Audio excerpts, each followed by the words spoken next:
to tell you that TN has a huge opportunity to lead Frugal XR in the world, to be a leader in the world. Right? XR is much more than AVGC combined. So XR has to be emphasized, that has to be focused.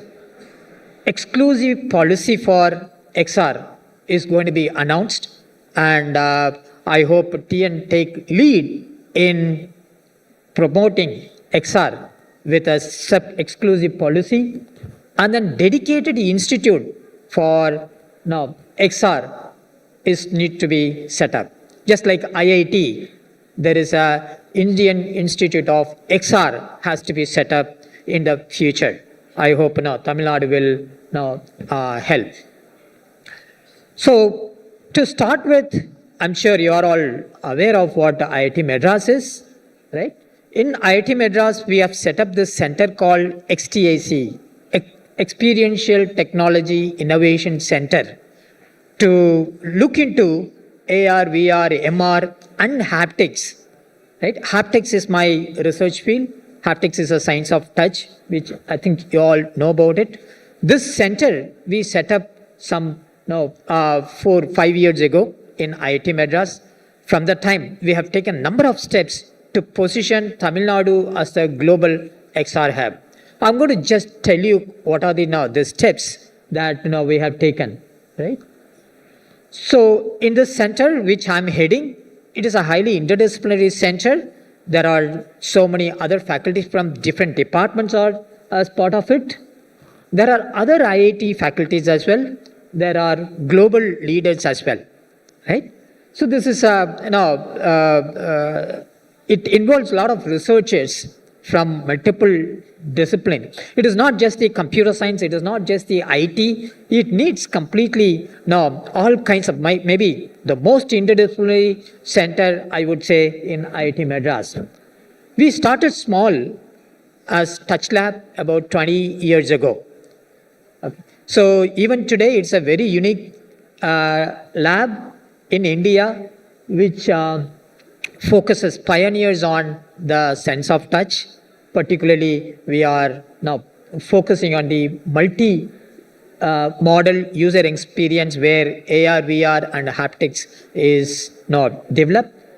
Focusing on the doctors, helping the doctors. Since I'm a professor of biomedical engineering, we are helping the doctors in learning all their skill training using the AR, VR, and haptic technologies. I'm going to show you a couple of things which we have actually developed. As I mentioned, XR is a highly interdisciplinary. It is not just the computer graphics or computer science. It also needs biomechanics. It also needs robotics. It also needs medical background. It also needs robotics, mechatronics, and psychophysics. This is a very unique course, psychophysics, which we teach in IIT Madras, where we talk about how we can measure the mental events. XR, VR, AR, MR, if you understand, this is where the experience is mastered, experience is engineered, right? So experience means it's a human, perception is engineered. How do we measure it? So psychophysics is a new course which we are introducing in IIT Madras. So the focus is on the human perception, not the hardware, not the software. How do we understand the human perception and then therefore engineer it? Correct? And we are going to, we are positioning XR as a next revolution. We are all going through AI revolution. Everybody is talking about AI. But AI plus XR is going to be the next big thing. All right? So there is a big wave is going to come, much bigger wave than the AI wave. We want to position all our Tamil Nadu youngsters capable of AI plus XR skills. Not just for India, but for the global hub, right? So industry 5.0 is going to come, where the human is going to be the main center. That's where XR is going to be very big thing in the coming future. In just next couple of years, it is going to be big future. Just to mention couple of our contributions. Now, here is where the Apple phone. I'm sure some of you are using the Apple phone. How many of you are using the Apple phones? Apple phones? Yes. So you all, those who have Apple phones, you know that it has a very sharp touch feedback, correct? The sharp touch feedback is coming from the hardware called Taptic Engine that is designed by our students from IIT Madras, right? This is a global product. It's a global product. We have a very small contributions. It is there in everybody's hand, right? This student from IIT Madras got trained in our touch lab, went to Apple and then developed it. Our lab and center is one of the very few labs in the world where this kind of things can be designed and then mastered, right? I'm going to show you a couple of other things. For example, here, just like iPad, you all know iPad, right?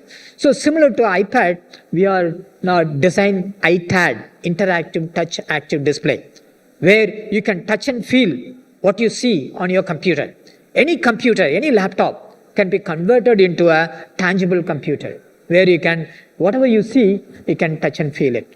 This is going to be useful for not only you with visually intact people, but also visually challenged people, right?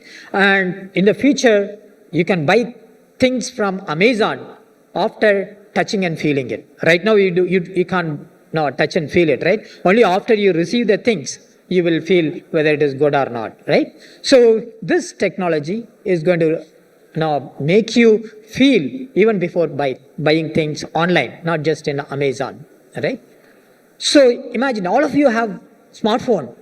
Smartphone, you can only see and operate it. Without seeing, can you operate it? No, right? This technology is going to let you operate the smartphone without even seeing it, without even taking the smartphone out of your pocket. Just keep the cell phone in your pocket, using the iPad, you can operate on it. Send messages, receive messages, send emojis, send haptic images. That's all possible. There is a future. That is in the next couple of years. We are designing now ITAD for smartphones in IIT Madras, right? Telemedicine with haptics. Telemedicine, some of you, those of you who are working in biomedical engineering, we know. But right now there is no haptics that we are trying to add it, so that the doctors from a remote, from Chennai, can operate or examine patients who are in the remote villages. That is possible, right? Helping the ISRO in designing the inner capsule where these astronauts are going to sit and then go. We are using this AR, VR, MR, haptic technologies to measure a lot of parameters of the astronauts and then accordingly design the interior in which they are going to sit and go. And design the instruments, where the instrument should be according to the ergonomics possibility. This is currently going on. This is the IVF training simulator. The IVF doctor, before they become competent, they damage first 50 patients before they become competent, right? So here is a entirely AR, VR, MR and haptics simulator. Without the patient, they can practice the IVF procedure without harming any patient, right? After becoming proficient in the simulator, if they handle the real patient, the risk to the patient is very, very less. Similarly, here is a laparoscopic simulator. This is a epidural injection simulator, which is again, the doctors damage first 30 patients before they become competent, right?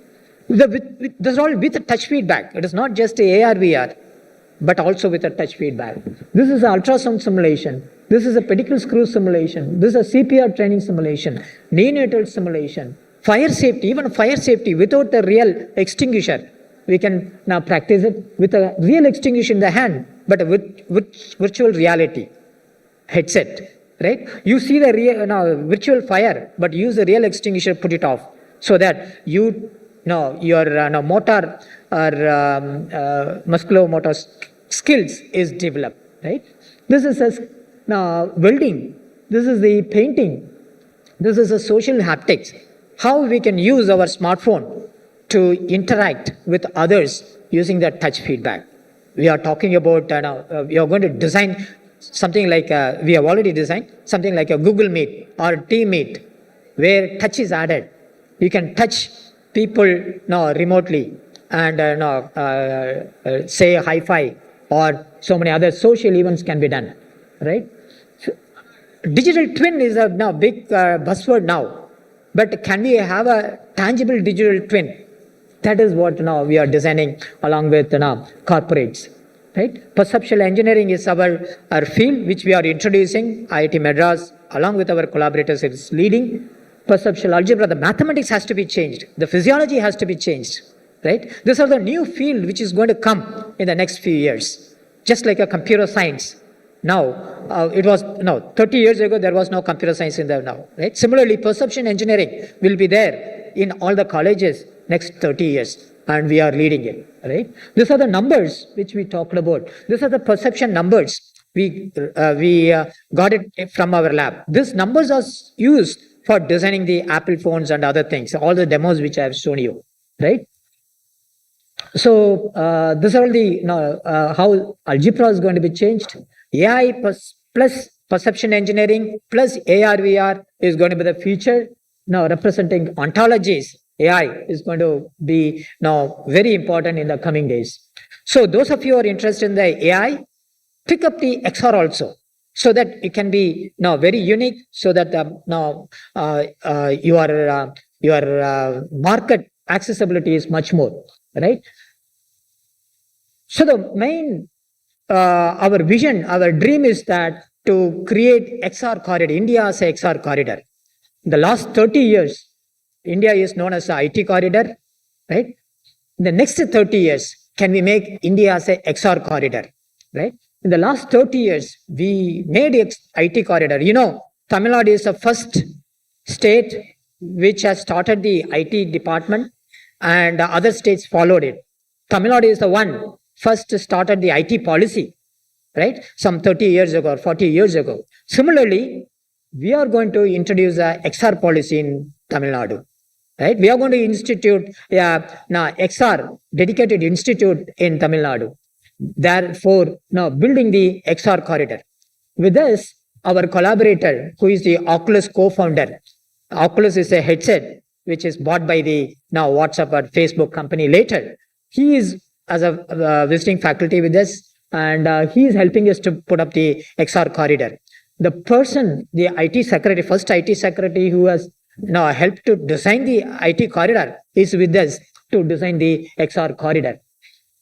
So the XR corridor will have the experiential space where a room dedicated where all these demos you can come and see, and VR courses, virtual reality courses, XR courses we are offering both for IIT Madras students and online courses, NPTEL courses, other courses, and manufacturing unit also we are pushing. We are asking the Meta to manufacture the headset in Chennai, right? They have agreed to do it. And also we have a consortium, CAVE consortium, where all these XR companies are as members. This consortium, we have about 300 startup companies exclusively working on AR, VR, MR, and these are the different composition of the consortium, associations in the consortium, brands in the consortium. There are different partners in the consortium. Some of the consortium members, startups companies, are automobile companies. They want to use XR for creating new tools exclusively used for automobile industries, right? So right from the design to the sales and marketing, now they are designing the new tool. Otherwise, the tools available for the automobile industries are very, very costly, right? Licensing is very costly, whereas using the XR, it is very easy to develop these tools and therefore now making it affordable, right? Similarly, like auto cave, we call it as the automobile industries with a cave. Similarly, there are a lot of now verticals possible, right? So educational technology cave, medtech cave, architecture, engineering, construction, AEC cave, ME cave, right? Skills cave, aero cave, metal cave, military, heritage, space tech, ocean tech, environment, fintech. Almost all walks of life is going to be influenced by AR, VR, and therefore this consortium members. We can see that now. This way, XR is much more than the AVGC. AVGC is mainly for the gaming and the entertainment, whereas XR has a lot of impact in almost all walks of life. That is one of the reasons I'm saying that XR is much bigger than the AVGC, and therefore we need to focus on it. Therefore, we need to focus on the XR corridor and therefore we need to set up the XR Institute, right? We offer this course on foundations of XR to our not only our students but also on NPTEL and Swayam websites. This is a course on foundations of XR is one of the top courses in the world, not just in India. Okay, it is much better than the Stanford and MIT courses. It's all available for free for our students. Last time when we offered, 8,600 students took it, right? And it's all free for registration, and there are participants from other countries as well. It is offered for working professionals, faculty, and then students. Working professionals from representing many industries are there, right? Only 3% could pass the exam. It is not easy to pass the exam. We wanted quality students who can get the skills and then go to the international market, not just in India, right? That is our focus. After this course, we conduct 1 week in-campus training, right? And the top 40 performers are selected and then given a hands-on scanning. So in this course, we are emphasizing the fundamentals. We are helping the students to learn how to build a new tool instead of using the tools, Maya or any other tools. No, you can learn to use the tools, but how do we build these tools? What are the principles used in building the tools? That is what we are teaching. And that is the need of the hour. Without this foundation skills, you can't go to the international market. You can't become a global XR corridor, right? We are also taking the corporates along with this. We are conducting this familiarization workshop and then give them a state of the art, what is in AR, VR, XR, and then so that they can invent new use cases, start adapting the technologies quickly, right? And we have already given and drafted the XR policies and given to the Tamil Nadu government, and they are looking for it. This is a XR exclusively policy for XR is to be announced. I hope Tamil Nadu will be the first state to announce this exclusive XR policies, right? This is a white paper on XR in India. We have announced, we have published it. So please search for white paper on XR in Google. You will get it. There we have put up a lot of plans now how we can strategize putting India as a global leader, right? This is a metaverse. There are several indexes we have defined in the white paper. So skill gap we have analyzed in the white paper. Look like now a lot of our youngsters, there are 1,000 companies in XR in India. Most of the companies are working on the application level. We want to train them to the R&D level. Only then we can go to the XR corridor, right? So how we are going to train them is using the NPTEL courses, hands-on. We are all now working on it, right? So open source development, we are looking at working with Meta and other companies to promote open source development in India, and open hardware development. Hardware is going to be transformed, right? Unfortunately, in India, we are not manufacturing hardware. US and other companies are not releasing even the hardware in India. So we are going to focus on frugal VR XR headset, right? How do we use smartphone as a XR headset? And that is our focus.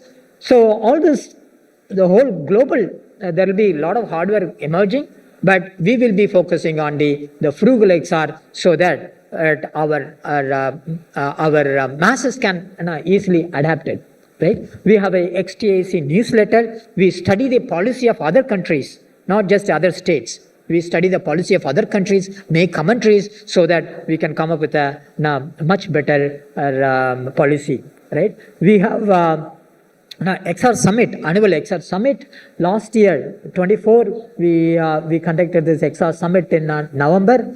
We invited A.R. Rahman and to receive a award from XTIC for his VR movie. How many of you know that he has designed a VR movie called Lee Musk, right? Yes. So we have given him an award for his excellent work and designing. This is the first VR movie in the world, right? So we must be very proud of A.R. Rahman. Now he has kindly accepted to receive the award. 2 months back, we have conducted the XR Symposium in IIT Madras. We invited the UNESCO director who is promoting the education and peace with XR, right? So you can see all the lectures or the keynote speeches as given in XR Symposium in our website. Please visit our website and then listen to his excellent speeches. So the focus of Tamil Nadu, we wanted to be, is a frugal XR. Frugal XR is that everybody has a smartphone. Can we use the smartphone as a XR headset? Right? That's the whole idea. There are a lot of challenges. We are working on the challenges. So if you look at the smartphone adaptation, India is leading the smartphone adaptation. 85% of the people have smartphone in their hands. Maybe very low end, not necessarily high end. How do we make even the low end smartphone as a XR headset? There are challenges. We are working with the corporates. Now we are working with Qualcomm. We are working with Sony. How do we make those low end headsets to make it as a XR? You can see how increasingly by 2035 we will have about 800 million headset in India. So all these smartphones, instead of having the Android, we will have the Bharat XR OS, right? Exclusively designed for India, right? We have a XTAC Academic Associates program, AAP program, helping them to starting from the setting up XR Students Club to XR incubation. We are leading the other IITs as well in adapting the XR and contributing to the XR. And this is our proposal to set up the exclusive institute for XR, dedicated institute for XR, similar to IICT, Indian Institute of Creative Technologies, similar to other IITs or IIITs or IIIT DMs. Can we have an exclusive institute for XR, right? So we are also setting up Industry Associates program, XTAC, where we help them adapt the XR in a much way. So in summary, again, TN has a huge opportunity to lead the world in frugal XR, right? XR is much more than the AVGC policy combined together. Therefore, we need to focus on it. Exclusive policy for XR needs to be announced. Dedicated institute for XR to be set up. So with this, I'll be happy to take any questions if time permits. Otherwise, thank you so much for the opportunity. Yes.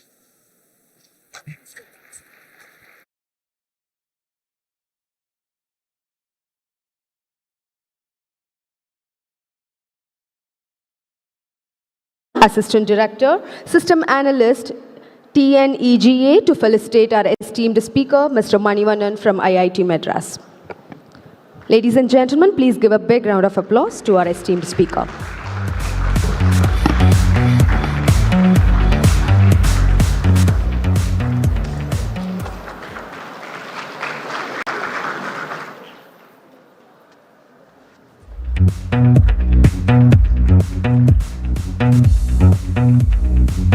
Thank you so much, dignitaries. Thank you.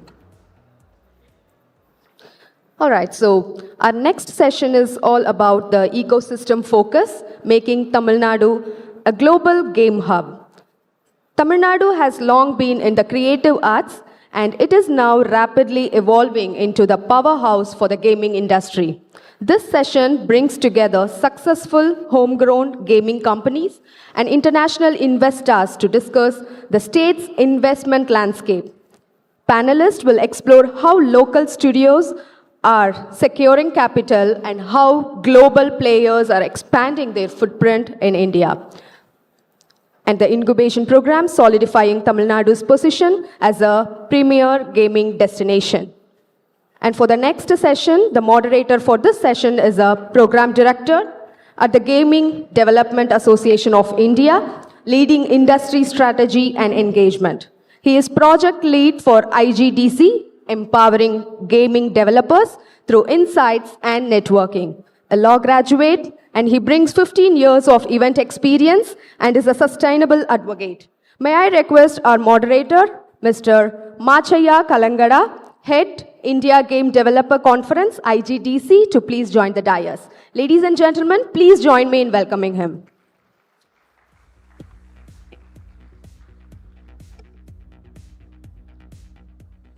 And for this session, may I request the speaker, Mr. Mario Royston, co-founder and managing director, Reloading Studios.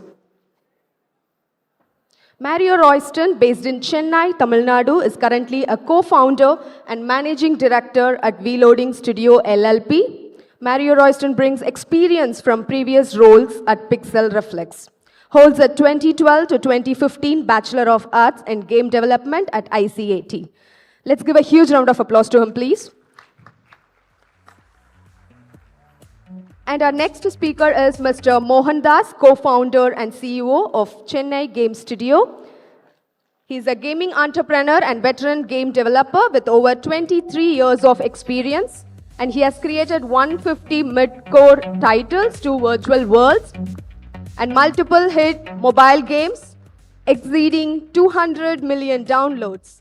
As co-founder and CEO of Chennai Game Studio, he builds globally engaging gaming experience.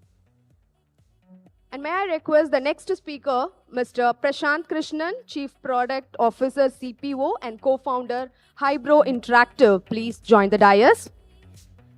And he leads the game vision and execution, crafting genre, defining simulation experiences from concept to live ops. He shapes core loops, monetization, and progression. He believes great games blend insight, intuition, and iteration. We request the last speaker. May I request Mr. Karthikeyan Thanigavel, head of Next Wave, to please join the dais. With over 16 years of experience in the mobile gaming industry, he brings deep expertise in game production, project management, and quality assurance. Thank you so much for joining us here, and over to the moderator now.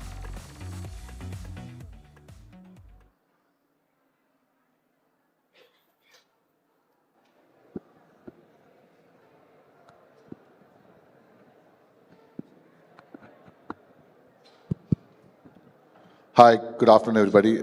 Thank you for the really long and elaborate introduction. My name is Machaya. I'm the Program Director of the Game Developer Association of India. Before we start off, how many of you play games? Oh, nice.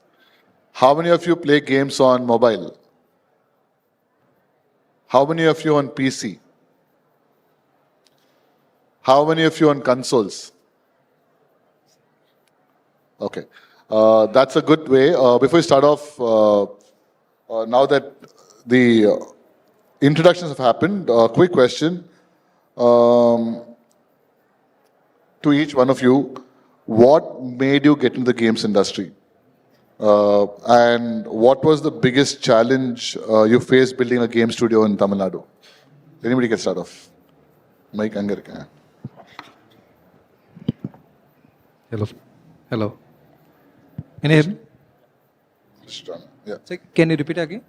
What made you get in the games industry, and what is the biggest challenge building a game studio in Tamil Nadu? So the challenges, the main thing come to my mind is the talent hunt, and then the right concept. Like you have to choose the product which should sustain on your own, and you should focus on the region also, like which region you are targeting. Are you targeting India or outside of India? If it is outside of India, the talent is much more critical. Like you have to be top quality in terms of work, like art or like a back end or a front end. Like that's a very critical focus. The concept is a primary thing, and then follow that. Like we have to believe the concept and then find the right talent. And talent is a very big challenge. Because like when you see like with the youngsters, like mobile game is like, I'm seeing like 30-40% is like lifting their hands. So that awareness is not there actually. So kids need to set this as a main domain. Then only we get the right talent. So talent is the main, for my point. So the reason why I got into games is because I think as a kid I grew up playing video games. And in college, that is one of the reasons why I chose computer science as my degree itself, right? And me and my co-founders, our final year project itself was a game that we built. So that passion was why we got into games in the first place. And as far as challenges are concerned, I think building a game and building a company are two very different things. So anybody who wants to, build a gaming studio has to be ready for the long haul, and you need a lot of resilience to, succeed. And that's one of the most challenging things, is what I would say. Yeah. In terms of this thing, the reason why I came into gaming industry is we used to play a lot of games when I was in college, right? So that time, EA Sports Cricket, I used to play a lot, like EA Sports Lara Cricket, it's called so. So that gives a lot of inspiration and motivation to come into the gaming industry, because we generally get inspired from something else in the world and then want to adopt into the career, right? So that way, Lara Cricket, that's EA Sports Cricket, that helped me in order to come to the gaming industry. And on top of it, engineering background, that helped me a lot in terms of technical analysis and stuff like that. Down the line, I came to understand that the engineering helped me a lot. That's number one. And number two, the creativity.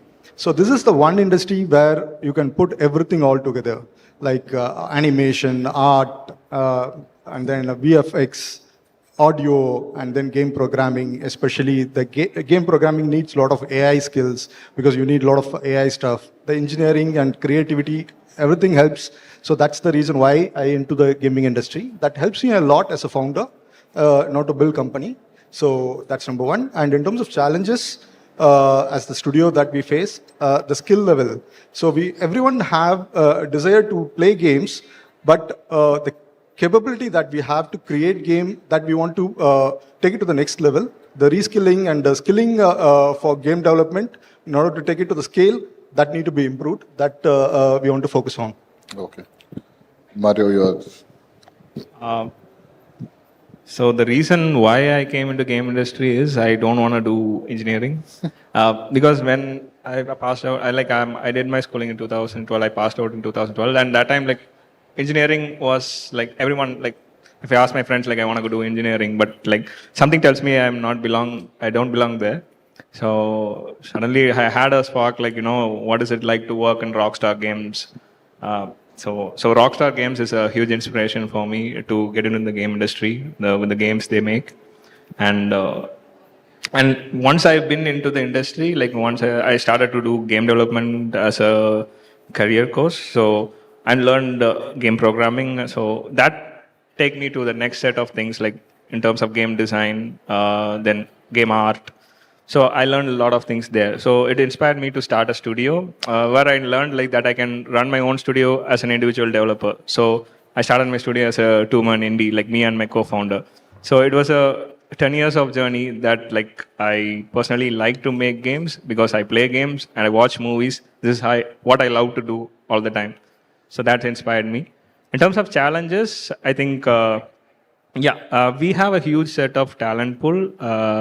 But none of us know how to make a proper high quality game. What are the standards that needs to be set? None of us have been taught here.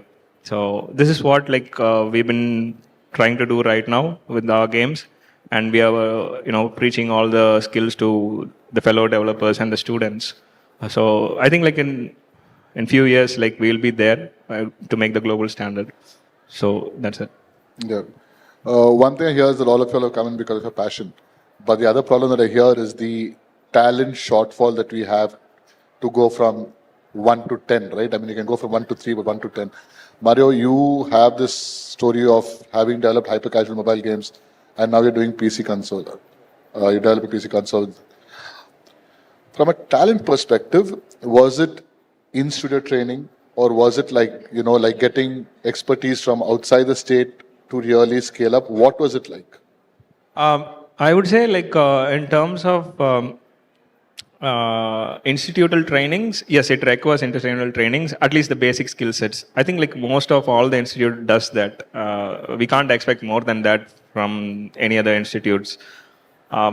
What we need to do is we need to you need to grow your network on your own. The one thing that helped me in what where I studied is I had the contacts of all the industrial peoples in terms of VFX animation, and so I know like people who are inside working in different studios. That gave me more knowledge than the institutes. So if you have the passion and the right amount of work, if you keep on trying, I think like you'll be learning along the line. So that is one thing. And apart from collaborations, I would say we need more collaboration with outside of India in terms of making a global standard game in terms of tech. Because like I see like a huge gap in between of tech art, technical animations, and all this stuff. So very few does that. I think like a VFX industry does that very well. In terms of game development, in terms of console development, like you need to be very precise in what performance that you need for your console. So I think like these are the areas we need to have a lot of courses, a lot of preaching, a lot of engineers needs to come on board. I think like a lot of engineers are ready to help in these terms of collaborations. So I think if we do that right, and like foreign collaborations, let's say like right now like we are working with Sony PlayStation, so that helps us a lot of technical gaps filling, and like there are like a lot of things that you won't be getting to know in the internet or anywhere. It comes with an experience. So if you have an experienced people who make huge games, like that will help us to grow faster in terms of the things. No, so one is you're staying in studio experience, like working with the right people, collaborating with the right people is very, very important. But the other thing is if you are going to go from a 5-man studio to a 15, 20-man studio, you need to find those 15 or 20 people to fill the studio, right? For the certain skill sets that you need. So Mohan, from that perspective, when you're talking about skilling in Tamil Nadu or in Chennai at the moment, what is the biggest talent shortfall you see? Which domain? Is it in product managers who understand monetization, user acquisition, or is it in discussion for Mohan? Then we'll. I would say like the technical art perspective, technical art and VFX are there, but in terms of game VFX that we need to, that's like right now we are facing that issues. Like I couldn't find one VFX artist for games who at least know the basics of how to do VFX. The profiles that we got is like, the VFX that's been done for movies, which is like very different, high quality and not optimized. So that won't be helping us. So I think like these are the gaps that I told before, like the technical art perspective that we need to fill in that. And apart from that, the other perspectives, we need like game designers. There are like many misconceptions like what game art and what game design is. So game design are the directors who direct the game, like how the game should be, what the world is set and everything. So these have been misconceived for a very long time. Even like when I joined the course, it was like different. Even like we don't know like what is game design, what is game art. Then we learned by ourselves. So the clarity of the terms of the courses and the departments that we need. That is one thing. And apart from that, I would say QA testers. Like right now, we have only testers who just test the game and find bugs and report. Apart from that, like we need like QA profiling. You need to perform.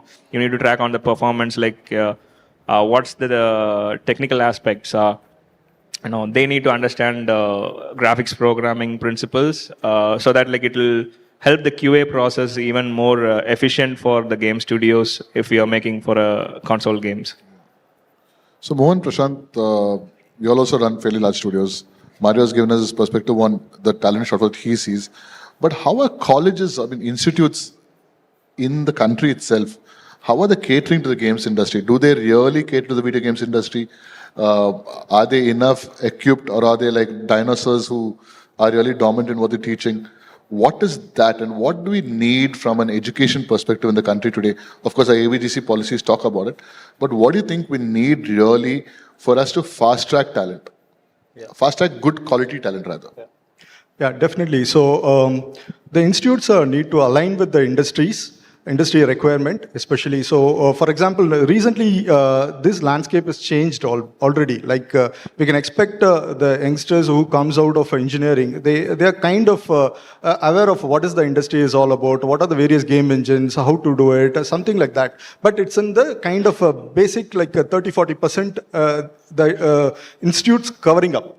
Now, the rest of the 60%, the studio need to onboard them in order to create a good quality title. As of now, it looks like. So that's but we can able to see a significant shift from 0 to 40 or 50%. Now we have to take it from 40 to 100% in order to make them create quality and scalable game. So where we need to invest on them, so it takes like hardly 2 or 3 years in order to mold them, in order to convert them as a quality professional in this particular field. So that's still the challenge exists. So there should be a lot of internship and industry-oriented programs need to be conducted. So that need to be improved. After 3 years, they'll leave you and go. Sorry? After 3 years of investing time, they'll probably go to another studio, start off their own. So I think there is still a perception problem when people look at gaming. It's still not looked at as a serious profession yet by a lot of colleges, and like my own parents took a long time to come around to me doing this as a job. So I think there is definitely a perception problem. And back in college when we wanted to do a game as a project, our HOD was totally against it. They said, why are you doing this? Do something that's useful for people, right? But I think things are coming around. I think people are coming around and looking at this as a serious profession. So I think better days are definitely coming. That's actually a very good point from a perception perspective, right? The video games industry globally is a $200 billion industry. It's bigger than movies and music put together. And thankfully in India today, the governments, the center and states are now starting their own AVGC policies and looking at it. And we as game developing industry, we feel that the G is bigger than the A, V and C put together. And that needs to be a large part of the focus, which is why we're having this discussion also. We'll now move from talent to building a studio, right? Karthik, you come from a portfolio company of India's biggest conglomerate in video games, the only publicly listed company in Nazara. For a studio in Tamil Nadu, how do you attract investors? What is it that you all are supposed probably one of Nazara's earliest investments also? What We are is the it? first one, I think. Yeah, We I are the think so, first yeah. one. What is it that makes a studio attractive? And for younger developers or studios who are building their own studios, what are the key parameters one should look at while going to an investor? And what do you think a company like Nazara will look for when they come to a company like, say, Nextwave? So Nextwave as a company, it's a 30-year-old company. We started with multimedia video production and slowly we moved to Java Mobile. And then at the time we are doing Flash games. And then during the sunset of Flash, we decided to move to Unity. And then like Mohan is our part of the team at the time, like back in 2010. So we decided that like we want to do a cricket game, and then like we analyze the market, like who are the competitors, and then like how we can stand out. So that's the exercise we did, because like we are a service-based company, and then we shift the gear to a product. It took 5-6 years. We started around 2009 and 10, and then like we have started depending on our product. It happened in 2016. So it took 5 years for us to shift the gears, and also like we started to finding the investor from 2013. The big key thing is like you need to have a solid product with a solid data. Like you should have a very good retentions, and then like engagement. The engagement loop should be good. Like there are so many parameters. Like from investor point, they always look at like whether this game is scalable. Like the down the line, like it's a 2x, 3x, or 4x. Like what is the scope and what they are targeting? The target market is like India or like outside India. There are so many factors from investor point of view. And then they keep asking multiple questions. I need to create a multiple PPT to my ex-CEO. And then it's been there for like four plus years. And finally, we got invested from Nazara. The main thing is we should have a solid product and with the solid numbers.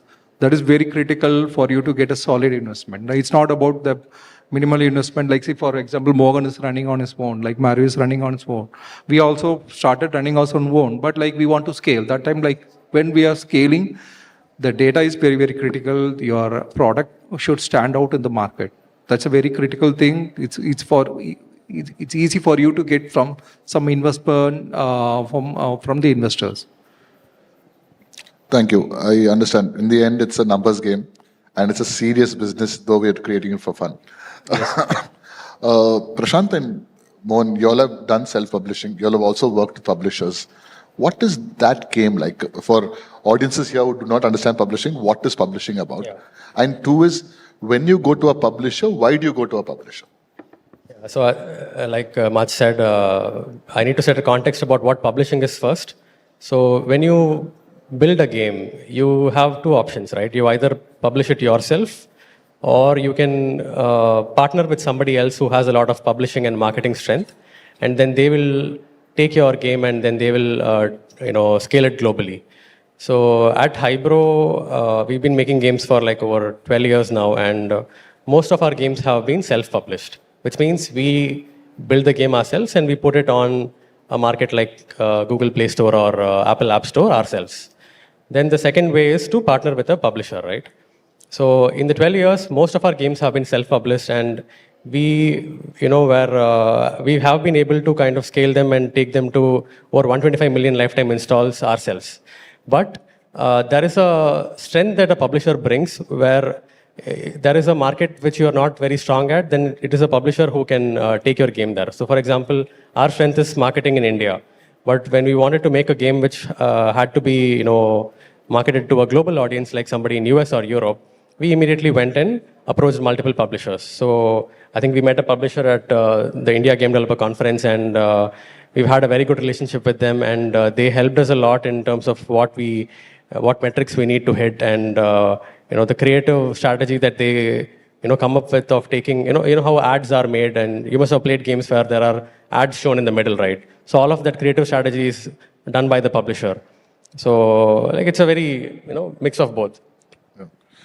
Mohan, what are your perspectives like? Sure. So, as Prashant said, there are two routes of publishing your games. Are self-publishing, where you have to invest, you have to do all the promotions and stuff like that. The other route is you have to look for a right potential publisher. The thing is that as a small studio, you cannot able to do a lot of user acquisition. You cannot spend a lot. You don't know what works, which platform works, which doesn't. But we cannot keep on experimenting as a small studio or indie studio with a limited budget. Okay, for example, we started, after being worked with Nextwave Multimedia for 14 years, I started Chennai Games during 2018. I made all my savings and I burnt out everything, for 18 months with family support. It's self-funded company though, but thing is that the solid product is ready, but I ran out of money for promotion. Okay, so I did self-publishing, and since the game is very strong, and we got organic downloads from Google and Apple partially. But after that, we cannot able to create revenue out of it. Okay, so then I started with the help of ecosystem friends like Machaya and other this thing. I got an opportunity to visit abroad and visit various events like this. So where I got connected with various publishers, like MSN and Playgamma and Poki, Crazy and stuff like that. So that gives the opportunity to scale my project, scale my product and distribute our project to across the globe, which makes a revenue out of it. So the publisher, as Prashant said, publishers brings a lot of wealth and knowledge in order to distribute your game to the potential market. So we, luckily with God grace and various efforts, we published our Mr. Racer game to nearly 40 different platforms, and it's quite successful. It's bread and butter for us now. So with that, we are reinvesting to other new game titles and projects, something like that. Yeah, these are the two routes. Nice. So basically you have to figure out a way, but figure out fast, fail fast, and get on fast. Correct. Mario, like you were the shining light for Tamil Nadu last year, because out of 7 studios in India, you were the one of the studios that got funded for the Sony India Hero project. What was it like? What made Sony, what do you think made Sony think that you could be the game or the studio that, can fit into the top 7 in India, number one. Number two, when you work with somebody like Sony, what do they bring to the table? Okay. And how has that experience been from you as a developer or studio looking at 3 years from now? Before we apply into Sony funding, we've been already doing mobile games, right? That is one credibility that Sony had the eyes on us, because we've been making games and we have millions of downloads in terms of hyper casual games. Similarly, how we approach with publishers. That is one of the credibility, and we have a good team. who understand like what we make and what needs to be done, how we gonna achieve it. And the first thing what any investors do, I think most of the investors look on the numbers, like okay, like I'm investing you this much, like what are the things that I'm getting return, how much it would be coming. So most of the publishers work like that. Sony has one step ahead, like they look on like what they bring into their platform, what quality games that they bring in the platform. That is one more credibility on top of that. So the first thing is I would, to my thing, like it happened because our game our game feels good to play. So this is a Sony criteria that they have, like whatever the game that is, let's say like you're making a GTA game, you're gonna hype like you're gonna make a GTA game, you're gonna make an open world assassin game, and gonna make open world games and all. But whatever the hype that we're gonna give before we go and submit for the pitching, they won't take it seriously. When they take a controller and play the game, how they feel it, that is one of the things that they look on it. And the second thing that they look on it is how are you gonna market the game, how much the scalability of the game would be. So let's say you're making a game, and the audience that you're targeted to, they will have a background research of like how much sales you're going to have in those regions. So they will have an approximate number like, okay, this is the copies, like one copy would be like $40. Okay, if you're going to target these many regions, they have the stats like how many people would buy it in terms of the genres and everything. So we are making an action adventure game that is one of the biggest genres and the competitive genres. But what made us special is our game idea that stands out. So first thing they're seeing is how the game is, how they look at it. Second thing they see is the marketability and the scalability. And the third thing is, are you quoting the right budget for the right scale of the game? Some would say like I need like more budget to make this kind of a game. Sometimes the scalability also becomes a problem. You can't just ask millions of dollars to make an open world game as a first game by yourself. That made a lot of contradiction, and that's why most of the studios have been not shortlisted.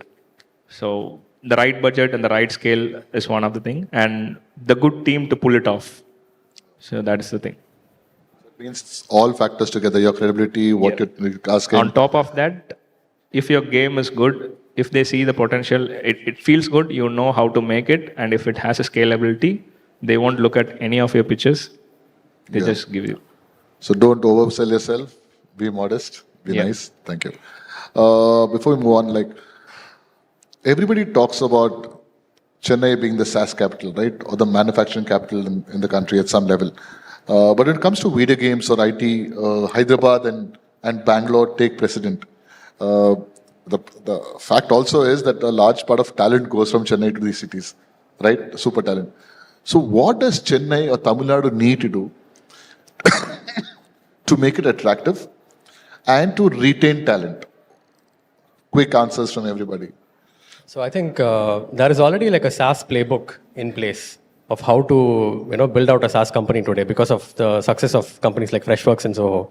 But for games, there is no such massive success story to emulate today. And we are all like very first generation companies who are trying to create that first success and hopefully become the playbook for others to follow, right? So until that happens, the kind of support that we need from government is to help with sensitization, like help with perception of how games are looked at. A little bit of support from colleges where they encourage students who want to take up gaming. And I think that would be it. Yeah. In terms of, as far as the Tamil Nadu is concerned, the policies need to be clearly defined. So that will give us a lot of clarity and stuff like that. I hope soon AVGC policy will roll out soon. So that's number one. And some ecosystem support like grants and funds for quality titles, quality studios who are really doing good, at least for 5 years or 10 years, something like that. That kind of support system will be very helpful in order to accelerate. So I want to quickly add one more point. On the way to the venue, I saw this big, advertisement board about how Tamil Nadu government is giving out laptops to students, right? So we look at it as a very, like they will take the laptop and probably go and learn coding or learn some concepts in there. But what often happens is they go out and play games also. Like a couple of, people in our company, our team, they grew up playing games on laptops that they got from the government. And today they are game designers and they are artists, right? So there are these secondary effects of, these little things that the government does. Technology, Yeah, and I think, I don't know if other states are doing this, but 10 years down the line, all the people who received laptops from the government will become, like a gaming entrepreneur tomorrow. That's definitely possible. You start living with the machine, so you start breathing the machine. Karthik, you want to add anything? So one thing is the main thing, as I mentioned, is awareness. It's not there. It's a domain where like you are enjoy and do whatever you want. That's the advantage of this gaming domain. Like it's totally quite opposite to like your sort of a services. Like each one is having their own game. Like he is doing train and he is doing car and he is doing a casual and we are doing cricket for 15 years.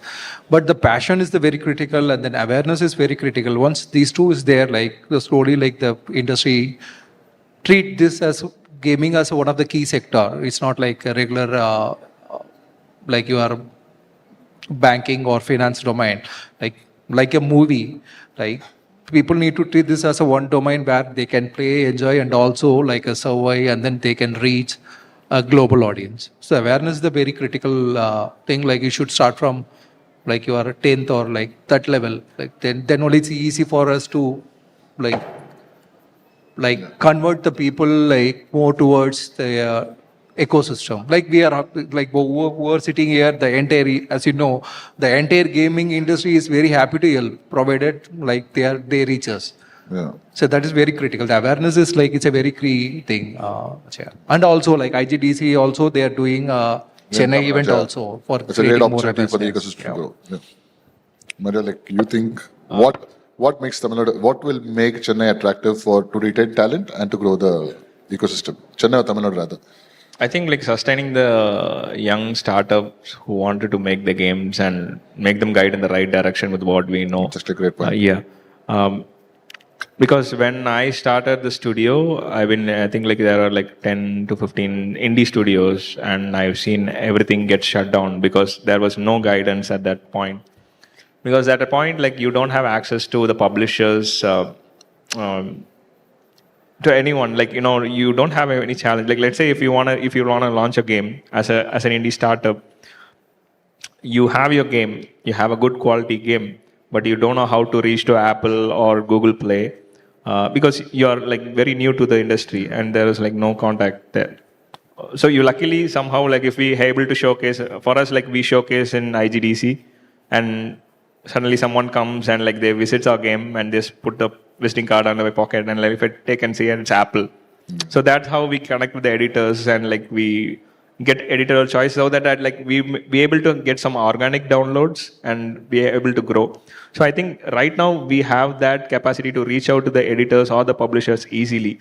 So if we guide the startups and the young developers who wanted to make a career, even, not only as a startup, even as a career, if we guide them in the right direction, they will mark their way. And you will see a lot of things that have been done. You never know. Sometimes like they would have like more knowledge than us. We just need to encourage them. Yeah. Give them the right skills. Yes. What I'm hearing right now is that we need to celebrate our successes, but we also need to celebrate our failures. Yeah. And encourage them to say that you don't have to put your foot down and then dig your whole self hole in a sand and bury your head. It's okay. One failure is not the end of life. Yeah. You can always get on. The other thing, I think, community support. And the third thing, I think, is driving down business sense that goes with passion. I think that's very, very important, which is what all of them do as founders. Just to one more thing is like regarding the SaaS industry, like you have the competition of one company to another company. The beauty of the game industry and the movie industry is like, like the audience are there to enjoy everything that you make. The people are there to feel the entertainment. So you don't need to compete like each other studios. We don't do that because we've been like connecting with us for like a very long time. So we share our knowledge among our studios. So we benefit from that.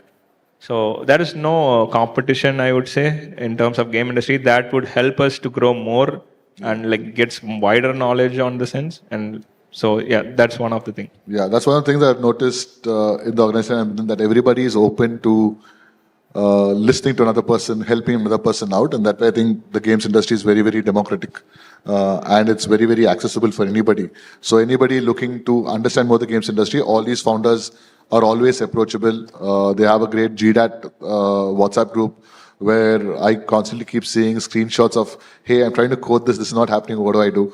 So that way I think everybody helps everybody. Before we move on, any questions from the audiences? Yeah.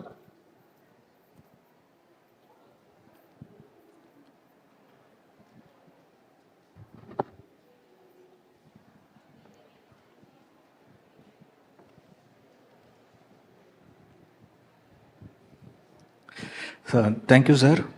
Yeah, sir, on behalf of institution, I would like to ask a question. So anybody can answer. So I am Dr. Tangakumar, Dean Computing Sciences of Hindustan University. In our university, we have taken a lot of initiatives for making Tamil Nadu a global gaming hub. So we have introduced courses in BSc Gaming Design, BDes Gaming Design, and also we have recently signed an MOU in the Game Developer Conference. So I think you would have known. So with the Game Developer Association of India. So definitely, sir, we don't stop our students who do projects in gaming. That's good to know now. Yeah. So my question is, so there are different variety of gaming, right? So entertainment, storytelling, right? So what kind of projects can be involved by the students immediately before the graduations, so the publisher can take it up immediately? So you're from Hindustan, right? Yeah, I am from Hindustan I came to University. your college for my son admission for BDes. Okay. When I'm interacting with your point of contact, the game design team done the game design, and I asked them what happened after that. Nothing. So like you creating a game design, Okay. but you have a BE computer science team. Okay. You need to connect the dot first. Okay. Fine. Okay. Like that's the request, because like after that, like we have to execute. Okay. Like the people are more creative, like you mentioned, like a sports game or a storytelling, everything Yes. is done on a paper. Yeah. The execution part is like you already have a strong B Tech or B computer science. Once you create that, and then like once you maybe they can publish. The publishing, it's not a big deal actually. It So takes I like think- $25 for you to like register in a Play Store. You can do it under your college name. Once the game is get the traction, and then like maybe you can even app transfer also. Like if I'm going to purchase the game, the matter of 15 minutes you can transfer the game to us. Okay. So I think That is doable. just to add, I think one of the first things is to get people to put their hands and dabble in doing something. So I think running frequent game jams is a very, very good idea, because then there'll be collaboration, people get together, work on something. They'll actually be able to build a prototype. Because I don't think the games industry is, I mean, you need to create fundamentals very strong, but from what I understand. But I think a lot of it is practice makes them perfect. Yeah, I think like right now we have a global game jam coming in Chennai, Coimbatore and Madurai. We are hosting the game jam.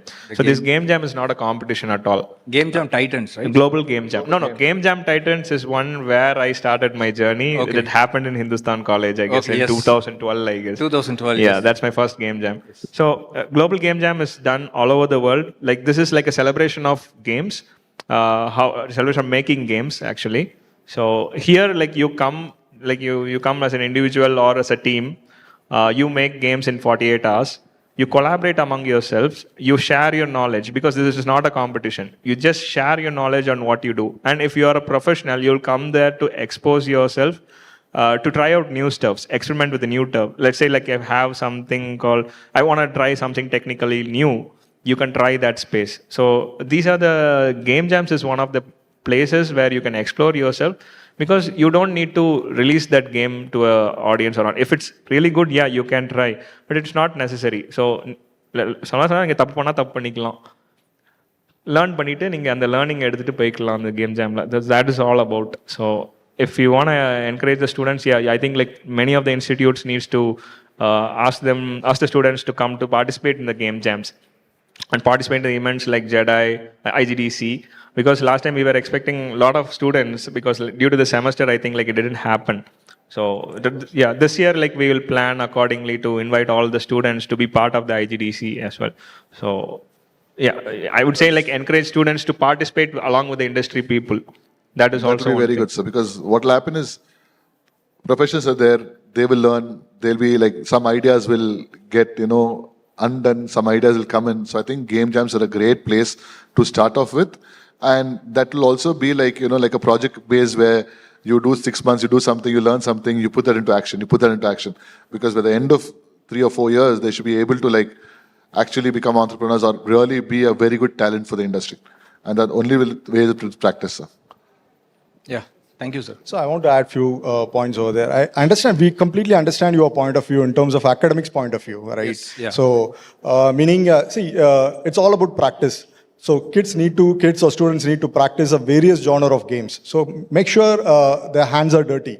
Okay, make sure they work on various titles, various new genres, something like that. But from your point of view, maybe you can target your students to focus on puzzle-based games for 2D based stuff, okay. And then that's kind of genre. The second one is kind of a 3D based genre, like maybe a free roaming style of games. They can keep practicing so that they covers up both 3D and 2D, so that once they come into the industry, so they will have a wider exposure, so where the industry can easily adopt them. Yeah. Thank you, sir. Yeah.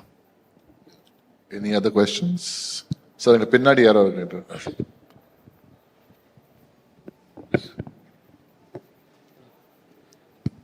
So good afternoon, sir. So my name is Surendra Kumar. Little closer, yeah. Hello, sir. My name is Surendra Kumar. So என்னோட question என்னென்னா, ஆக்சுவலாக தமிழில் கேட்கலாம், தமிழில் பேசுவேன். Okay. என்னோட question என்னென்னா, நீங்கள் வீடியோ கேம்ஸ் பற்றி பேசும்போது what you think about board games? ஃபிசிக்கலாக ஒரு போர்ட் கேம், செஸ்ஸாக இருக்கட்டும், லூடோவாக இருக்கட்டும், கேரமாக இருக்கட்டும், what you think about those things? உங்கள் எல்லாரோட expectation.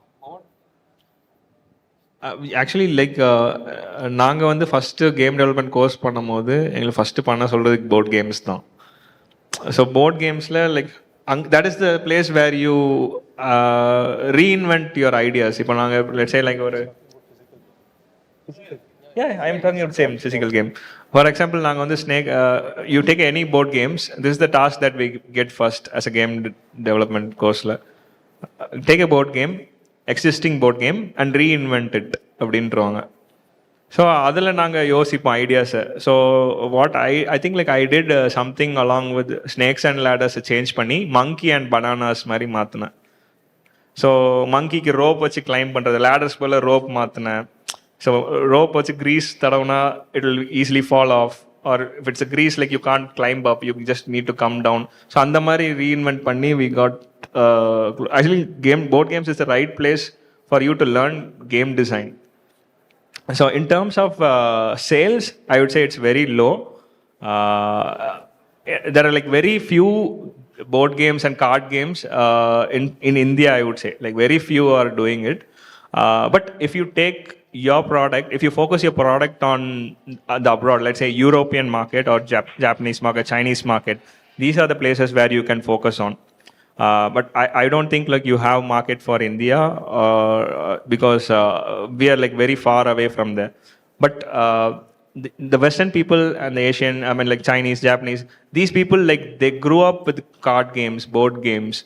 So other than avangaloda market, if you're going to make a board games, you have to go to their mindsets of what types of board games that they play, what types of card games that they play, and make a research out of it. If you succeed there, you have a lot of potential. And when I went to Europe Gamescom, most of the, I think like 50% of the gamers just go and play board games and card games and see what are the new card games are there. And our gamers on the epome, they would like to see like what's new in the table.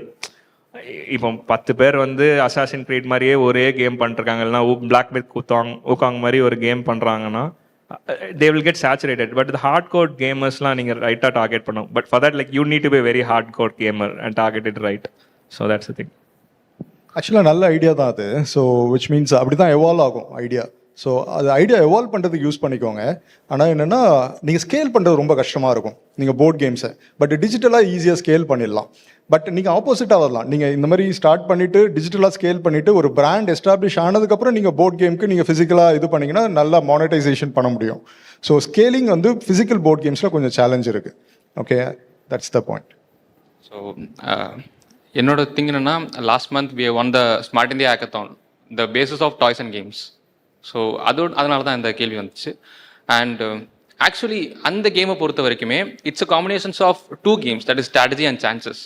So இந்த board கேமில் பார்க்கும்போது what is your point of view in strategy and chances, just like chess or ludo or poker? இப்போ example எடுத்துக்கிட்டா, if you play rummy or anything around our people, அவங்களோட perspective is playing a gambling game. So can you understand that? So if I play chess, the same components like king, queen, but in chess we are playing in a board. அங்கே நான் அதை விளையாடும் போது is a brilliant guy. So the perspective changes. What do you think about the perspective of a game? Actually, I think even you can shrink the current board games, but I think like right now, recently I got to a game called Checkmate. You just need to make a checkmate for the game. How you make a checkmate? One move and you make a checkmate. It's a very minimal terms of chess. Okay, so this type of audience like is easy to connect. If you're making a Ludo game, maybe see how you can make a Ludo very interesting. That would work because that has a scalability as well. But anyhow, if you ask me, board games and physical board games, you need to spend a lot of money on it, and like you need to reach the right audience, because market is like you obviously you can't able to scale in India for sure. I would say there's no way to scale in India. You have to spend lakhs and rupees to go to Europe or anywhere to showcase your board games as well. So board games வந்து நீங்கள் எங்கேயுமே இது பண்ண முடியாது. Maybe you can put a kick starter and say like this is my board game, like fun பண்ணலாம் அப்படிங்களா. But anyhow like you know when you showcase the game தான் you will get a proper feedback of like whether your board game is working or not for the right audience. So it's a very challenging. But in terms of டிஜிட்டலில் you can easily do that. You can easily reach to people. So that's my point of view. Like Ludo King, for example, became a hit globally, right? Even like Ludo Star from Gamery Labs, they made a game. People in Pakistan started playing the pandemic. They went to MENA. It's the biggest game right now in MENA, which is the Middle East, North Africa region, and it's a Bangalore-based studio called Gamery Labs. So traditional games will work very well right now in a virtual space because there's a lot more ways to reach people, like everybody else is saying. But like Mario saying, you should just start off building something. So we have a colleague called Anand Ramachandran, who's a very old game designer from Chennai, and he keeps saying, everybody can make games. If you and your friends, when you're playing cricket in your street, if you had different rules to suit your street or your compound, then you're already a game designer by some extent. You know, you've like if you play cricket in your hall, then you'll have one pitch catch. You'll have, if it hits that chair, it's a 4. You know, things like that. So you always have been designing games all our lives. We just need to apply it to make it better. And also one more thing is, இப்போ வந்து ஆக்சுவலாக உட்காந்து game மொபைலில் விளையாடுறதுக்கே நிறைய பேர் வந்து they don't have time. கரெக்டாக like முன்னாடி வந்து you will take like lot of amount of time to play a game in PC console. Mobile வந்ததுக்கப்புறம் you play like lot of time in temple run and everything. இப்போ நாங்கள் வந்து hyper casual கேமோட ஐடியாவே you generally most of the people don't have time to play games. Okay, they just open their phone. இப்போ வந்து ஆஃபீஸ்லேருந்து வீட்டுக்கு போகிறதுக்கோ எங்கேயா ட்ராவல் பண்ணுறதுக்குமோ இந்த கேப்பை ஃபில் பண்ணுறதுக்கு தான் அந்த ஒரு ½ மினிட் அவங்க ஸ்ட்ரெஸ் ஆகாமல் விளாடுற மாதிரி தான் பார்ப்பாங்க. அந்த இடத்துல many people don't. Some people are there. Some people are like puzzle games, so they need to think and play. But most of the audience don't do that. So like if you want to really target those places, if you really want to do board games, I would say like go for the board games as well as a digital game of version. Rendume panna, it would be better for you. And build a community. And நாங்கள் ஒரு game try பண்ணோம். It's a ludo based cricket game. It's there in the play store. But like என்னன்னா like need to bring 2 coins out, like one batter, one runner. But when we play this as a party game, like when in person, that games gives you a lot of joy. But when you connect with the multiplayer, like that game doesn't give you that. Like, see, it's based on the board game is like you need to be like in a group. So that is very critical. So that's where like you can like, say if you are doing a game, board game for a 10 and below, maybe those kids maybe enjoy to play. But like you can think and innovate in board game also. You can also try interactive board games. For example, நிறைய football வச்சு ஒரு screen இருக்கும், அடிச்சா கரெக்டாக இதாகும். So we can merge both together. That is also one thing that you can sell it to Sell many. that idea to Karthik, he'll take it to Smash and break. So in that idea have lot of places like, let's say, theme parks, resto bars, like ingella ninga you can showcase it, gaming cafes. You can just sell the game. So that is one of the things that you can do. Interactive digital board games. Have a lot of passion, figure out where to make the money out of it. Yeah. Thank you so much. Thank you. So one last question. Okay, one more question, no? No, okay. Time irka? So like Yes, please. Like என்னோட கேள்வி என்னன்னா வந்து மக்கள் வந்து படத்தையும் கேமையும் வெவ்வேறு entertainment சோர்ஸாக பார்க்குறாங்க. Like எப்படி what is idea about like I want to make the people to treat the games as much as like movies. No, we can't hear you properly. Can you? Like I want to make the people to treat the games as much as they treat the movies. Like what are your aspect or idea to make the people to treat the games like that? Like they have a lot of enthusiasm to the movies, right? So games, a games entertainment is so much better than movies in my perspective. So yeah. Yeah, I know that. Like obviously I like interacting with the games, and a movie oda romba emotional connect agum because I am part of the character. Just like ipo Prashant sonnarla, laptops like the government is providing, that is one of the way like easy access for many of the people to get the hardware. இப்போ AR VR எடுத்துக்கிட்டிங்கன்னா நிறைய பேருக்கு hardware வந்து கிடைக்கிறது கஷ்டம். So that is one of the reason global game மார்க்கெட்லேயே வந்து you won't be having many successful AR VR games. And for laptops வந்து ஐ திங்க் லைக் இன்னும் ஒரு few years it would take like you know. நாங்கள் first game வந்து நானே வந்து game காசு கொடுத்து வாங்க மாட்டேன். அப்புறம் வந்து நான் கேம் காசு கொடுத்து வரும்போது ரைட் நவ் த காசு கொடுத்து கேம் விளாடுறது ரொம்ப இன்க்ரீஸ் ஆயிருக்கு at this point of time. People really wanted to buy a PC to buy games and play. So that is one of the shift that happened in the last 10 years. I'd say like இன்னொரு 5 yearsல we would be there. But இதுல இருந்து நாங்க எங்க encourage பண்ணோம்னா இங்க மாதிரி இப்போ for example like as எங்க இந்தியாவில் ஆல்ரெடி ஒரு 20 to 25 PC console games வருது. Lot of investors trying that. So இந்த மாதிரி வரும்போது people really wanted to play these games. அதுக்காகவே PC and console வந்து ஆட்டோமேட்டிக்காக வாங்குறாங்க. I can see that shift happening. So I think like it's a time taking process, but it will be there. See, it needs to become part of mainstream pop culture at some level, right? Our film industry has had a close to 100-year history and this thing. We in the games industry 15 வருஷம் இருக்காங்க, which means like in India itself our games industry was 30 years old. So we have to catch up for 70 years. So it's like changing perception of public also a lot. So large part of what we are doing is trying to change perceptions, right? Like 2 years back, we did not even have so many professors in the room when we did the same session here. Today, we have more professors in the room. So I think a lot of it, or more parents in the room. So a lot of it is perception changing and pop culture. And in India, I think we need that one big super hit to come out of India. And I think that will really change things. Theaters, ஏன்னா movies வந்து theatres இப்போ OTT எல்லாமே easy ஆக்சசபிளாக இருக்குது. I think like OTT Netflix is also giving you easy access to games right now to try out Red Dead Redemption. And so it will take a time, அவ்வளோதான். அது just need to wait for the right moment. I think China market பார்த்தீங்கன்னா இப்போ they make their games, ஏன்னா they are like very invested in PC and console. அவங்க பயங்கரமாக game பண்ணி அவங்க மார்க்கெட்லேயே செல் பண்ணி bigger profit எடுத்துக்கிறாங்க. I think like in few years India will be also there. We just need to encourage the people, even if it's a try, encourage them as an audience, I would say. Like we've got people in the country now developing something like a switch which can actually be added as an extension to your existing mobile phone. So such kind of innovation is also happening, which if it becomes a mass product, then everybody else's phone can be a playable device by itself. So people are developing stuff like that. So I think it's a matter of time. But I hear you fully. One last question, can I? Like, in the development of game industry, like for game develop பண்றோம்னா it's not easy task. It takes a year, right? As an individual developer வந்து ஒரு game எவ்வளோ நேரம் ஆகும்னு தெரியும். So எப்படி அந்த மோட்டிவேஷனை வந்து ஸ்டார்ட்ல இருக்க மோட்டிவேஷன் எப்படி நீங்க கொண்டு போறீங்க கடைசி வரைக்கும் கேம் முடியிற வரைக்கும்?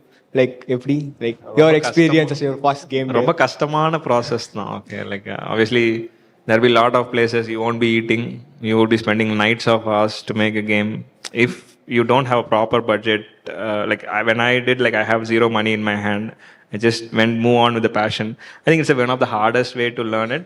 Even when you have money, there are a lot of learnings that you need to do. So patience is one of the things that you need to have. My first hit came after 5 years of my journey. I think 6 years of my journey. And last 2 years, last year, we got funded by Sony PlayStation. For that PC and console game, we spent 1.5 almost 2 years on the game prototype itself, only on the prototype. We still didn't start the production for that game yet. So it's a long running process. So 5 years or 6 years or PC console player, you have to take the time to 5 to 6 years of patience game now. So that is one of the reason most of the investors don't wanna, Indian investors, because they don't know how the market would be. It's a long game. அதனால mostly வர மாட்டாங்க.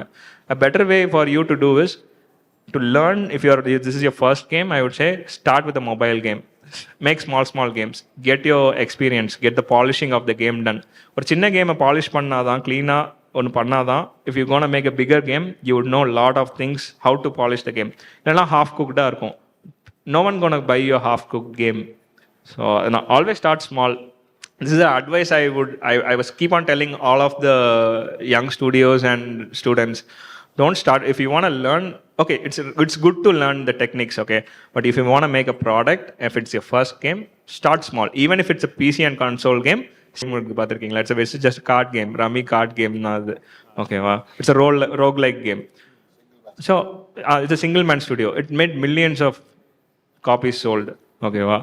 So that is how you need to think. If you're ஒரு சின்ன டீம்னா அந்த ஸ்கேலபிலிட்டிக்கு how much effort you put in the logics systems, அங்கே தான் உங்கள் brain work ஆகுமே தவிர்த்து கிராஃபிக்ஸில் இல்லை. Thank you. Yeah, thank you. I know more questions. We're here right around the corner. Yeah.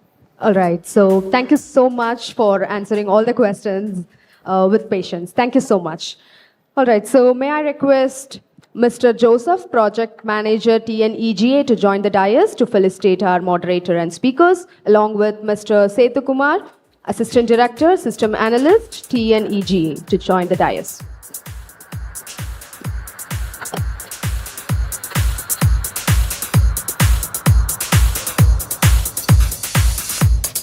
Requesting to felicitate Mr. Machaya Kalangada, Head of India Game Developer Conference, IGDC.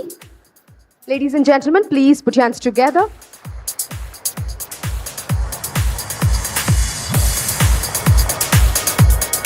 And to the speaker, Mr. Mario Royston, co-founder and managing director of V-Loading Studios. Come on, everyone, please give a big round of applause. It was a very insightful session. And to Mr. Mohandas, co-founder and CEO, Chennai Game Studio.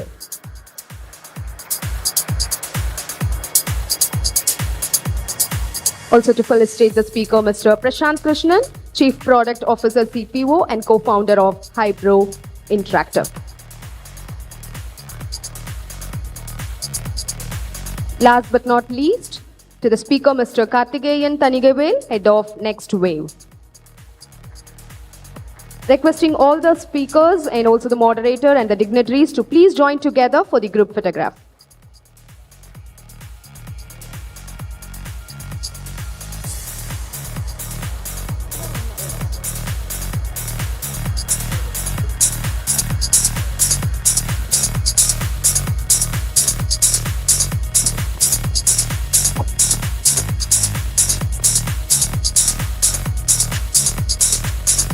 Ladies and gentlemen, and all the curious minds, requesting everyone to give a big round of applause to the team.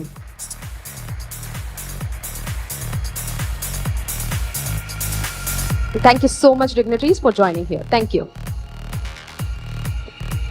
So now we will be breaking for the lunch. and requesting everyone to be back by 2 p.m. for the launch of Namma Arasu. And the students will have the lunch at the ground floor that has been organized for you. And for the guests, it is in the same floor at the end of the corridor. Thank you so much. And see you at 2 p.m.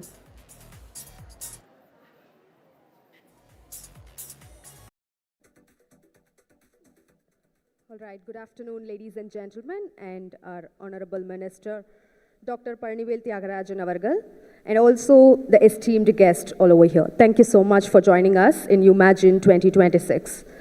As the first state in India, Tamil Nadu established a separate department for IT and digital services in 1998 under the visionary leadership of former Chief Minister Dr. Kalaignar Karunanidhi Avargal. Information Technology and Digital Services Department has implemented the statewide rollout of e-district project to ensure seamless digital access to government services by citizen. 260 G2C services are delivered through 32,000 plus operational e-Sevai centers spread across Tamil Nadu. Further, the Tamil Nadu e-governance agency, which is TNEGA, continues to strengthen digital governance by bringing government services closer to citizens. Today, the Tamil Nadu government has set another milestone in our state's digital development journey with the launch of Namma Arasu, a scheme that delivers government services through WhatsApp. The Tamil Nadu e-governance agency has implemented this scheme to enable people to easily access the government services. Namma Arasu initiative is a strategic program aimed at leveraging the widely used WhatsApp platform to deliver government services, enhance citizen engagement, and streamline service delivery in Tamil Nadu. It enables citizens to access key government services from their mobile devices anytime and anywhere.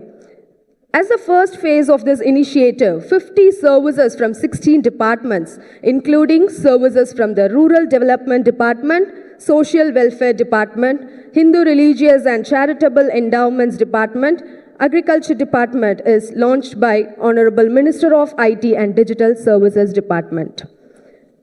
To inaugurate Namma Arasu, I would like to call upon Mr. Deepak Goyal, CEO of Carix Mobile Private Limited, to please join the stage.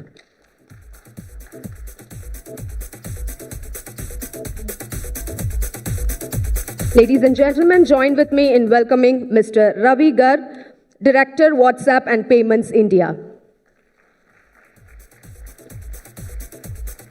Requesting Mr. Arun Srinivas, Head of Meta India, to join the dais.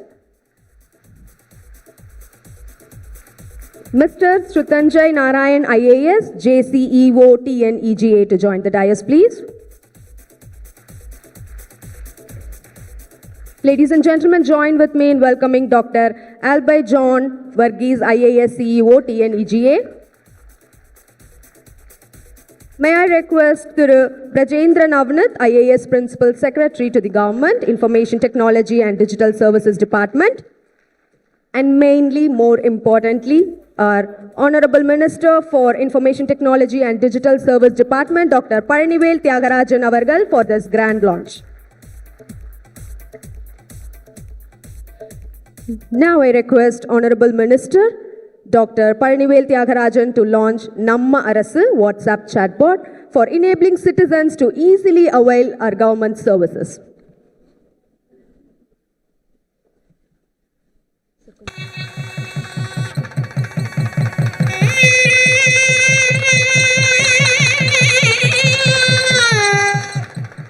இந்தியாவிலேயே முதல் மாநிலமாக தமிழ்நாட்டில் 1998ஆம் ஆண்டு தகவல் தொழில்நுட்பம் மற்றும் digital சேவைகளுக்கு என்று ஒரு தனித்துறையை தொடங்கி வைத்தார் முன்னாள் முதல்வர் டாக்டர் கலைஞர் அவர்கள். இன்று மாண்புமிகு தமிழ்நாடு முதலமைச்சர் அவர்களின் வழிகாட்டுதலின்படி நம் மாநிலத்தின் டிஜிட்டல் வளர்ச்சி மேலும் ஒரு உயரத்தை எட்டியுள்ளது. வாட்ஸ்அப் மூலம் அரசு சேவைகளை வழங்கும் நம்ம அரசு திட்டம். அரசின் சேவைகளை மக்கள் எளிமையாக பெற வழிவகை செய்யும் இ-சேவை என்னும் முத்திரை திட்டத்தை செயல்படுத்தி வரும் தமிழ்நாடு மின்னாளுமை முகமை இந்த திட்டத்தை முன்னெடுத்துள்ளது.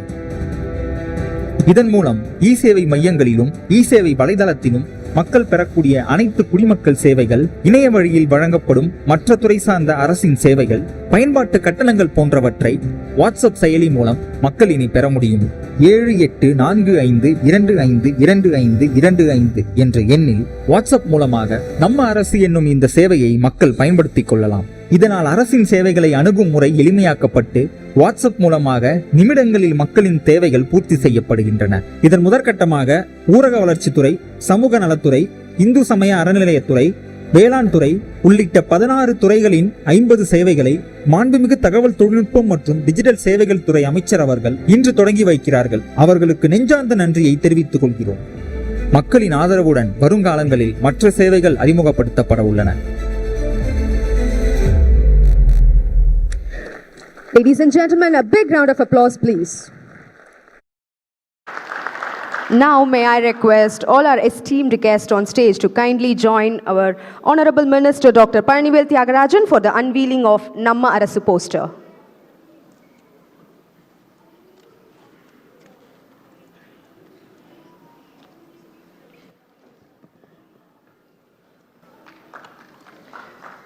Can we give a big round of applause, please, while doing this launch?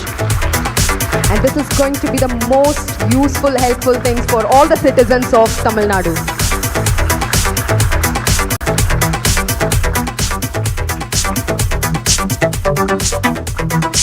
Yes, ladies and gentlemen, now Namma Arasu is now officially launched. Let's give a big and huge round of applause. Come on, everyone.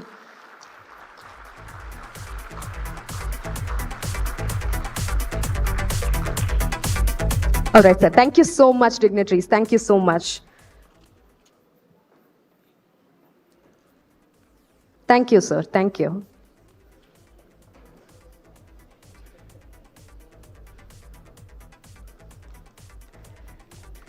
Once again, let's give a huge applause for the launch of Namma Arasu, which is going to be more helpful and useful for all the citizens of Tamil Nadu. Now, may I request Mr. Arun Srinivas, Head of Meta India, to give the presentation on transforming governance in the state of Tamil Nadu with WhatsApp. Ladies and gentlemen, let's give a huge round of applause to him, please.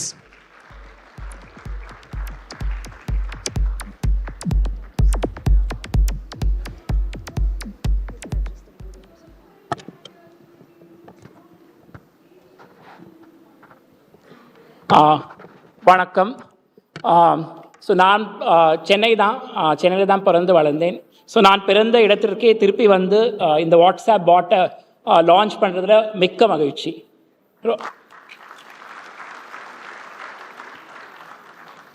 So இது இந்தியாவிலேயே நாங்கள் 3rd ஸ்டேட்டில் launch பண்ணுறோம். இது வந்து நாங்கள் முதல்ல ஆந்திரா, ஒரிசாவில் லைவாக இருக்குது. But what clearly we are seeing is that I think with the digital infrastructure that Tamil Nadu has, we've been really impressed with the speed, and the efficiency that the entire government of Tamil Nadu, and we owe a big, gratitude to the Honorable Minister as well as the entire team of secretaries in really getting us rapidly to this position. So we really indebted to, I would say the strong infrastructure that the state has is really, unrivaled in many aspects, and clearly IT is one of them. So what we clearly see with this is that citizens across the state, almost about 8 kodi makkal irukanga inga, so they will be able to access, today we're launching with 50 services, but over time there will be many more services. And we have seen, for example, the power that this helps for ordinary citizens, right? With the power of a number today, over time they can get any government service and assistance. So be it, booking bus tickets, be it booking temple darshans, be it getting, schemes and subsidies and social welfare and justice, as well as even things like hall tickets for exams. Over time, all of these are possible on WhatsApp. We've already seen, as I said, some of the examples being used, and I'm pretty sure that Tamil Nadu will actually, be one of the leading states given the rapid penetration and adoption that we see to really be using all of this. So I think this not only, gives the power of, I would say, scaling services. So imagine, if somebody is sitting even in rural Tamil Nadu, they do not have to visit the nearby, office of the panchayat or the taluk office to really get a certificate. Most of these can be downloadable on WhatsApp. So this will obviously improve, governance and clearly benefit the government a lot in really administering everyday service. So as we know, WhatsApp is everywhere. WhatsApp obviously is used by every single citizen in this country. It's also very conversational. So even if people do not understand and have doubts, they can clearly converse. And this actually strengthens the bonds between, I would say, the government and citizens. The third thing is there are many things which can also be used in this medium to help them on day-to-day issues. For example, if there is a cyclone warning, you can immediately address the relevant districts and, make sure you reach the right citizens. So these are things that actually will start, I'm sure, improving the quality of life, for each of these citizens here. So this is one number that I think the citizens have to remember, which you just saw, 7845252525. This unifies all the services. It is designed with the citizen in mind, and we will work very closely with the minister and his team across ministries to really make sure that whatever they want in terms of forms, any other service can really be seamlessly done in multiple languages as well. So it's not only in English, it starts off in Tamil as well, where people can obviously make these queries in Tamil. More importantly, as I said, it brings all the departments together, right? So otherwise, typically, a citizen will have to go to different departments for different services, whereas with the power of this single number, you're able to actually reach out to all departments together. So whether it is payment of water, like I mentioned, a weather forecast or cyclone, for example, birth certificates, fertilizers, subsidies or availabilities, trade license renewals, Pudumai Pen scheme that the government has launched, all property tax collection, all of these are possible, and many more services will clearly, start getting added to this roster. So with, this, I think this is only the beginning. As I said, we have about 50 services right now, which we are going live with. But clearly, we envision a scenario where thousands of services, across departments will soon be available on WhatsApp in collaboration with the government. Again, a big, thanks to the Honorable Minister and the entire team of secretaries and our partners, without whom we would not have been here today. Thank you very much.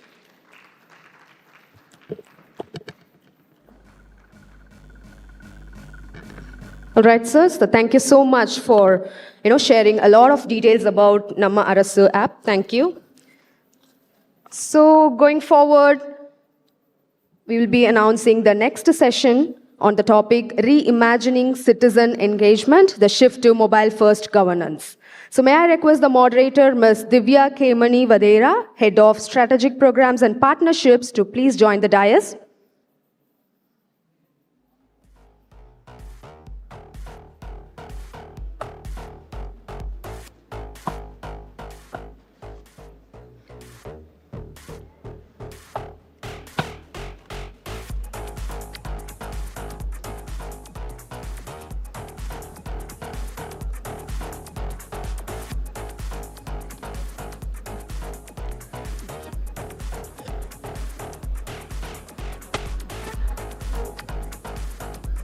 All right, once again, thanking our Honorable Minister, Dr. Panivel Thiagarajan Avargal. Thank you so much for joining us, sir.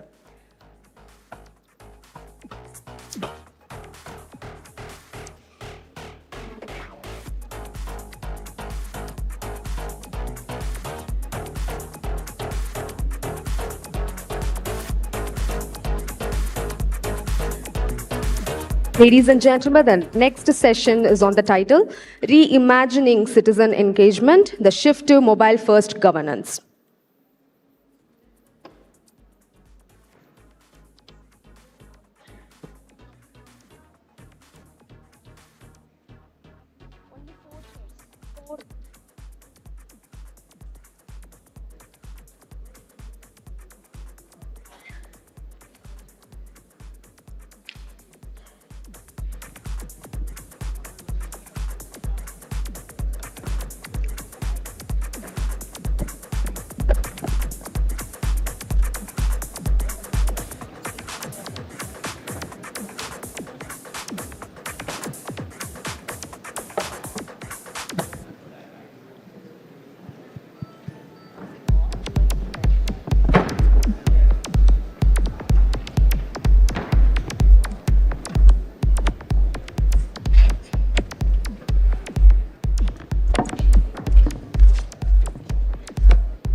All right, so going forward, the next session, I'm repeating it again for you. It's reimagining citizen engagement, the shift to mobile first governance.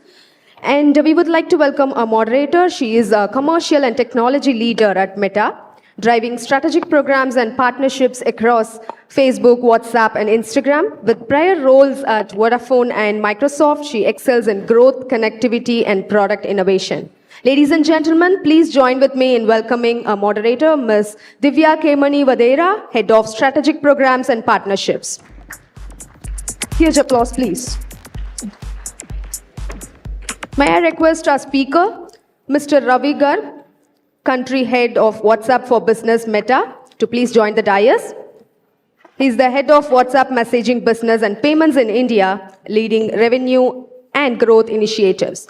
With over 25 years of experience across IT, telecom, and FMCG, and nearly 13 years at Microsoft, he brings deep expertise in strategy, sales, marketing, and operations to drive WhatsApp's expansion in India. Come on, ladies and gentlemen, let's give a huge applause to him. May I request our next speaker, Mr. Manpreet Singh Ahuja, Chief Client and Alliance Officer, PwC, to please join the dais. And he's a member of its leadership team with 20 years of global consulting experience. He leads strategic clients relationships and mid-market growth and alliance ecosystems. Last but not least, may I request our speaker, Dr. Albie John Varghese, IAS CEO, TNEGA, to please join the dais. And he's awarded for health and girl child protection as district collector. A medical graduate and first attempt IAS topper, he drives innovation, transparency, and citizen-focused public service delivery. Thank you so much for joining us here. Ladies and gentlemen, let's give a huge round of applause, and this session is going to be more interesting. Over to you, moderator. Good afternoon, everyone. So it's been a privilege to work with the Tamil Nadu e-governance agency for the last few months, right? And today marks a very important milestone with the launch of WhatsApp for governance in the state of Tamil Nadu. And during this discussion today, what we're going to try and do is explore how mobile-first governance enabled through public-private partnership is reshaping citizen engagement and setting the direction for next phase of digital public service delivery. And I think, sir, it's only right, Dr. Albie, that I start my first question, although it's for all the panelists, but I think it's important that I start with you. So citizen expectations are shaped by instant digital experiences, right? Whether you want to book a movie ticket, you want your banking needs fulfilled, or even ordering groceries, right? Now, how does mobile governance fundamentally change the way governments engage with the citizens compared to the traditional e-governance models? So, I think, first of all, today is a very, very, very pleasant day for us. I mean, we are really happy that we are able to launch the citizen services through WhatsApp today. And coming to your question, Divya, I think this is an effort by the government to match the aspirations of the people, right? I mean, over the last decade or so, the service delivery in all the sectors have transformed, right? You know, now we are making an order in Blinkit or Septo, and we are getting this in our home in the 10 to 15 minutes.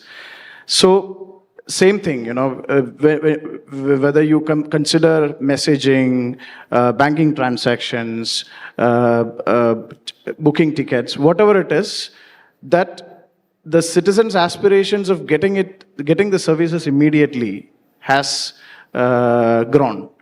And governance is one area where probably we are slightly lagging behind in matching the aspirations of the people. While the quality of the service and the delivery of the service may be exceptional, but at the same time, to get it fast, get it prompt, get it immediate, there is definitely a gap. And probably this WhatsApp services, citizen services through WhatsApp is probably our effort to match this gap.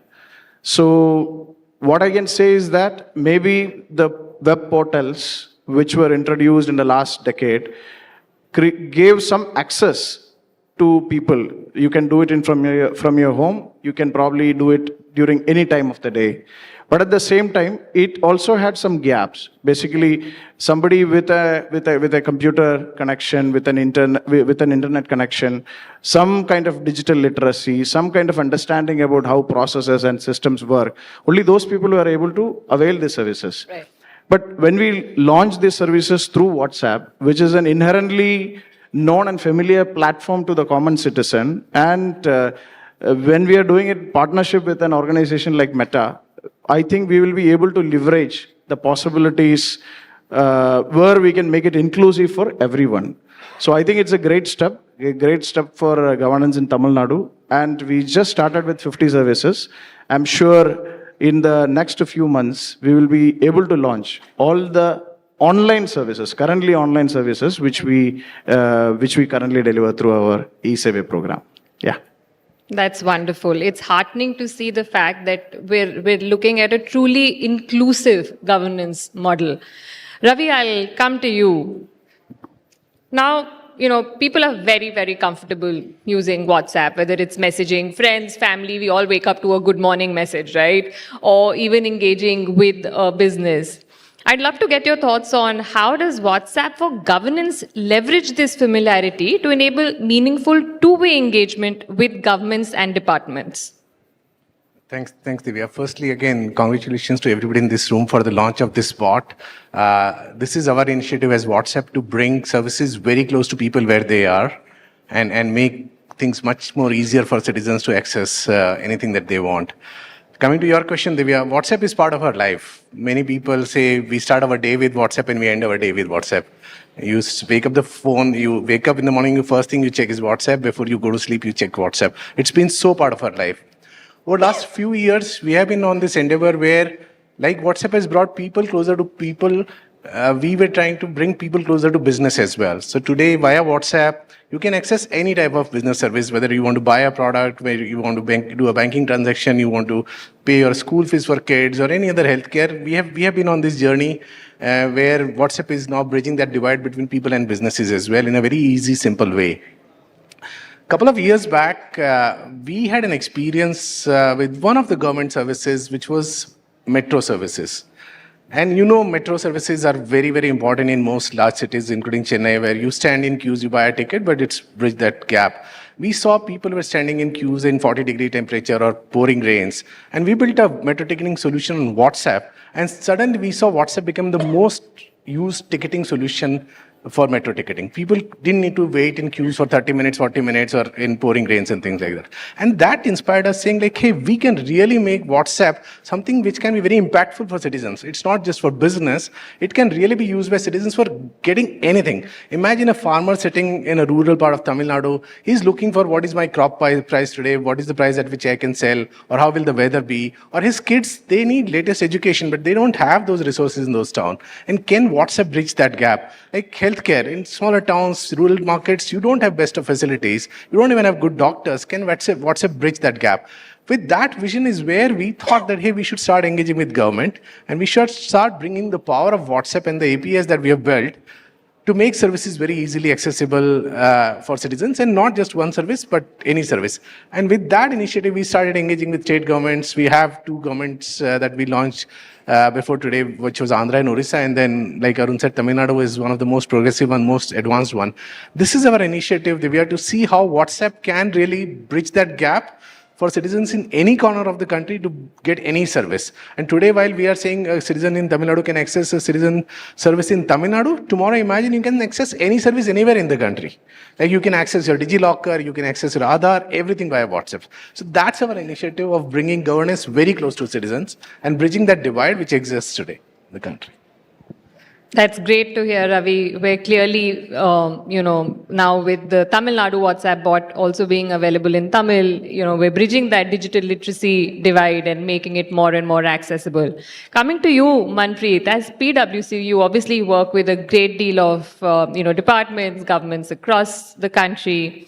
I'd love to get your thoughts on what, as per you, are the critical success factors for governments to move from pilot projects to scalable, sustainable mobile governance programs?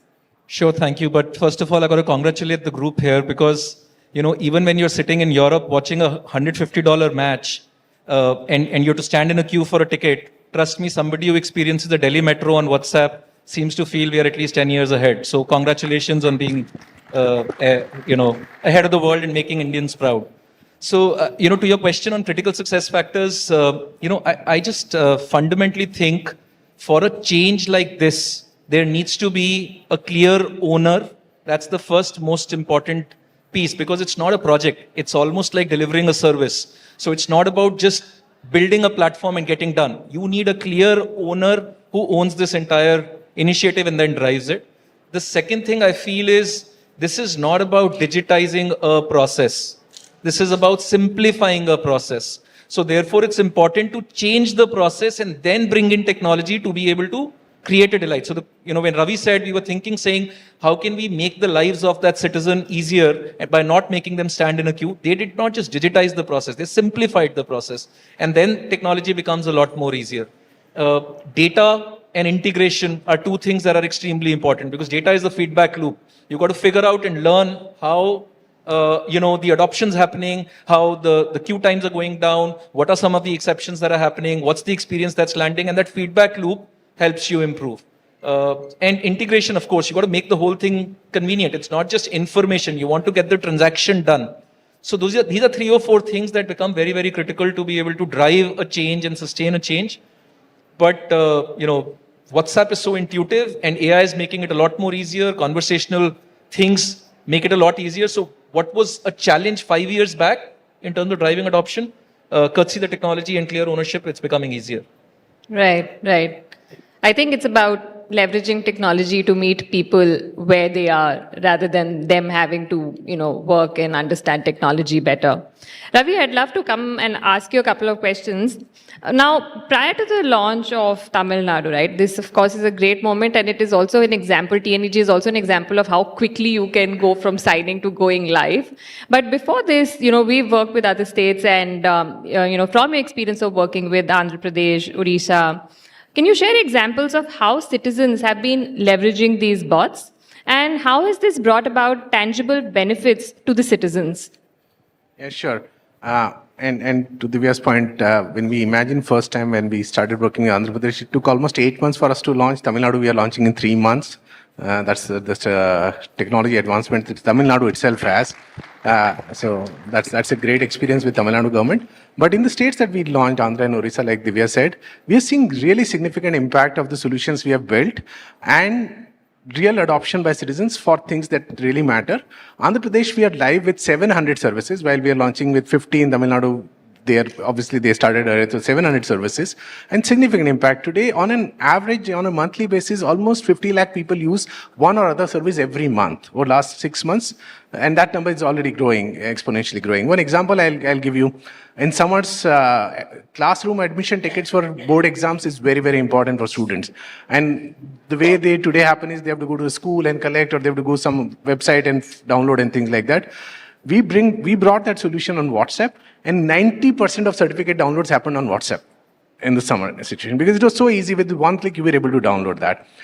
Today, we see adoption of services in terms of ticketing, birth certificate download, death certificate downloads, tax payments of water. One big thing in Andhra we saw was temple darshan booking. Andhra has Tirupati and many other big temples, and a lot of citizens, they used to stand in long queues. Now they can book a ticket, take a time, and then go there. So there is real adoption we are seeing there.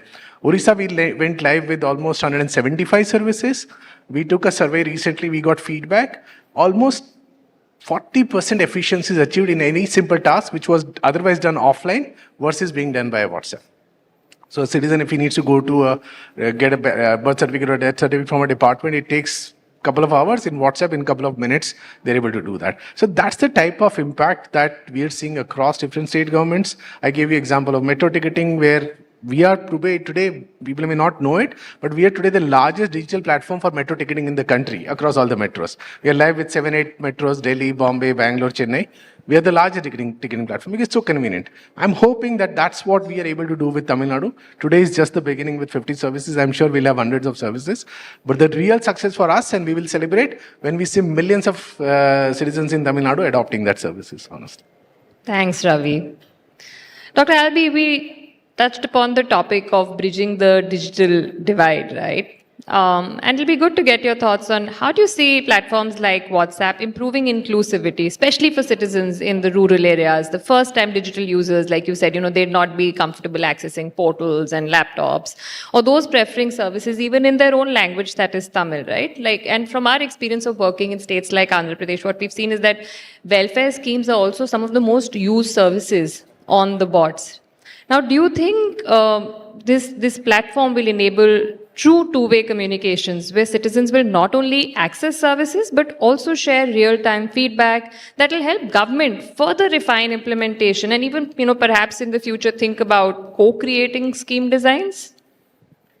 Okay.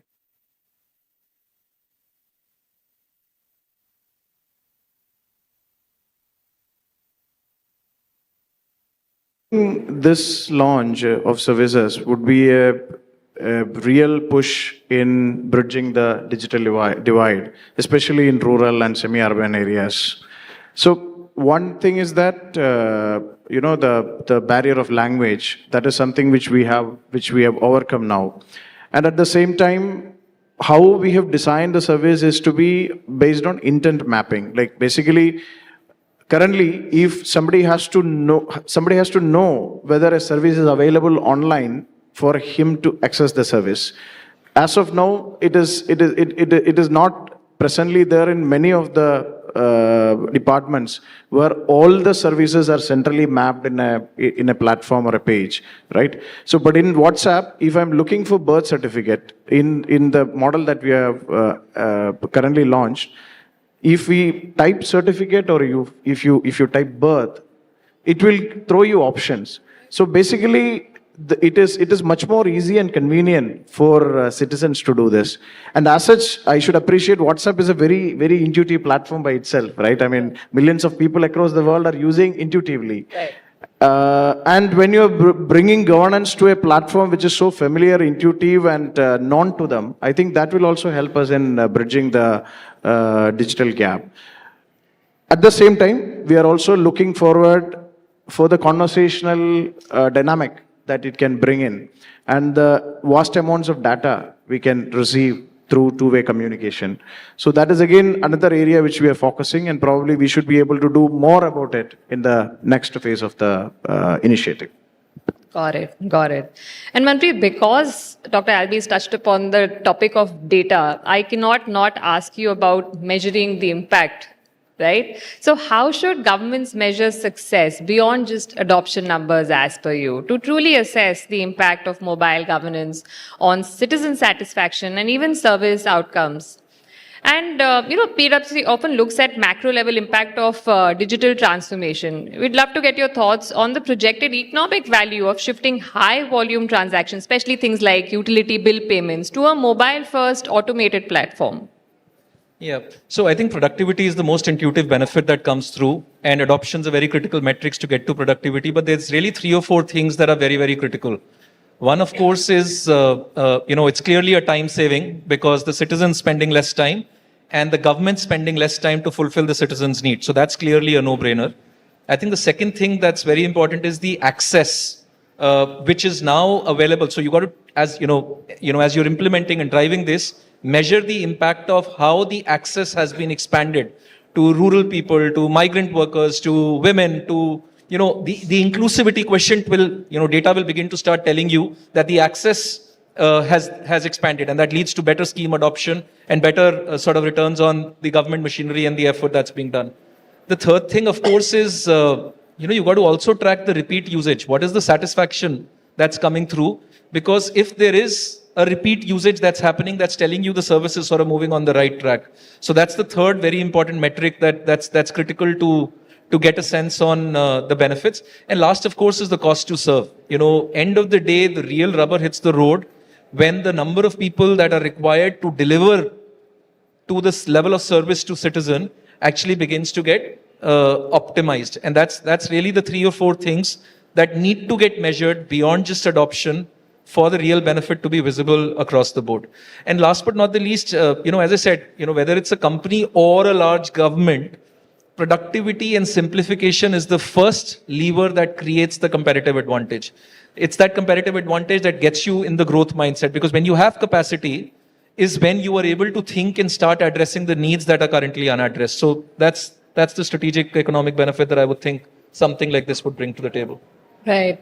And yeah, while we're trying to simplify lives of citizens, what I also hear you saying, it is a balancing act between, how does it benefit the citizens? Plus, is it even reducing the cost to serve? Are we having to invest less in physical infrastructure? Are people having to go less to offices to get work done? Ravi, coming to you. Now, you talked about how, we've learned from every state in which, we're now able to crunch timelines, do things faster. Now, drawing upon your experience that now that we've been working with the Tamil Nadu e-governance agency for a while and the various state governments, what are some of the strategic and operational learnings you could share to guide other states that are considering launch of similar citizen service initiatives on platforms like WhatsApp? That's a very good question, and I can say Manpreet briefly touched upon it in his initial response. This is not about bringing a digital service on WhatsApp. When we started with a couple of governments like Andhra, Orissa, they brought their long forms. Like if you see today, government experiences, whenever you want something, you will get a very big form which you have to fill, write 50 lines in columns, and then somebody processes that form, and then something happens after that as a paper process. And the government brought same form saying, hey, you replicate that on WhatsApp. Now, that's not WhatsApp. WhatsApp's power is simplicity. In one word, you should get the outcome. And so it is when any government, and we're working with all the governments, when they are looking at WhatsApp and simplified governance, it is not about replicating what you have in the physical world or even in your digital processes where you built on portals maybe 10 years, 20 years back. It's about reinventing that process itself. Many of the processes today probably are not even relevant in the mobile world. You don't need 50 things. Maybe there is data, like your basic information is already there with you as a government. You can just verify with one number through Aadhaar. You don't need to ask the citizen to fill that whole information again for every service. Right? Today, every department in a government operates independently, and every department asks you first for the same information. Your name, date of birth, location, address, everything. Whereas that data is already centralized now, and with one Aadhaar verification, you can get that. So some of those process reinventions can really bring this simplicity and power to the WhatsApp the way it is. So that's one thing that we believe that governments should think when they think of very easy governance and digitized governance, is to reinvent some of the processes. Second, and which we saw definitely in the state of Tamil Nadu, is a very strong sponsorship from senior government leaders. And we saw the sponsorship from the Honorable IT Minister here today. That's very important because it's not just about one department, it's about bringing the whole state together. A lot of different departments have different processes, different structures, different owners. And how do you bring all of them together? Because there's no point you bring 5 services on the WhatsApp and other 5 are not there because those departments probably are not convinced that they are not ready. So we really think a very strong sponsorship from senior leaders and ministers of the state can really bring that power of WhatsApp to the citizens, and those are some of the learnings that we are having, to be honest. That's what we start with now when we go to any state government, that you have a bigger sponsor, are you ready to reinvent your processes? That's right. And I think there's no better person to talk about behind the scenes than Dr. Albee himself. Now, everybody's talking about single number, simplified experience, unified experience, but behind bringing to life such a solution is a complex operational effort across multiple departments. Like, we've seen how your teams have rallied over the last couple of months, getting things done, not just within TNEJ, but across multiple departments who are actual owners of these processes, right? Can you take us behind the scenes and share how your team coordinated across departments, aligned processes, and drove execution to make this WhatsApp bot a reality? And if the other states were to ask you, what are some of the lessons that you've learned that could help them maybe go faster on this journey? See, first of all, I should start by thanking my team who has worked for the last 3-4 months, on getting us to this day. They have worked really, really hard. And not just our team at TNEGA, our organizations, other departments, line departments, and the IT liaison officers and SPOCs of those departments also. I would like to take this opportunity to thank all of them. And having said that, it is not a very easy thing to do. When multiple departments and multiple stakeholders are involved, always it needs a lot of give and take and a lot of conversations to just even start the services, right? So I think, one thing which we got it right in Tamil Nadu is the strong intent of the government. Right, as Ravi was telling, the Honorable IT Minister and the government and the senior leadership was very clear that, this is something we want to do for the people of Tamil Nadu. And as such, the government also has a motto of delivering everything for everyone, right? To reach out to the last person, unto this last person. We want to take the services up to this last person. So with that motto and with a strong push from the government, we were able to align the departments, all the 16 departments, to this common vision of delivering services through this new platform. And when we were able to do that, what we did right, which I probably think is that, we did multiple workshops, interdepartmental workshops, and we demonstrated these are the capabilities of the platform, and these are the capabilities probably we can do through WhatsApp. And what service do you think will be the first to be launched in WhatsApp? So rather than taking this decision from TNEGA or from the IT department, we gave this decision to the concerned departments.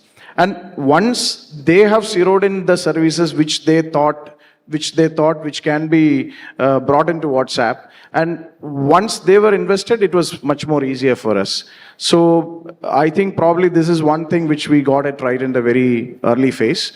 And after that, we were able to get dedicated persons, dedicated SPOCs in all the departments, and our teams were able to, the horizontal, everything was not needed to be scaled up to my level or the levels to the project management level. Things were able to be coordinated horizontally at the team level itself. So that is again something which we are able to do.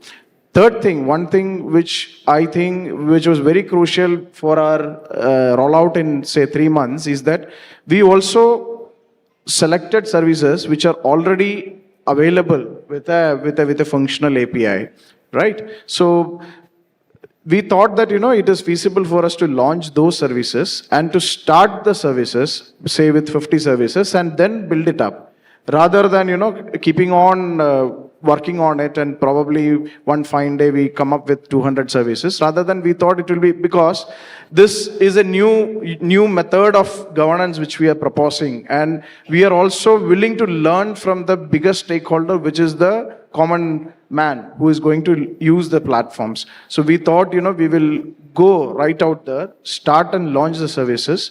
And based on feedback, we are also ready and willing to, course correct or reinvent and remodify the way the services are delivered. So I think these are probably the 3 lessons which we learned on the way in implementing this, as Ravi was said, in the last 3 months.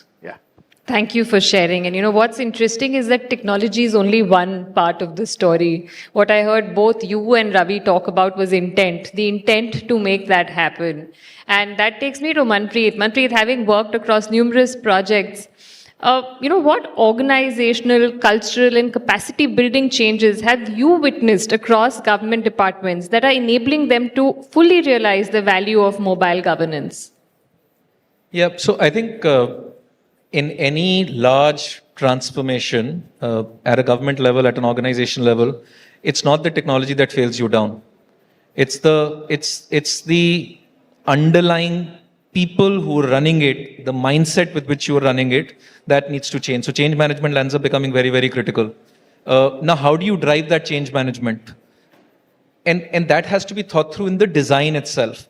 So, when I sort of look around the governments at this point in time, everybody is going back and saying, how do there was a time when the asks used to be, I have this portal, can you digitize this portal? So that the citizen can get to me and discover my needs a little better by getting to the portal. But get to the shoes of a citizen, they have to remember the portal, they have to log into the portal, remember the password, and then figure out the long form that Ravi was talking about. Automatically you're trying to create friction points in this entire journey. But when we are designing it today, governments are beginning to ask, I mean, I know you're in the early leads, but the governments are going back and saying, how can I get a conversational entry point through a common interface where I can actually discover, where the government gets closer to me rather than me getting closer to government. Now, when you design the processes like these, the change begins to start getting a little better and easier. And second thing, I think the clear single owner, because what will happen is, the government machinery runs through departments, but the citizen doesn't care. I mean, the life of a citizen is not running on departments. I've had a child, and that's the important piece for me. Now, if there are 3 departments that need to get together to be able to get me a certificate, that integration needs to happen in the design itself. So those are some of the fundamental bits that have to be thought through in the design itself to be able to drive the change. Technology will not fail. It's the back end that actually needs to be tighter. Got it. Got it. As we move towards the last section of this panel, Ravi, I cannot close this panel, before asking about AI. Now, as AI becomes integral to citizen services, how is WhatsApp thinking about integrating AI to enhance responsiveness, and other examples that you can share with us that has made journeys more intuitive for citizens, for customers, leveraging AI or even voice for that matter? Absolutely. I think AI will be part of everybody's life, whether we today realize it or not, or whether we like it or not. That's where the world will move. Yes, there are goods and bads of AI, but the good part is AI will really help simplify and improve a lot of things that today are still cumbersome. I'll give you an example. We spoke about it, but let's say if today somebody falls sick, and specifically in the smaller town, people who are not rich, they have to go through so much of pain, right? They have to figure out what is the insurance, what are the government benefits, which is the hospital where I can take my child, whether those treatments are available or not, where do I buy medicines, where do I get all those tests. Now, there's so many things. Like Manpreet said, the person is more worried about the patient, right? And he's forced to do so many things. He has to file an insurance document, he has to figure out the appointment, he has to figure out the bed, he has to figure out the transport, ambulance or something like that. Imagine that it's that scenario for somebody who is in a smaller town who doesn't have resources or money like people in this room may have. Now imagine that power on WhatsApp, where the moment somebody in your family is sick, and maybe any government site, let's health department site, you just say, I'm sick. And then the AI takes over and starts giving you every information proactively. It will figure out which city you are in. It will figure out which is the nearest hospital, what is the bed, what is the medicine, who is the doctor available. It will book an appointment for that the patient for you in the doctor. It will line up the treatment. It will give you everything. It will also help you find the insurance. Whatever the state government health insurance or the central government health insurance schemes, it will get you all the paperwork lined up. Imagine a person doing that for you. You don't need to worry about doing that. You just worry about taking care of patient. That's the power of AI. That's what we think we can bring on WhatsApp once we bring these citizen services together and when we start layering with AI. That's a very advanced version that I said. Simple version is today not many people are even educated to fill a form, for example, like we spoke of. There are many processes. Imagine you just call on WhatsApp, not to a human being, but to the bot, the Tamil Nadu bot that we saw, and you just say, I want this, and then the AI takes over, starts filling the form, it starts pulling information from your Aadhaar card or any other data that you have filled in the document, it starts automatically filling that and makes you just say, okay, and the job is done. So AI may bring a lot of processes simple.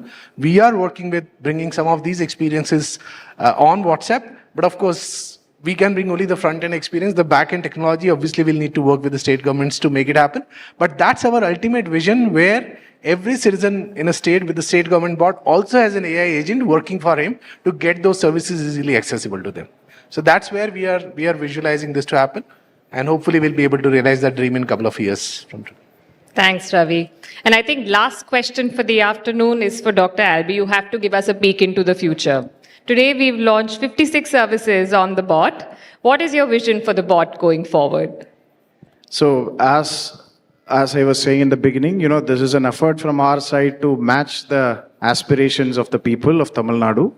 Right? So rather than designing portals or designing web pages and forms and looking for people to come and find us, we are making that effort to reach where people are actually there and trying to meet where they are in the ways they can understand and they can relate to. It is an effort like that from our side. And we are launching 50 services today, and in the next 6 months, we are planning to launch another 100 services. And going ahead, we would like to launch all the digital services of Tamil Nadu through the platform of WhatsApp in the next 1 year. That's our road ahead. I'm sure our team, which has done this in the last 3 months, will make sure that this aim is also reached in the next 1 year. Thank you. No pressure at all, right? So today's discussion clearly highlighted that mobile first governance is not just about technology, it's about intent, it's about collaboration, and it's about building systems and processes that simplify citizens' lives. On that note, thank you for being a very patient audience. This is only the beginning of this partnership with Tamil Nadu E-Governance Agency, and we look forward to building on this partnership. Thank you so much. Thank you. Thank you.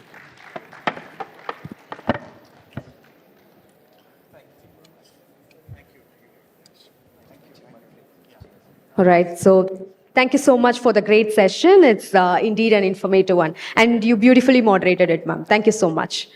All right, so to felicitate our moderator and the speakers, may I request Mr. Sritanjay Narayanan, Joint CEO, TNEGA, to please join the stage.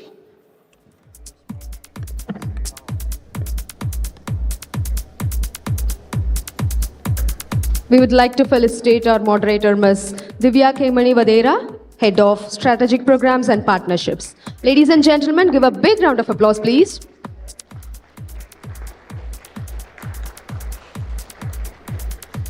We would like to felicitate Mr. Ravigar, Country Head, WhatsApp for Business Meta.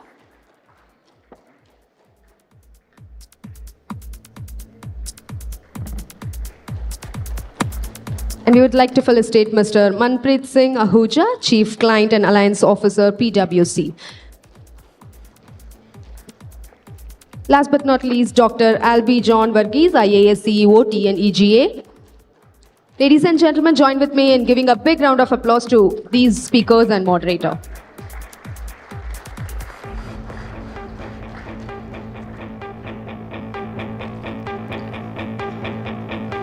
Requesting everyone to join for the group photograph, please.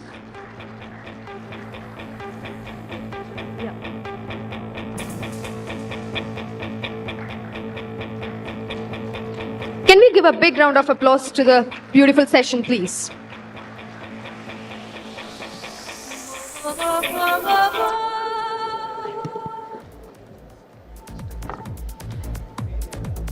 Thank you so much, dignitaries. Thank you. All right, so the next session is about academia, industry, government partnership to build deep tech ecosystem.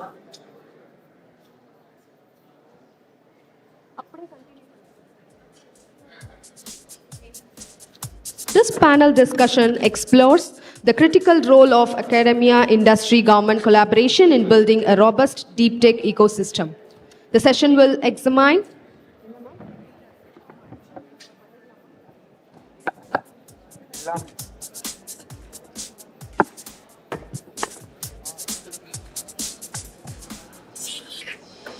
Ladies and gentlemen, I'm repeating again, the next session starts by 3:20 p.m. and the topic is academia, industry, government partnership to build deep tech ecosystem.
The next session is going to start now, so requesting each one of you to please get settled as soon as possible.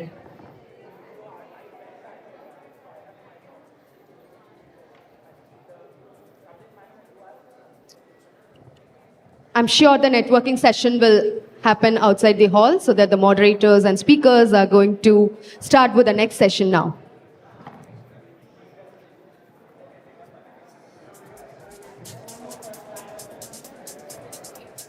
So those who are busy discussing over there and networking with your friends and colleagues, so please get settled. We will start with the next session.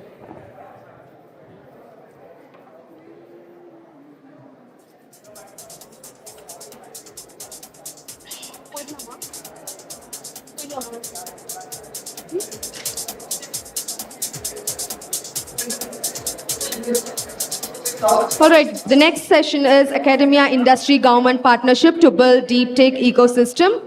So we would like to invite our moderator. She's a visionary technopreneur, MIT innovator, under 35, and founder and CEO of River Ventures, the world's first Industry 5.0 focused deep tech venture builder, a global inventor and ecosystem architect. She drives human-centric, sustainable innovation across advanced manufacturing, robotics, semiconductors, and digital transformation worldwide. Ladies and gentlemen, join with me in welcoming our moderator for the next session, Dr. Viveka Kalidasan, founder and CEO, River Ventures. Everyone, please put your hands together for her.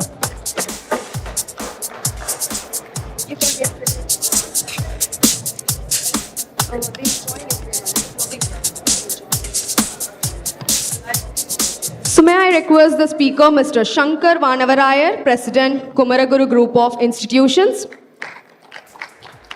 He's an entrepreneur and cultural advocate, President of Kumaraguru Institutions and Executive Director at ABT Industries, Shakti Group. He supports startups and jobs, represents India at global forums, and promotes Indian culture through the Vanavarayar Foundation. Thank you so much for joining us here, sir.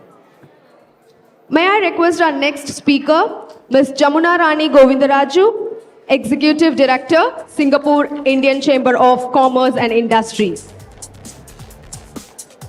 She is the Executive Director of SICCI and advisor, SMEC at SICCI, becoming the first Indian woman leader in the Chamber's 98-year history. She advocates the South Asian business owners and professionals in Singapore, overseeing SICCI and its subsidiaries SICCI Capital and Scares.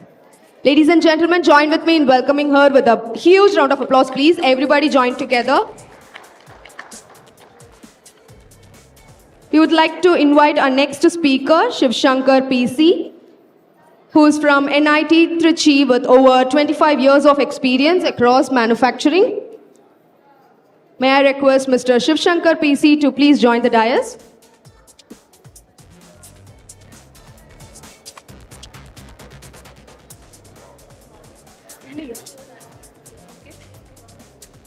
All right, may I request Dr. L. Ashok Kumar to please join the stage. He is the Principal, Tyagarajar College of Engineering with 28 years of experience in the combined academic, research and industry experience, a former US postdoctoral fellow and national fellowship awardee. Published 170 plus papers, holds patents, built Center of Excellence and guided PhD scholars. Last but not least, may I request Mr. Shiv Shankar PC to please join the stage.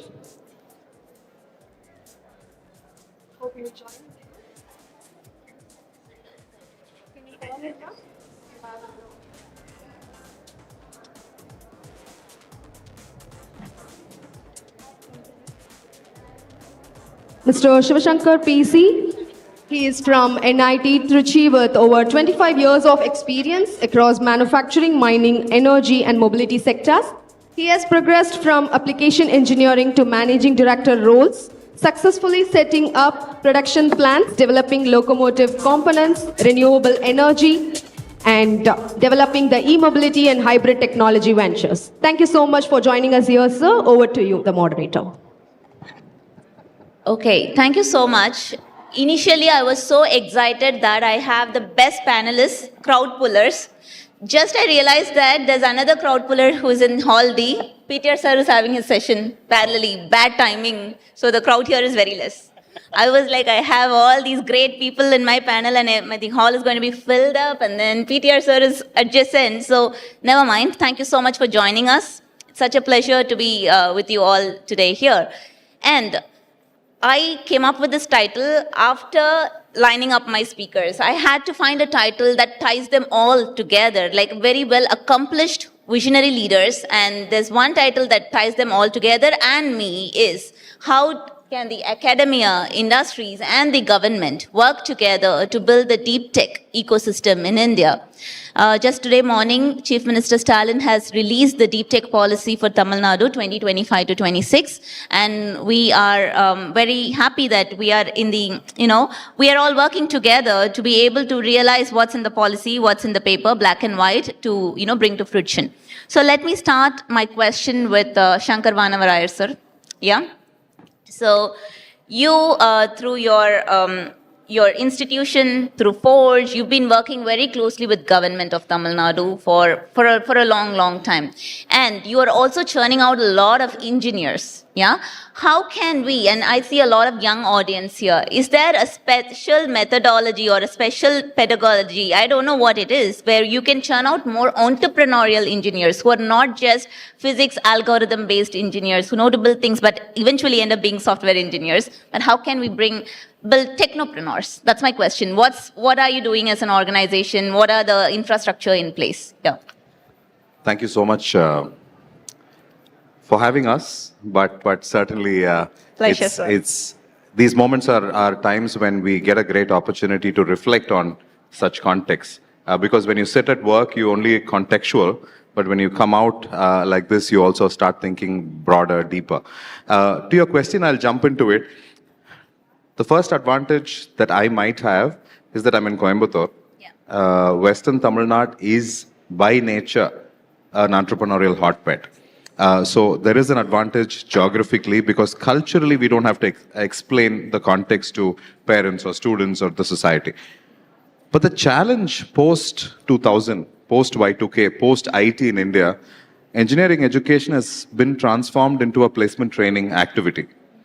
The intent or interest into understanding concepts, core subjects, understanding society and solutions has been overtaken by the fact that opportunities are created for young people, for jobs and more. And in a developing country, what do you need? You need economic progress. So I can't blame anybody, but that's the fact of the matter. And traditional sectors were not appetizing enough for young people in terms of work culture.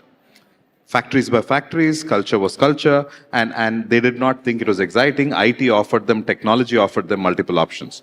Now, coming to the technopreneur or the technology entrepreneur, the first thing engineering education, and I'll sort of add on what we are trying to do. The first thing we need to understand and try to build an ecosystem where people are connected to society. This whole idea of படிக்கும்போது படிக்கணும், படிச்சுட்டே இருக்கணும், நல்லா படிக்கணும் versus what are you studying in relevance to society has to be brought in. And across the country and certainly in Tamil Nadu, that awareness by government with hackathons to involving students in multiple things has started. But we as an ecosystem are trying to see with our alumni, with industry in the ecosystem, with how students will be immersed. And in Kumaraguru, at least, I would say, it is okay to be out of class to do something else. It is not considered a taboo, or it's not considered that you are outstanding if you are not doing. There are other ways to be outstanding apart from academic brilliance. So it's the 8.59 CGPA is very good. But if you are having a patent or working on a solution, working on a competition to go global, we accept that as equal prominence. There is a culture to try different things. Right? At the same time, I don't think we have glamorized failure as much as in developed economies. But I must say, for us, we've gone through this thought process. If we have to select a student for something, we don't necessarily keep the academic brilliance at the top. His ability, his intent, and his aspiration is also equally assumed. So I think we've been able to bring that, but it is still not at scale model. It is not something, so maybe 3 to 13% is what we would have impacted.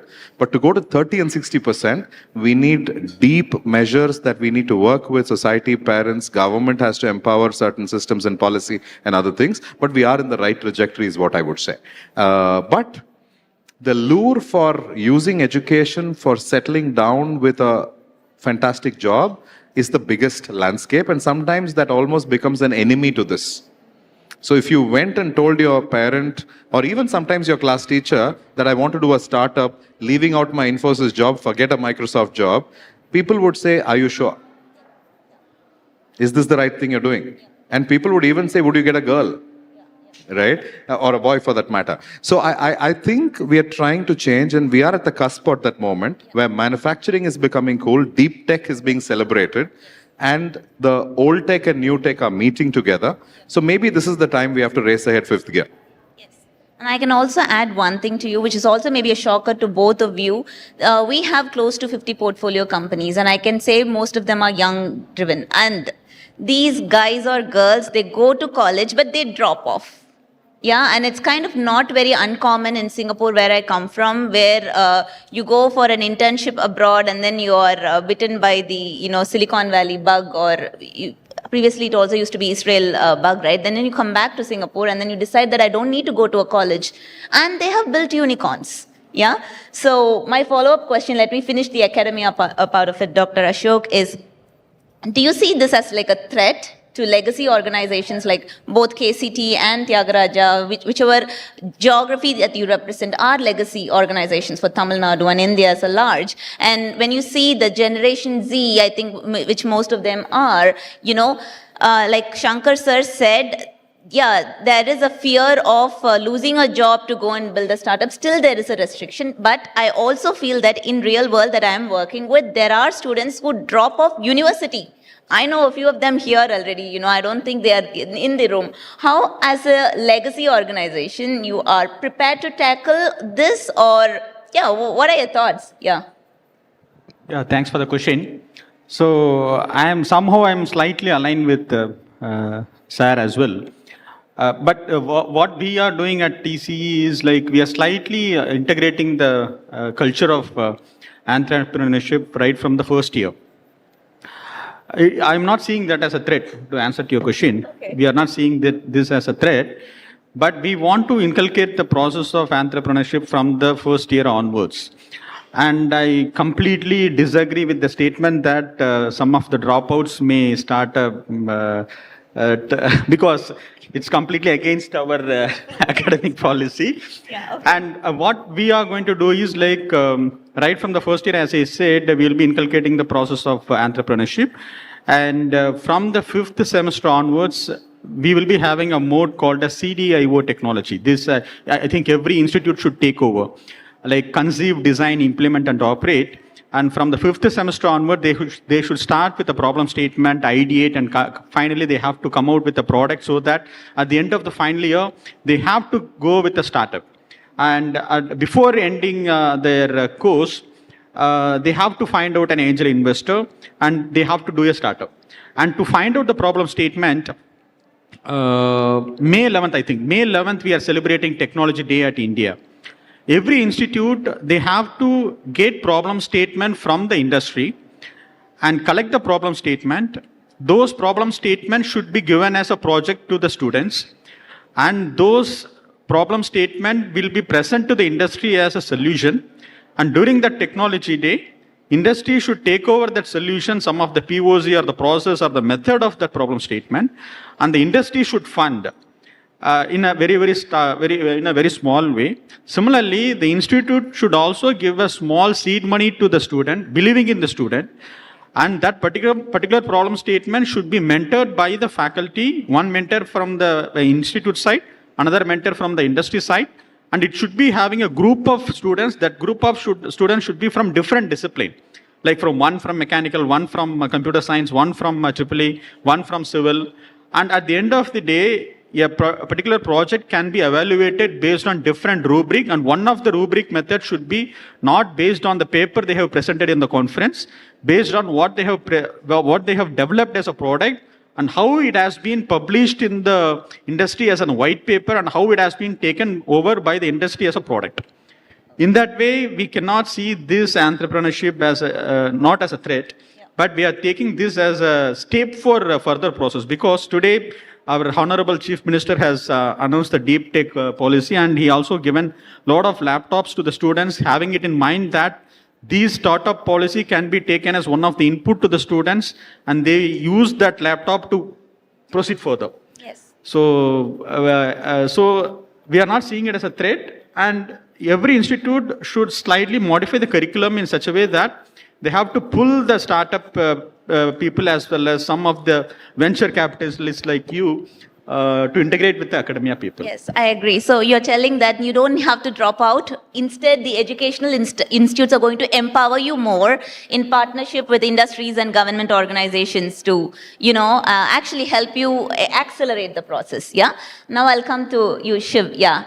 I had the privilege of riding your bicycle yesterday, and you are doing India's first e-bicycle, and it is very much deep tech. It's not just yet another bicycle, right? You have a lot of patents to it, which I'm very much impressed about the fact. And I also know that the audience here, most of the, 90% of audience is your,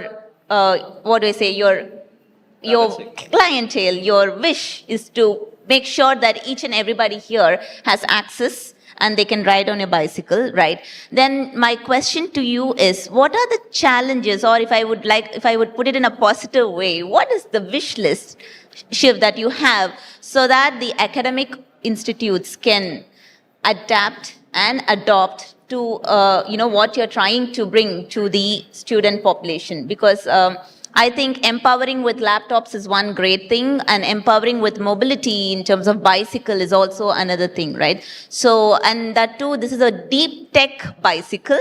So, yeah, what is your wish list? What do you think the government and academic partners can do to bring you to speed? So, while working in the technology space, what we realized is a simple, perfect machine, which is a cycle, fitted with an electric traction kit, turned out as an extraordinary mobility solution. That is how it was transformed. And especially when we were aligning ourselves with using the AI platform to generate a very unique algorithm, then we realized what technology can do for a simple piece of equipment like a cycle. But the way that showed us how technology can, transform a simple equipment, it also opened up a lot of challenges. The first, I put it as simple as you dial up, you say dial, where, it's an elaboration. The first challenge was the awareness. I'm sure all of you are students here, right? Ellame students thane. எத்தனை பேர் electric cycle இன்னொன்று கேள்விப்பட்டிருக்கீங்க, ஓட்டி இருக்கிறீங்க? கையை தூக்குங்களேன். இந்த எல்லாருமே இங்கே students, இந்த எலக்ட்ரிக் சைக்கிள்ங்கிற ஒரு விஷயத்தை யாராவது கேள்விப்பட்டு ஏதாவது ஓட்டி இருக்கிறீங்களா? கொஞ்சம் கையை தூக்குங்களேன். ஓட்டி இருந்தால். So that is the level of awareness. I'm not talking about tier 2, tier 3 city in a metro. Right? So this was the greatest challenge. Second, getting these products into the distribution network and training them to, talk about the value proposition to the customers.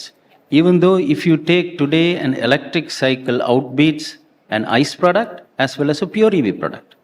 And if you take in India, the maximum travel happens between about 5 to 7 kilometers.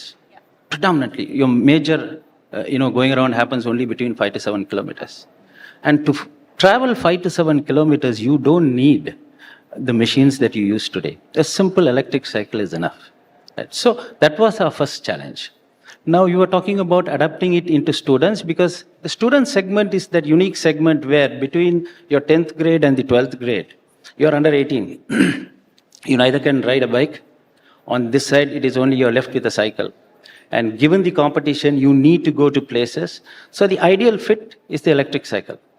And today, if you take off our shelves, what we sell, 80% of them are students who are using them. So the first challenge was that the awareness amongst the public, awareness amongst the dealerships. So we had to train them. So fortunately, we are tied up with Just Bicycles. They are one of the largest in South India for dealerships. So we started creating something called the Just Bicycle Training Institute, where we started training our own sales staff to handle the electric bicycles. Second, when we approached institutions, now institutions do have this, legacy-based infrastructure, finding it very difficult to, adapt into new technologies. Right. So that was another challenge that we are starting to work with. Then the other one was attractive schemes for purchase. Unfortunately, this segment requires like 28 to 30,000 rupees. Unlike the two-wheeler segment where you have a neat EMI scheme, this does not attract any scheme. So you can only, that is a great barrier. That becomes a problem. And the final thing is government policies and support, right, which we require. So now your second question was, how the industrial and academia tie-up can help this is, again, there was another question that you said is, the B2B2C collaboration has not been there, especially for this product. If you see, the B2B was happening in one silo, the B2C was happening in one silo. So unless the service provider, the institution, and the student get together to co-create value, this is not going to happen there. So the academia institution, if you're going to say that what it can bring is, these are all the 4 points where we need to look at and bring in innovative processes to bring in the institutions together. So to summarize, I would say bridging this gap for the current gap, you can't look at it from only a technology perspective. It has to be looked at a holistic view. And if we are going to say that how are we going to get into the institutions, then the initiatives should be embedded with empathy for student reality, institutional priority, and in general, the overall ecosystem. Okay, actually you touched on two things here if I were to summarize. One, it's very difficult to commercialize a deep tech startup in general. One is to partner with academia to license out technology, to build foreground IPs. And then another is to partner with them to become your clients so that through them you can reach out to your end clients. So yeah, I would take it all as wish list, and I am sure the academic partners here are listening, and the government is listening. And I think there can be a bigger push for the better, impact that a deep tech like yours can create in the ecosystem. Most of the audience here are girls. I think they all need your solution, right? Yeah, they definitely do need. And then now coming back to Jamuna, I always like to tell this when I'm a moderator, leave me, I'm a moderator, but just look at these panelists, it's always men. And it's always nice to have one woman for diversity. And also, you are the one who is bridging the gap between, or bridging Singapore and India. You've done, I can tell you can represent both Indian and Singapore government, right? And you are well versed in the deep tech ecosystem of Singapore. And having been working with Pan-India, not just Tamil Nadu, how do you think the deep tech ecosystem in India shaping up, and how do you think Singapore can both learn and contribute for India's deep tech journey? Yeah. வாய்ப்பளித்ததுக்கு மிக்க நன்றி. Deep tech technology in India, it is coming from the youngsters. Whereas in Singapore, everything starts with the government initiatives. Government ஏதாச்சும் செஞ்சாங்க அதை நாங்கள் follow பண்ணுவோம். We are very system driven. So me representing the Singapore Indian Chamber of Commerce and Industry, my job is to ensure that my members and the Singapore businesses are working with India on the deep tech. So இங்கே நாங்கள் இந்த ஸ்டூடெண்ட்ஸ்லாம் பார்க்கும்போது ரொம்ப பூரிப்பாக இருக்கு. என்னது இந்த பேனலுக்கு வரதுக்கு முன்னே கொஞ்சம் நேரத்துக்கு முன்னே பேசிகிட்டு இருந்தோம். Singapore, எங்கள் education system they teach us how to step A முடிஞ்சு step B முடிஞ்சு step C. ஏலேருந்து சிக்கு ஜம்ப் பண்ணுறீங்களா? சாரி, முடியாது. ஏ முடிஞ்சு பி முடிஞ்சு தான் நாங்கள் சிக்கு வருவோம். வேற இங்கே வந்து the youngsters are all very street smart. அதனால தான் அந்த முதல் கேள்வியே இப்போ எஜுகேஷனல் இன்ஸ்டிடியூஷன் தேவையான்னு விவேகா கேட்டாங்க. So the most important thing is yes, education is important because at the end of the day your unicorn can fail, startups can fail. There must always be a backup. So education is important. So another Singapore வந்து as like what I said, it's all very system driven. So government's initiative, government gives a lot of support. Grants கொடுக்குறாங்க deep tech வளர்க்குறதுக்கு. இங்கே வந்து அதை இப்போ தான் நீங்கள் start பண்ணுறீங்க. So there is a lot of opportunities for people in India to collaborate with Singaporeans and for Singaporeans to come and collaborate. So அதுதான் சேம்பர் மூலியமாக நாங்கள் பரப்ப விருக்கும் செய்தி. சிங்கப்பூருக்கு வாங்க பழகலாம். எங்ககிட்டேருந்து வந்து எங்கள் சிஸ்டமை கற்றுக்குங்க. நாங்கள் உங்ககிட்டேருந்து வந்து உங்கள் கான்செப்ட்ஸை கற்றுக்கிட்டு we can all work together to make it better. And in Singapore at this point in time is seeing India as a very, very important partner. எங்கள் பிரதமர் வந்து மிஸ்டர் மோடியை நிறைய தடவை பார்த்துருக்காரு.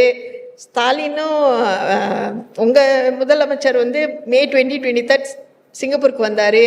அவரும் தமிழ்நாடை முன்னேற்றணும்னு பாடுபடுறாரு. ஸோ நாங்கள் எல்லாம் சேர்ந்து அது செய்வோம். Okay, thank you. So if I were to summarize, thank you, Jamana. If you want to do anything in Singapore, you reach out to River Ventures or to SICI, Singapore India Chamber of Commerce. And yeah, we are here to learn from each other and co-develop technologies together, right? So before, I have one more round of questions to my panelists, but then I like it to be a little bit more interactive. I don't feel shy.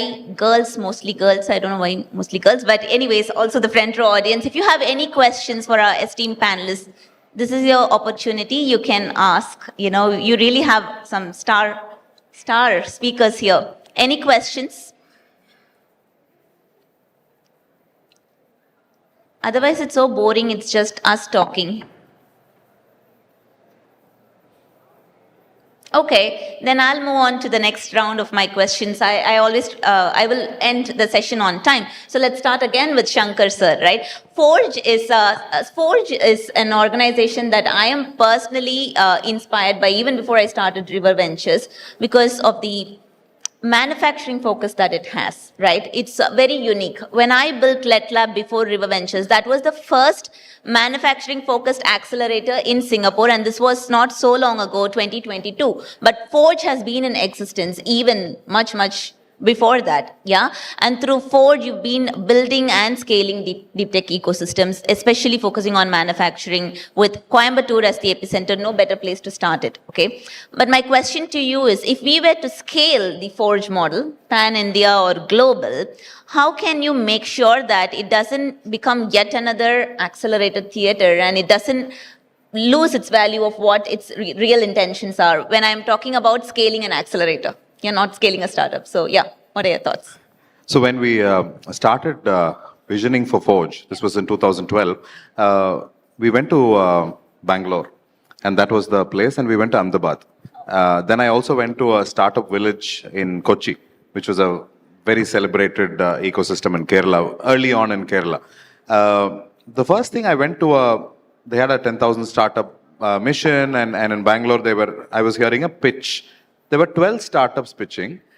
And what was amazing, one was prosthetics, one was something to do with biotechnology, which ellame was about pizza delivery, pizza location finding, pizza aggregation, pizza discount coupon, and pizza something. Pizza mattum illa, but and the madri. Everything was about food, services, and like ipo nama paakra mari ad la. When you start making your dal, you order and you'll get the dal by the time it boils. I mean, or the masala by the time it boils. So, one of the things we felt strongly was, what does India need? What does Coimbatore need? What does Tamil Nadu need? That was a question. Appadi yosikumbodu, traditional industries, advanced technology ecosystems, and digitalization also. So, we decided that we will work on electronics, traditional industries, and digitalization in that framework. We took a slightly different route, and we were a TBI, a technology business incubator funded by the government initially, and we applied with these themes and not necessarily what was seen as web services, internet services, simple digitalization, which is very important, which were getting the billion-dollar valuations, to be honest. But being in Coimbatore, we wanted to, but I must say the first 5-7 years was very difficult. Because you were, adukku ecosystem Coimbatore illa. Traditional industries irundhathu ana adukku eppadi panna porom. So saying that, Forge had to work hard to understand, and we started working with multiple governments, government of Tamil Nadu, government of India, on multiple initiatives like say IDEX, the defense program, in Tamil Nadu, how to take innovation education. So we worked on 3 verticals. One was to work in education on empowering the thought of innovation among students. Innovation, they have to go and find solutions. We didn't necessarily work on idea creation alone. Because idea creation sometimes is difficult. Innovation is where you see a problem, we see a context. You see the audio from the next hall coming. Yeah. Now, this is a reality. Now, this we face one of them will certainly think, it's a simple problem. I still remember a problem. One of the Coimbatore hospitals in ICU, they had a problem of AC was all done, 3 years working, but patients in one end of the room were complaining about being very cold, and the other end were getting warm. It was just the distribution of air issue. And they could not stop because it's an ICU, and they had to set it right. So they needed a simple electronic ecosystem which will assess different temperatures in the same room and get it to slightly alter the blow into different segments of the same ICU. Now, this is not something Blue Star will come and do for you because Blue Star expects installation, right? So the students could work for 3 months to work with a doctor, work with an AC specialist, go to a company and find solutions. So long story short, we wanted to do real world transformation and solution. We are still working on it, and we have some limited case experiments and experience in education, in ecosystem building, and actually supporting startups. Now, how do we scale this? Scaling, my personal opinion, can only happen with building an ecosystem. It cannot be Forge lands like a helicopter and creates it. It has to be local industries, local institutions, Forge, with its toolkits and experience, creating another ecosystem. And that's what we're working with Government of Tamil Nadu in multiple forums and multiple ecosystems, like in Madurai, like in Trichy, with, say, Polytechnics, ITIs, trying to do that. But a lot more has to be done, because initiating a program, bringing a policy, but creating a framework, but actually implementing it and getting a whole system out is a whole different ballgame. So that's where we are. We have a limited case example. We have some success, and I think we are trying to scale it up at different points. Whether we can take it across the country, I don't think we are ready, but certainly we are aspiring to see what we can go beyond, and we've done that in a Tamil Nadu ecosystem, but we've gone across the country bringing in, so we worked with Schneider, we worked with Vedanta, we worked with multiple others as partners to work on their innovation framework. So we've taken our frameworks to corporates who want to do innovation internally, but Nangala poi ada onnor imperial network of setting up a place, team and all that, I don't think we are there as yet. We have to work on that. Yeah, I understand, but I also feel that an organization like Forge has to be, India is so big, right? So we need to have a footprint everywhere. I'm sure you know how to figure out partnerships. Like for me from Singapore, I want to partner with you to do this, and I really, it's like a wish that Forge should be like all over India, working with the right stakeholders in the region, addressing their specific needs. So, so one thing, if I can add on, it's also the people, right? With examples of, originally Bits Pilani was the leader in trying to use educational ecosystem for industrial solutions. But IIT Madras, I just read the news yesterday that their revenue from consulting is about 2,300 crores. Or something like that. So I think we have frameworks that are proven now. People, high quality talent, will have to come and work on this. Yes. And I'm saying it in an event because we can't build physicality or frameworks without people. Yes. right? So people have to look at this as opportunity, but then there is a slow gestation. But then in 5 to 7 years, you see a phenomenal possibility that will happen. So I think people have started understanding this is great. For instance, we are talking to somebody who has, he's still not part on board with us, but somebody who has phenomenal experience in the US and Singapore, very senior in the world in advanced technology, and he wants to work with us and say, I'll give you 3 days a week. Now, this is the first we're seeing in like last 10 years. Now, people are coming, and if such minds and experiences come, we can certainly scale. Yeah, no, that's amazing. And it also shows how open and receptive you are to accept the right talent, right? Yes. Coming back to you, Dr. Ashok. You're Dr. Ashok. You have a PhD just like me, and you also an innovator just like me. And you also support a lot of PhD or research-driven deep tech solutions, right? And in India, just 2 questions. How easy or difficult it is to commercialize these PhD research work into a commercially viable product, because it can be a TRL 7, technology readiness level 7 or 8, but the people who build it might not be entrepreneurial, right? So how are you, you are now with TCE, but you've been in this ecosystem for quite some time in different universities. Yeah, you should have seen multiple scenarios like this. So how can we commercialize the deep tech ventures, and how can we also make sure the researchers also become entrepreneurs? Yeah, so yeah. So already we have an ecosystem. The problem in India is many of them doesn't know the opportunities available in India. Like as you said, there are a lot of PhD scholars are there in Tamil Nadu. Let us take example of a Tamil Nadu, and their research levels are to the level of submitting 2 papers satisfying a particular university norms. That's it. Similarly, if you take any of the funded projects which is being funded by different funding agency, the outcome of that funded projects could be producing PhD scholars or publishing papers, or to the maximum level, they might have also developed a product. And again, they might have submitted that product to the particular funding agency, and they would have submitted a report kind of. But what we actually required is, these has to go to the next level, and that can be done with the help of a scheme which is being announced by Department of Science and Technology called as Technology Enabling Center. In India, we have around like 22 Technology Enabling Center. And for example, in Tamil Nadu, at Anna University, we have a Technology Enabling Center. And the objective of the Technology Enabling Center is to pool up all the researchers' work, like it can be a UG project or a PG project or a PhD outcome, a PhD output, or otherwise any of the funded agencies product that can be submitted to Technology Enabling Center. Those Technology Enabling Center will find out the suitable industry to give their product to that industry.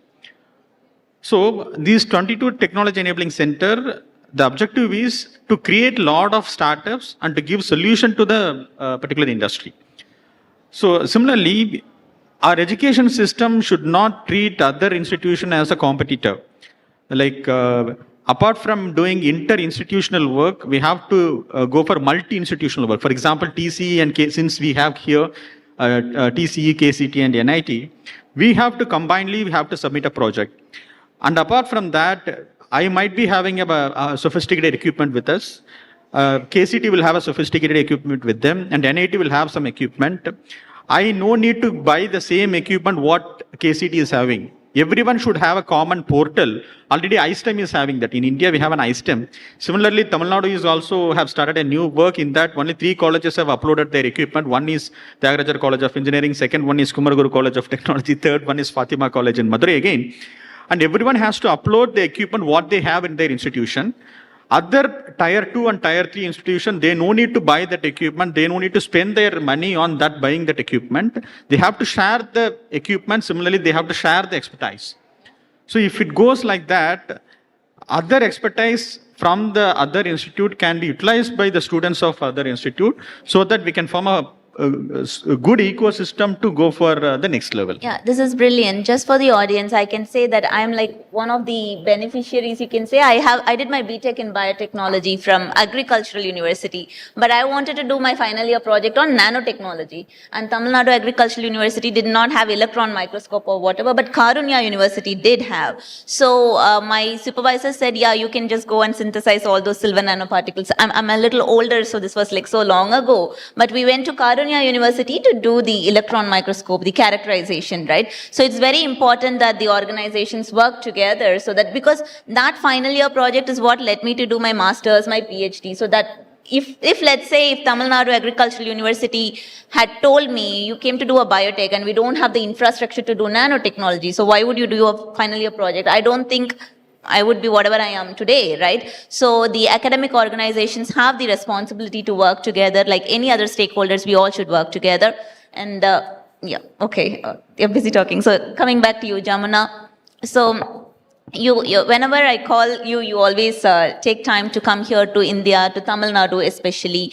And this is, I don't know, nth time for you, especially for the startup related events, right? How do you see, you looking at youngsters, you interact with people a lot. How do you see the ecosystem here in Tamil Nadu is? And from SICI perspective, Singapore India Chamber of Commerce perspective, are there any intentions that you have to take, you have seen some interesting technologies or interesting stakeholders that you have met with that you think you can go back home and then you can foster collaborations with them? Okay. Tamil Nadu or rather India is always close to our heart. As we call ourselves Singapore Indian Chamber of Commerce and Industry. Having said that, I find that there's a lot of brilliant ideas sitting amongst you that is looking for investments, looking for investors, looking for skilled labor, which I think Singapore readily is available. And whenever I come and engage with businesses here and I share my name cards and all that, a few people from each different states, because Tamil Nadu is just one of the states that we visit, they come to Singapore with the details that I've given. They come and set up an entity in Singapore and then they reach out to us for investors and all that. We make all that connections. But what is very interesting is they just see Singapore as a starting point, which is what we always want them to do. You see, when you come from India and you come to Singapore, now you have a Singapore operations, the product automatically has a Singapore brand. And with that, they go to ASEAN, Cambodia, Vietnam, Malaysia, and all that. So it ultimately brings Singapore to the ASEAN corridor. So that is what we really encourage all these startups who are wanting to do. Come to Singapore, set up your base there, have an office, even if you don't have anybody working there. Now all you need is just a postal office to do your due diligence, you pay your taxes and all that. Use that as a platform and move to ASEAN or to any other countries. And that will give you a lot of advantage. But having said that, in Singapore, we are only 6.6 million. So we have to move out of Singapore to come to look for businesses. Whereas in India, you don't have that issue because if not Tamil Nadu, you can go to Madhya Pradesh, you can go to Telangana and all that. So the real need for you to come to Singapore is not there. But why we encourage you to come is because in Singapore, the infrastructure, the capital is there for you to tap. Here, you may not get it readily available, but there, with the government support, it is quite easy. So that is what we encourage you to do. And I'm fully supportive of anybody who comes to the chamber wanting Singapore's assistance. We will be there to handhold you to ensure that your journey is successful. We have worked with many members. Dr. Viveka is a member of SICI. We have given her the full support and we are continuously working with her and we want to see them succeed. In their success is the chamber's success. Thank you. Yeah, that's right. I'm an Indian, but I've been living in Singapore for 13 years. Now I can tell you it's one of the most bureaucracy-free countries. You can set up the entity very easily there, and then you can do businesses, global businesses based out of Singapore while you're still doing all your activities in India, right? Last question, Shiv, to you. Yeah? Okay. When I look at your cycle, it's not just a cycle, right? You are also using AI to build it as a platform technology to track the cycle. You know, there's a lot of infrastructure work that's happening around you. It's not just a hardware bicycle that people can ride. You're trying to track the cycle. You're trying to make sure that the safety protocol in it for, you know, for girls especially, right? But that is deep tech, and that requires a lot of capital. And how do you think the government can support not just you, companies like you, which are very much capital intense, but more on a social impact kind of the work that you do, but you need a lot of capital. So any thoughts on how is the government supporting you right now? Or if not, how do you think the government can support or incentivize you or your clients, right? How can that happen?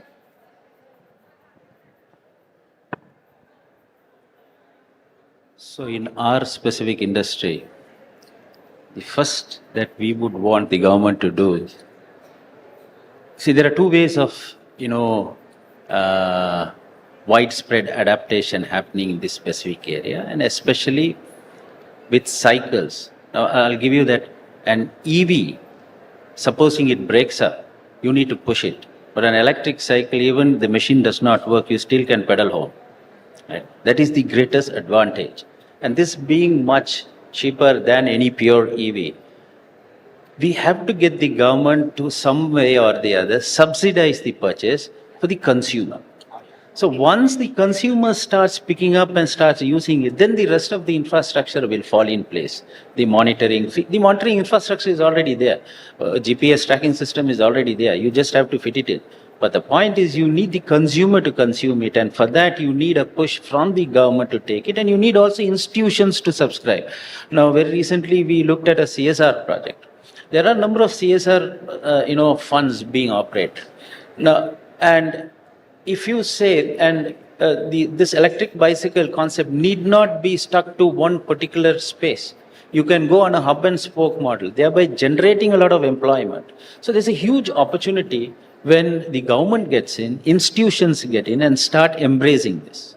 Right? For that is what we are, looking at today, working with institutions, trying to promote it within the government. And very recently, we have also, getting a proposal ready for a CSR adaptation for at least for the next 3 years, where the sizable outcomes that we are going to say is job generation, carbon savings on, promoting this among the villages, as well as meeting with the SDG goals, which electric cycles do meet with at least 4 SDG goals. So this is what we would look at. That's right. Building a deep tech social enterprise, as Srimati would like to call it, right? It requires a lot of support from every stakeholder.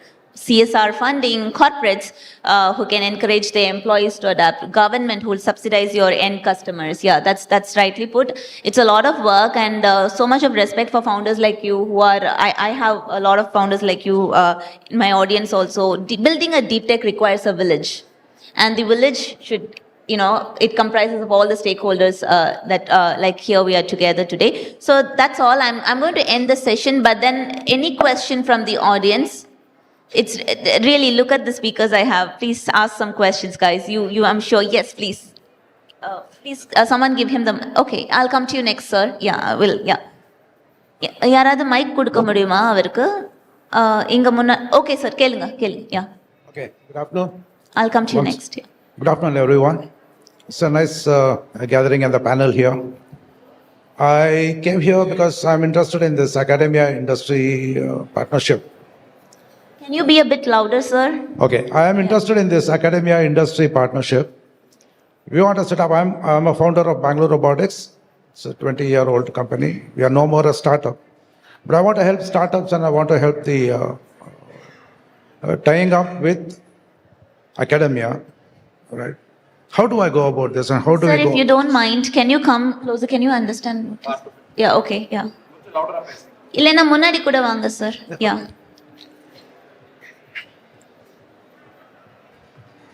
Can you please reduce the volume of this Speaker? Okay. My Okay, question anyways, is, yeah. my question Yeah. is, how do we start this academia industry partnership? Oh, okay, very simple question, but very, very difficult question. Because we're in the process, we were searching for this thing for the past 2 years. Yeah. 3 years actually. But the academia does not seem to know much about this partnership. I have tried about some 7 universities and colleges, but nobody is interested much, or they don't know how to go about these things. I have come to Tamil Nadu. We have an offer from Converge Engineering College to set up. But there are certain obstacles and other things. We'd like to know how to actually, fast track this. Thank you for your question. I'm from Bangalore Robotics. I'm a founder of Bangalore Robotics. Okay. It's a 20-year-old company. Thank you for your question, sir. Okay, I'll answer it in a very simple way. It is very easy to build partnership with the industry. I'm from the academia side, I'm telling you. I'll tell you one small secret to all the academic people who are sitting here. Because we have around at Tyagaraja College of Engineering, we have around 33 centers of excellence. Okay. All these 33 centers of excellence was sponsored by the industry. And in each and every industry, there is a component called as CSR funding. Through that CSR funding, they can fund you. Recently, we got one CSR funding from Bajaj Engineering Skill Training Center. It is completely from the Bajaj. They have sponsored us about 38 crore. So one way we can collaborate with any of the industry is through this CSR funding. Next, some of the industry, as I told you already, some of the industry, they will not have some specialized equipment with them, and you can offer them these equipment at a specialized rate card. Already in CII, in Confederation of Indian Industry, they have a concept called as open labs. You can upload the equipment what you have in your college in that particular open lab portal. Industry can contact you through that portal, so that you can have a strong collaboration with them.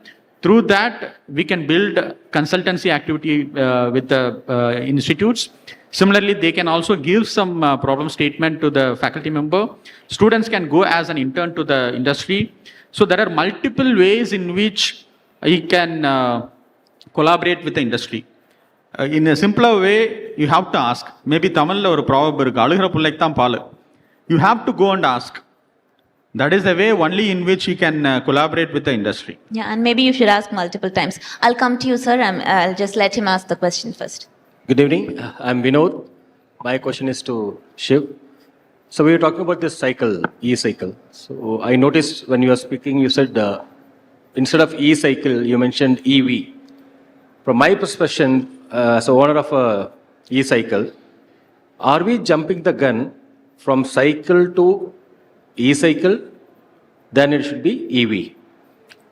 The purpose of e-cycle is that if it's out of battery, we can still pedal, right, sir? But EV is a concept where if it's dead, it's dead. You can't even pedal it. Are people mindset changing, saying that if it's a e-cycle, it's almost an e-bike. They don't take it as e-cycle anymore. Is that what the people are taking into mind?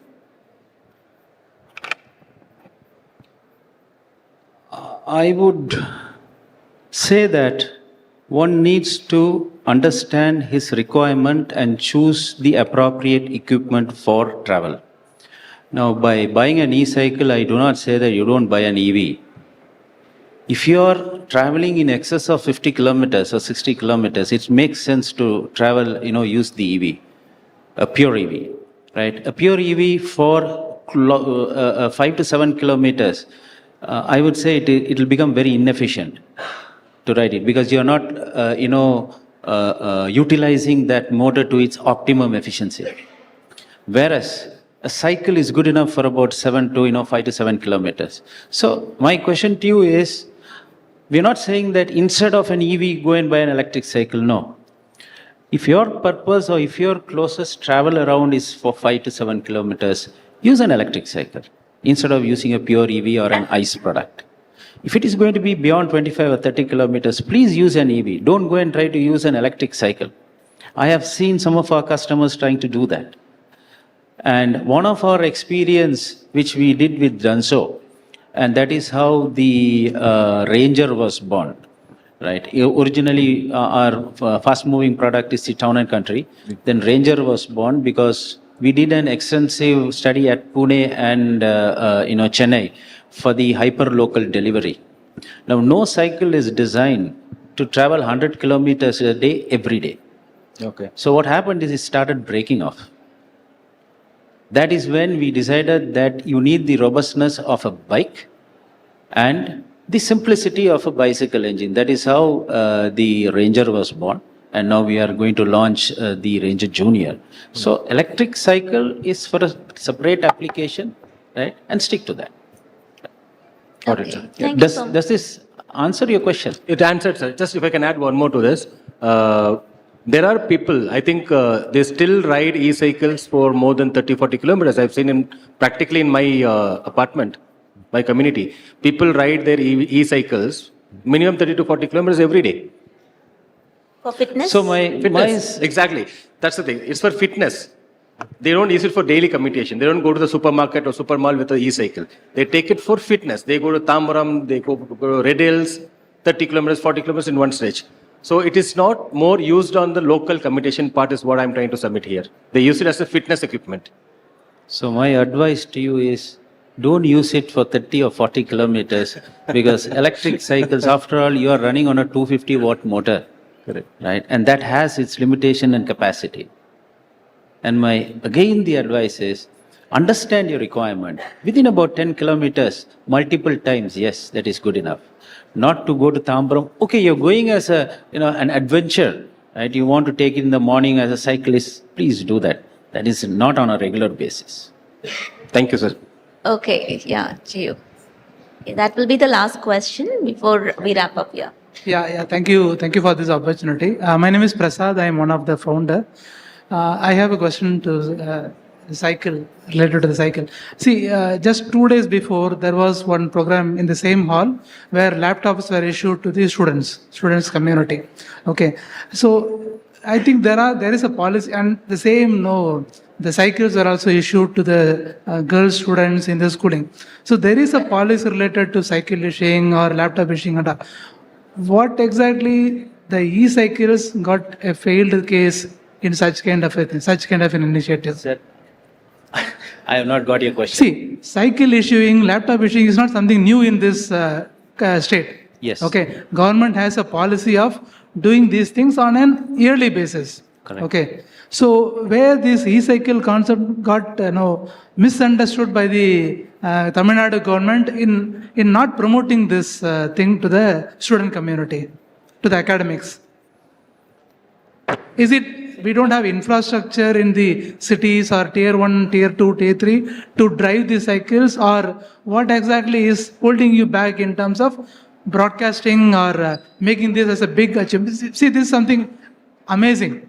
Okay, if now, as you said, cycles are used for only for some 4-5 kilometers or maximum 6 to 7 kilometers.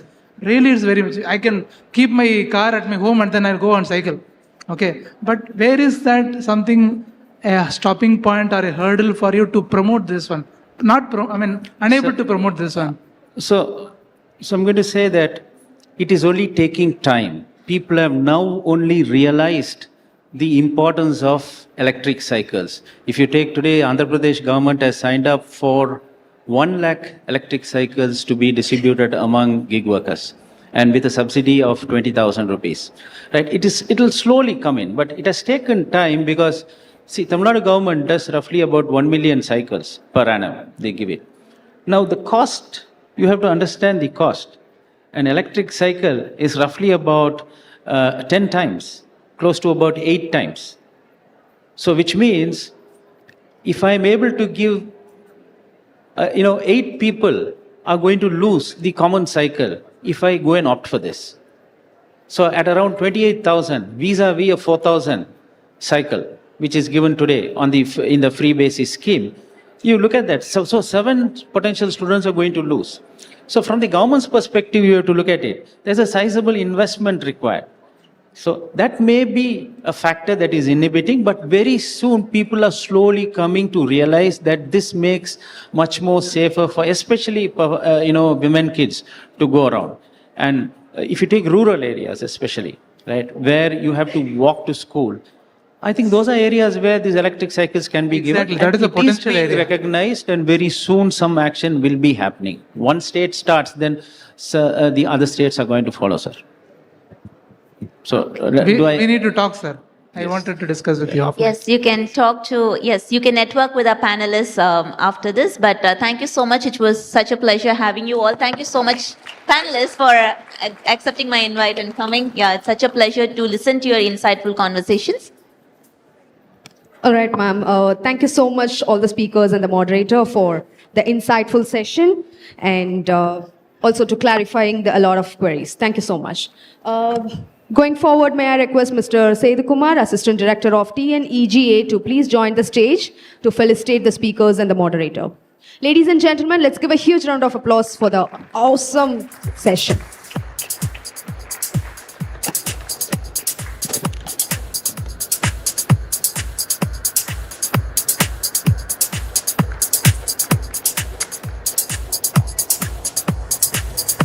We would like to felicitate the moderator, Dr. Viveka Kalidasan.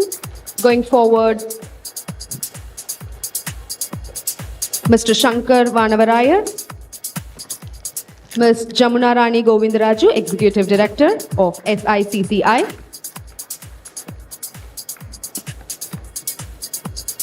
We'd like to felicitate Mr. Dr. L. Ashok Kumar, Principal of Tyagaraja College of Engineering.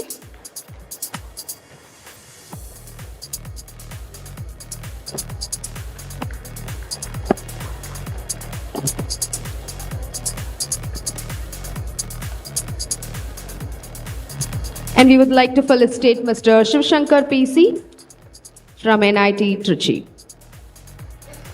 Ladies and gentlemen, let's give a huge round of applause, please, all the students over there.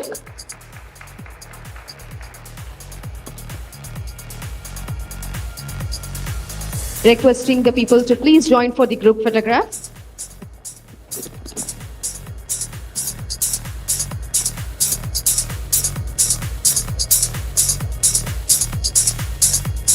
Can we give a big round of applause for the team, please?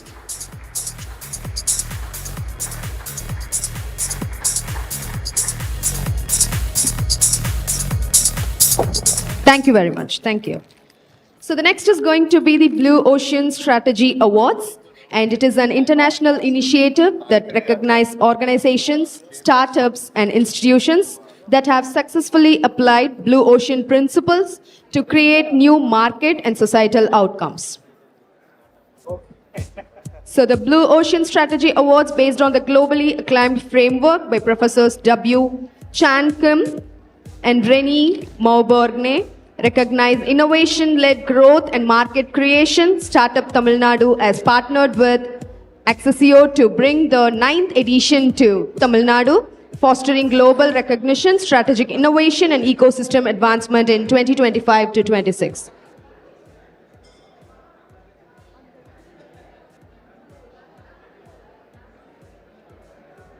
So requesting the Blue Ocean team to please come forward.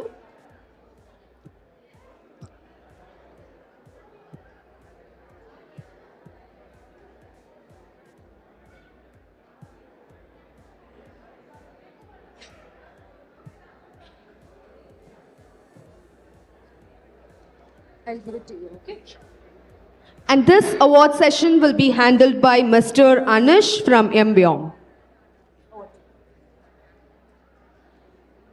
Good evening, everyone. Thank you for joining us. In around few minutes, we will be ready to have the award ceremony. I just request. Yes, I hope I'm audible. I'm requesting few minutes while our team just sets up for today's award ceremony. In brief, I'd like to inform that we will be delivering the Blue Ocean Strategy Awards. This will be the 9th international edition and India's 2nd edition. The last Indian edition was in 2024. Check. All right, ladies and gentlemen, I hope the networking session is happening inside the hall, but we do have the award ceremony that's coming up. So, requesting everyone to please get settled so that we will start with the award ceremony. I'm repeating it again. Ladies and gentlemen, please get settled so that we'll start with the next event, that is the Blue Ocean Startup Award Ceremony. I'm sure you have a lot of doubts that can be clarified a little later in the networking session. Expecting everyone to please get settled.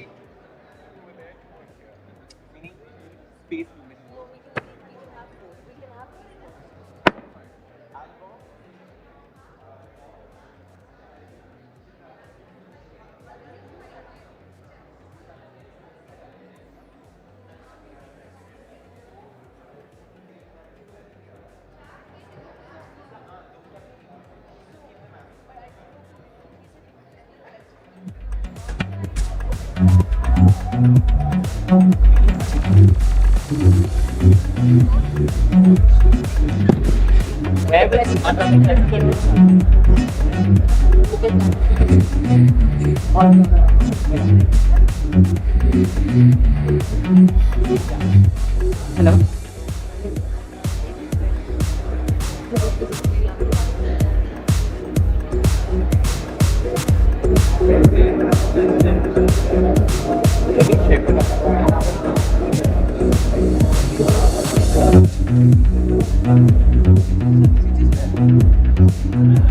CG is on.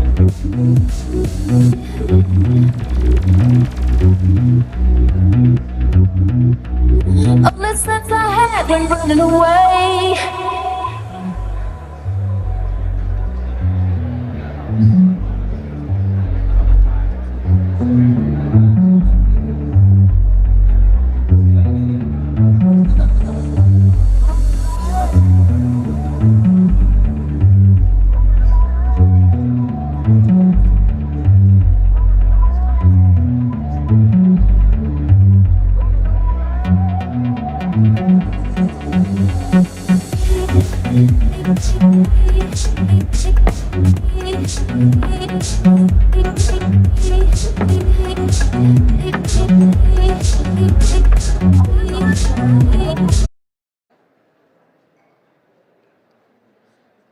All right, going forward, Blue Ocean Strategy Awards, that's going to happen now.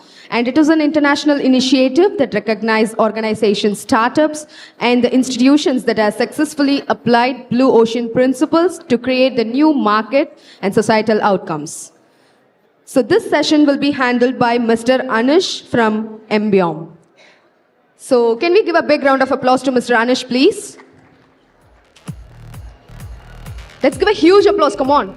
Everyone, join together. Thank you.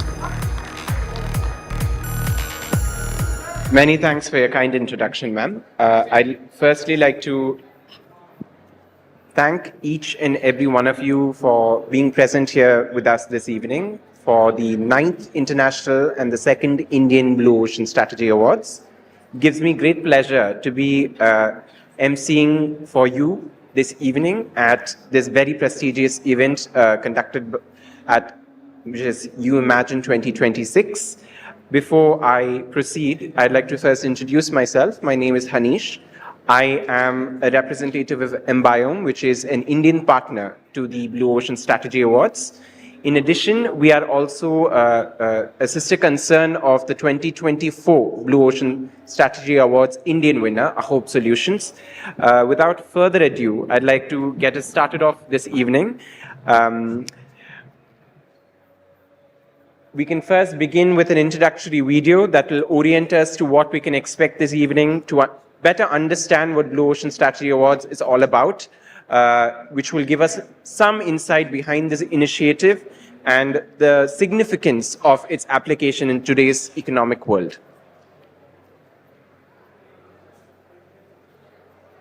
Over to the AV team. We can please proceed with the video. Announcing the 9th edition of the Blue Ocean Strategy Awards. Awards to celebrate the companies and startups that have successfully implemented the Blue Ocean Strategy, creating new uncontested market spaces across the globe. For the second time in India, we are proud to host this global celebration of Blue Ocean innovation at the TN Global Summit in the esteemed presence of Honorable Chief Minister of Tamil Nadu, Thiru M.K. Stalin. With over 4 million books sold, Blue Ocean Strategy leads the world. I am Renee Maborn, the co-author of Blue Ocean Strategy, along with my colleague Chen Kim. I'd like to introduce you to and invite you to participate in the Blue Ocean Awards. The Blue Ocean Awards will recognize those Indian entrepreneurial companies that are striving to create blue oceans in their businesses. To all the Indian companies out there and all the Indian entrepreneurs, I wish you blue oceans ahead. Bonjour. As Consul General of France, I am delighted for the launch of the 9th edition of the Blue Ocean Awards. We encourage your participation and wish the Blue Ocean Awards all success. Over the years, winners of the Blue Ocean Strategy Awards have attracted funding, multiplied their valuations, and transformed industries. Blue Ocean Strategy Awards, creating the future by value innovation beyond competition and beyond boundaries.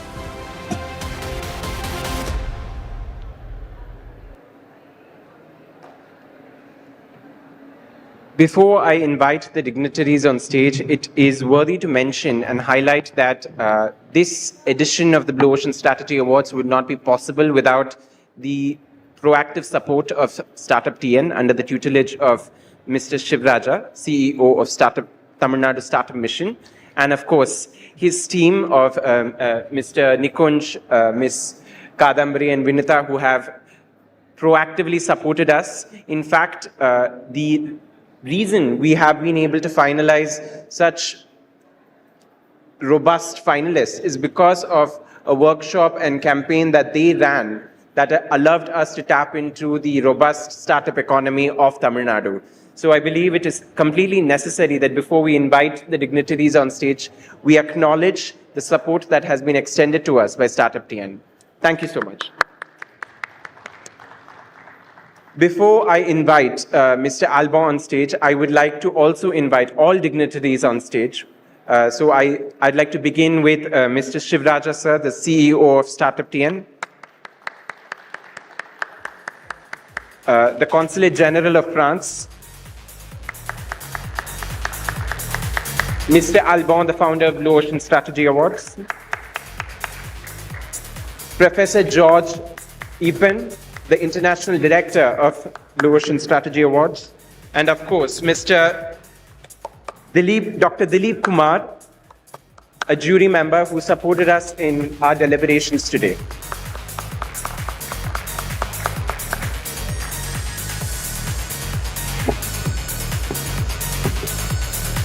Before we can interact with today's finalists and proceed with the felicitations, I would like to first hand over the stage, the podium, to Mr. Alban to speak a few words. Hello, everyone. Thanks, Anish, for being the MC today. So I'm Alban Iral. I'm the founder of the Blue Ocean Strategy Awards. It was more than 10 years ago. I'm also here with my colleague, Professor at the INSEAD, George Epen.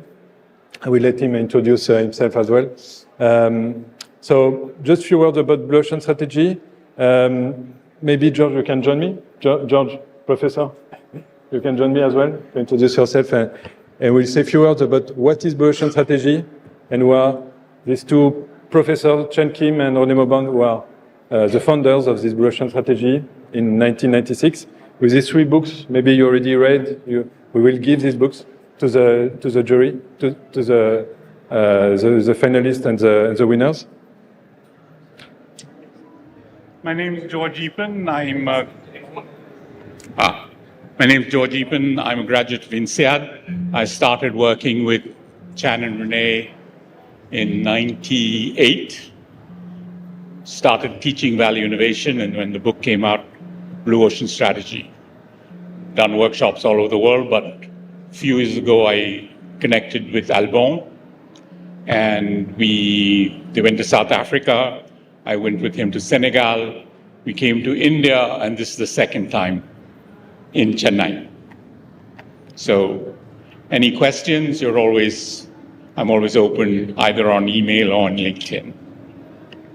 Maybe you can say a few words about Blue Ocean Strategy origin. Okay. So The origin was C.K. Prahlad had a workshop for Philips when they were about to die.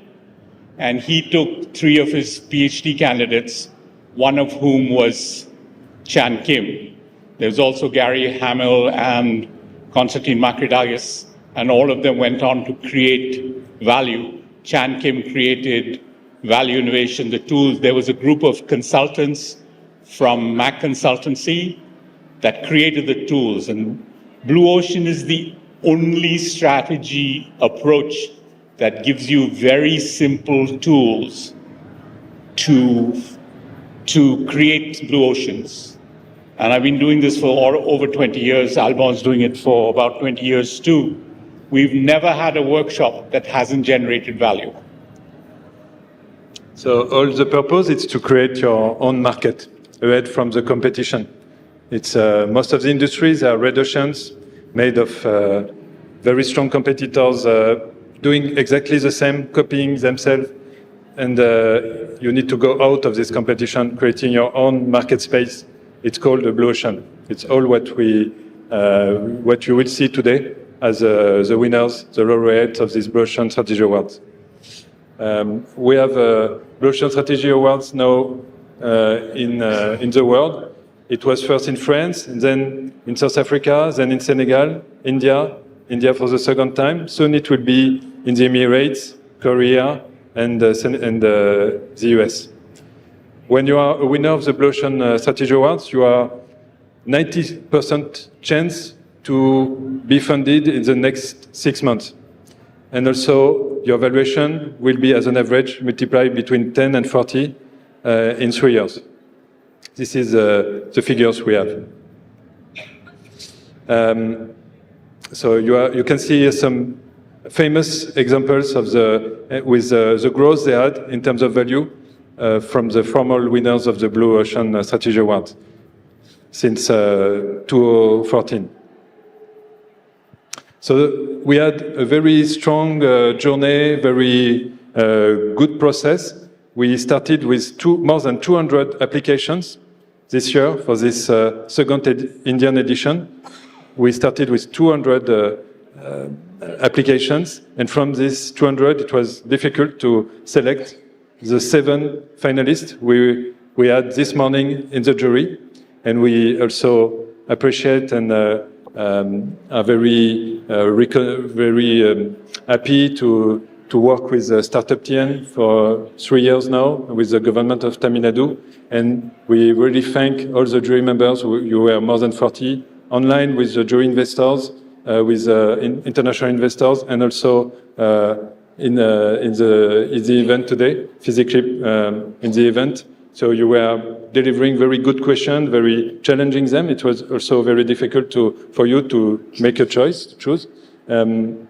So here are the 7 finalists: Cosmic Soul, Atophone, Innogle, Eleos Uniform Intelligence, Orbix, Printelect, and Scanext. And 3 of them will be rewarded today. And also, it's the Blue Ocean Strategy Award. It's funded on a very strong ecosystem built since 2014. And in this ecosystem, we have also Startup Tn, which is very strong and made this Blue Ocean Award for the second time in India. They make it possible again. In the jury, we had this morning, we had very strong international investors, very famous in France and in Europe. We had also a representative of very important universities or incubators in India as well. And also want to thank the Consul General of France, because the consulate is supporting the award for 3 years now in India, and especially Mr. the Consul General Etienne Roland Pieg.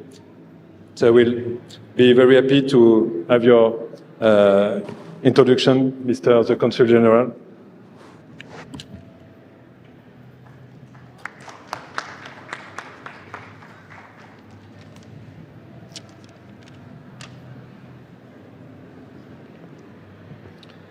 So, dear Alban, Georges, and the whole team who made this edition of Blue Ocean Strategy Awards possible, Dear Mr. Sivaraja Ramanathan, CEO of Startup TN, dear finalists and innovators, everybody, vanakkam, good afternoon. As a Consul General and as a former PhD student at INSEAD, starting the new year with such a stimulating innovation challenge is a treat.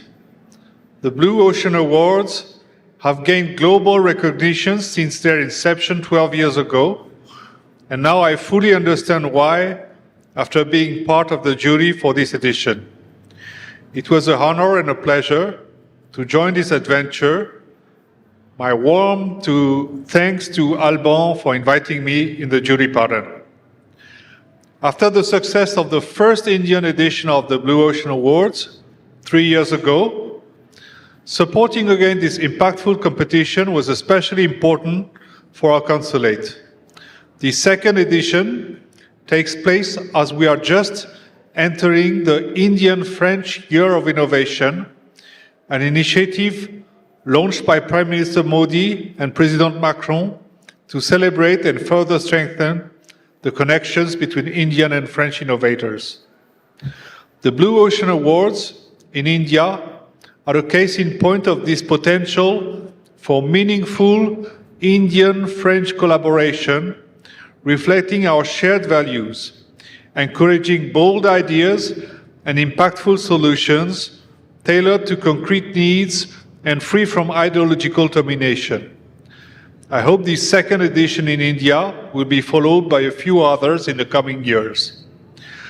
I am also delighted to see that once again, Tamil Nadu government is the preferred partner in India for the Blue Ocean Awards. Tamil Nadu is not only a powerhouse in India for the automotive and manufacturing sectors, but also a vibrant technology hub counting on a large pool of talents and companies. And not only in prestigious institutions from Chennai, such as the IIT Madras, but all across the state in so-called Tier 2 or Tier 3 cities like Coimbatore, Salem, or Madurai. With the IT department and Startup TN, our consulate shares the objective of making sure that French partners and investors do not miss opportunities to connect with the most innovative startups from Tamil Nadu. The French delegation during the Tamil Nadu Global Startup Summit in Coimbatore and Tamil Nadu delegations in Paris for the Vivatech Summit in the last 2 years were promising first steps in these directions. There is more potential for connection and collaboration to explore, and I want to congratulate the Blue Ocean Awards, the Blue team, to contribute to that collective effort. Thank you. Nandri Vanakkam.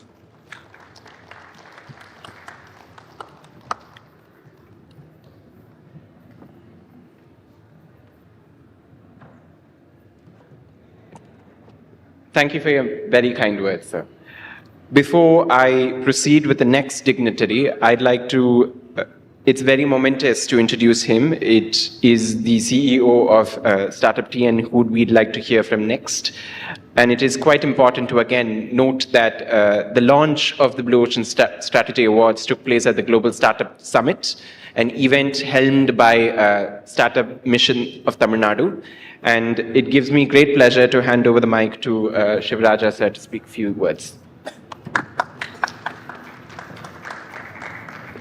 So, good evening, respected dignitaries on the dais and participants and visitors of the dais. So, let me briefly take a few minutes to share some important and interesting facts. So I came across this name or this term Blue Ocean a couple of years ago. At that point of time, I was thinking that it has some a management theory, a management model or something like that. Yes, of course, it's a management model. But when I came into the startup ecosystem two decades ago, then, I read the book, maybe the Bible of Blue Ocean Strategy. And I found that it is a kind of a blueprint for people who are, there are many frameworks, many principles around how to think different or how to think innovative. Because when in the startup world, we are talking about scalability and solving problems. So how to solve a problem, it has to undergo a process of innovation, meaning something different, something, stand alone from the other thing. We usually, in this framework or principle, they call it as a red ocean. So you have to be different. So in that context, it is about, kind of a different way of expressing or understanding the design thinking principles also. So how you could devise a strategy for your business, your product or your service or whatever the activity that you are doing, how you can be different and you can be cut above the rest of the world or the ordinary, above the ordinary. So that now building a business has become a scientific process where we need deep intellectual thinking, and this intellectual thinking is about thinking in an organizing way, devising strategies in an organizing way, and not only putting that thoughts in paper or writing that as a strategy, but also implementing that. During the implementation process, there may be different pivotals, different problems, different roadblocks. So how you will come across and how you will apply these principles whenever you come across an unexpected problem. So everything you need to understand the nuances of the framework. When you understand the nuances of this kind of framework, the rate of the success for a startup is very, very high, because startups are not templatized business. Templatized businesses are the conventional MSME kind of thing, where there is a format of doing something, maybe a biryani restaurant or a vegetarian restaurant or a engineering lathe work or some kind of a textile mill or something like that, where there are hundreds of similar businesses are existing and you are doing in some other new place. You have a template and you do some minimum changes, maybe reduce the price or maybe you spend more in sales or branding. But that's an incremental innovation. But how you can stand away from this entire crowd and noise. So that requires great amount of thought process. So in that context, I felt even before I come into this government and all, I felt this kind of a strategic thinking has to be taken to the masses. So when my good friend Ajit from Mumbai approached me to think of this, I immediately it struck that this is a good association to have. But very unfortunately, we thought of doing the entire exercise during our super mega event happened in the month of October 9th and 10th in Coimbatore. It's called Global Startup Summit, which was a grand success with 72,000 plus participants, with 1,012 stalls and 600 plus speakers and visitors from 47 countries. So such mega scale. So we wanted to run the entire exercise before that event and do the closing ceremony during that event. But unfortunately, we started little late, so we couldn't complete the process or we couldn't give time to the boss team to complete the process. And coincidentally, this Umagine team, which is organized by our sister department, the IT department, then we thought of, before the code of conduct happens, we will finish it, finish in style and though it may not be so grand of the TNGSS, but still we will complete this process. So that's how we stand here. And at this moment, I thank the entire team for putting all the efforts. And and I heard that the applications are really good. and who understands the concept of thinking different. That's a simple term for all these terminologies, and like standing out as a company, as a business model, as a product. And this is a process to like identify few companies, and not only identify few companies and awarding them with some certificates, and also like through a VVIP, but it is to spread the information that only when you like undergo this kind of an intellectual process of this kind of a blue ocean strategy, then only you can survive in the new emerging world of business. So that is the message that we wanted to like take it to the like 13,000 plus startups registered in Tamil Nadu. So maybe this closing event may be a very small gathering, but through our like communication modes, we wanted to like take this information, and we also wanted to have a long-term association with the French organization. I also wanted to thank the French embassy and the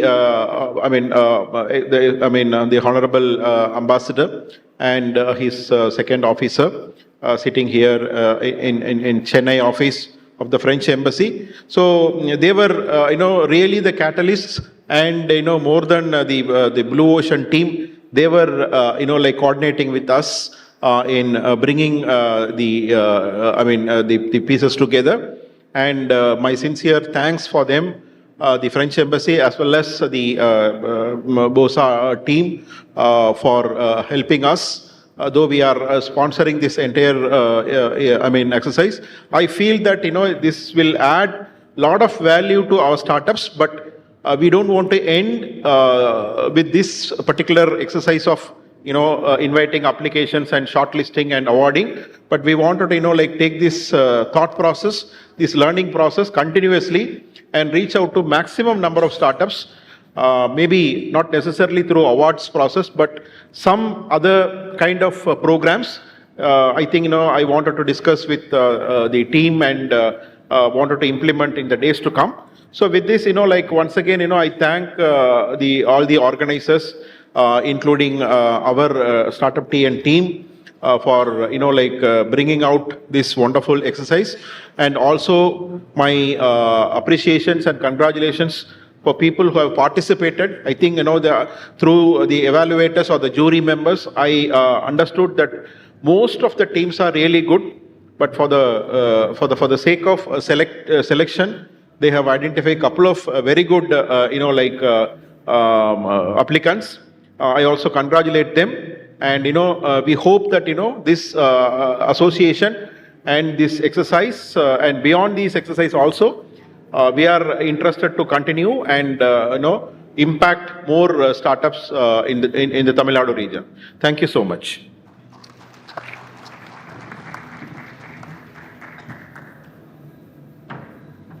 Thank you so much, sir. And we do hope that this award ushers in a new era of blue ocean strategy-based companies in India and beyond. Finally, to speak on the dignitary dais is Mr. Dileepan Kumar, who is from today's jury, who gave us his time, effort, and presence along with other jury members to select our finalists and awardees. Over to you, sir, for a few words. So thank you very much for the wonderful opportunity. I, on being representing both the jury members who have joined online and offline this morning for evaluating this Blue Ocean Strategy Awards. It is indeed a great privilege for every one of us to know how the practices of Blue Ocean strategies, that too in the startups. When we're talking about Blue Ocean strategy, as our C1 Mission Director of Startup Tn has rightly pointed out, it is not within the crowded market. They redefined the market actually. And another point is, they are not fighting within the demand, but they started creating demand for their own product. And at the same time, when you're talking about technology, all the 7 finalists who are presented today, the technology inclusion was highly noted over there while they were presenting. And one good thing, our C1 Startup Tn, CEO of Startup Tn, whenever he addressed the Tier 2 and Tier 3 ecosystem, he used to say one particular word, category leader. So instead of flooding in the market, If you are being the one in that particular category, you be the leader of that category and go and create your own market in that particular industry. So that is what Blue Ocean Strategy, one way or another way, that was done today. And almost all 7 finalists have done their presentation very wonderful, and it was appreciable again. And coming to all those 7, we think 3 have been selected for the Blue Ocean Strategy Awards. And all the 3 know, both online and offline jury members, when we evaluating, more or less, we we have opined the same for all the 3 startups. So we don't have any difference of opinion when we are selecting. When we started discussing, deliberating on the selection part, even the members also joined in the online now. They are putting the same in the chat box also. So that is how the synchronization between the jury members also, again, highly an appreciable one. So I think one is ScanNest and other is, okay. So no, for an example, I'm saying ScanNest, Orbix, Cosmic, and all those people know their ideas were something, it was different.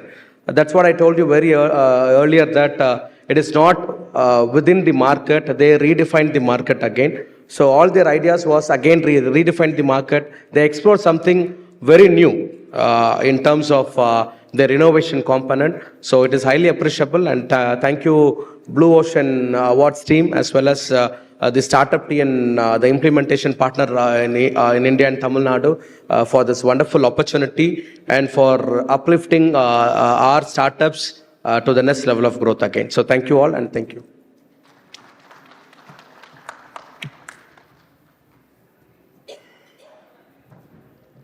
Thank you so much, Dr. Dileepan, and thank you for presenting your stance and experience from the perspective of the jury, both offline and online.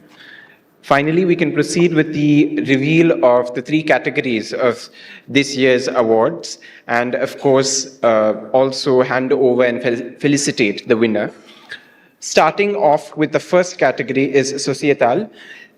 This category of companies has been created so that we can honor, appreciate, and recognize companies that have just emerged into the field, and are companies that are fundamentally dedicated in ushering in positive societal change.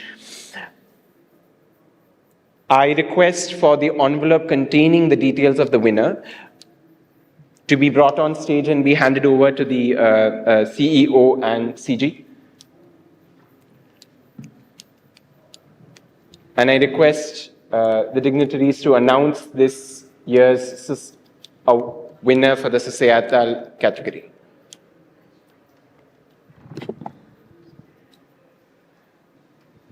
So the winner of this year's Societal Award is ScanNext.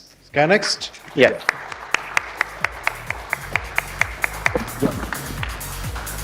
Yes. The winner from the representative of the company ScanNext would be Mr. Rajat Vardhan, and I request a representative from the company to come collect the award. I request the CG to hand over the signed copies of the book. At ScanNext Scientific Technologies Private Limited, our vision is to transform agricultural landscape and build an ecosystem where smallholder farmers prosper through data and dignity. Farming becomes profitable and resilient, and rural youth embrace it with pride as a future of purpose, not fallback. Thank you, ma'am. Once we have a short video from the winning company, post which we will move to the next category. Kanpur that gives instant and accurate soil health insights within a few minutes. Detection system. It's your smart partner to detect the pest from the crop field. It is the IoT-based hardware use UV light and pheromone trap, yellow sticky and blue sticky traps, and take images in the regular interval.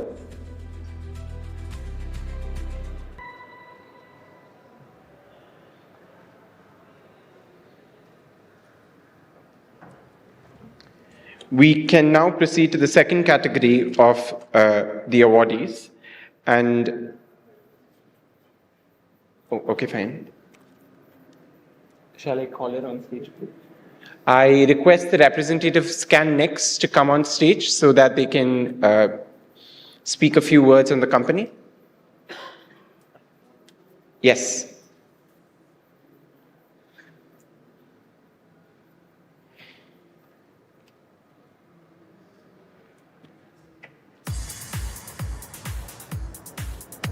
Good evening, everyone, and this is Rekha here. I take care of the Chennai division. So I thank you so much for all the delegates who are sitting here and all the beautiful people over there. So thank you so much for the award, and I thank you for the jury for selecting us. And this is our innovation, and I sincerely thank Raj Vardhan, the founder and CEO of it, and he's from IIT Kanpur, and the work he has done and the team effort. So we have come so far, it's all because of the team effort. And major of the people are from IITs, and I'm from IIT Madras. So everybody together, we worked for this. And so it's a long journey to go, and I need all your support. So thank you, thank you. And you can log into our website for more details and all the innovations which we have done. It's a long journey, we have just traveled far. And please log into it. And any further suggestions, you can just always mail to us. Thank you. Thank you.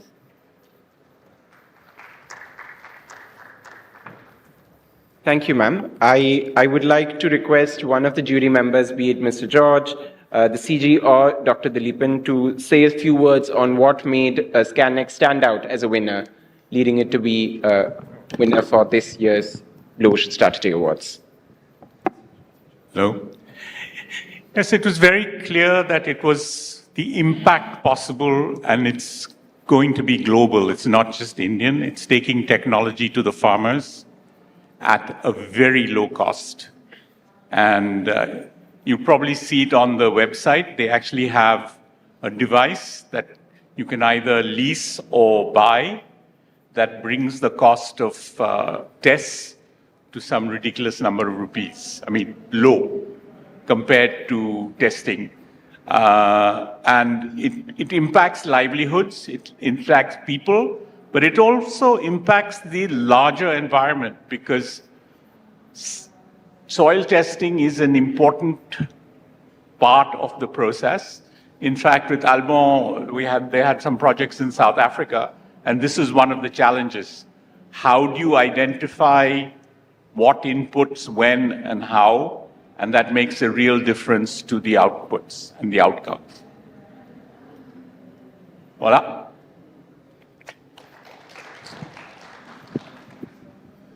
Well, agriculture is the first activity in India. It is in India that the Green Revolution started.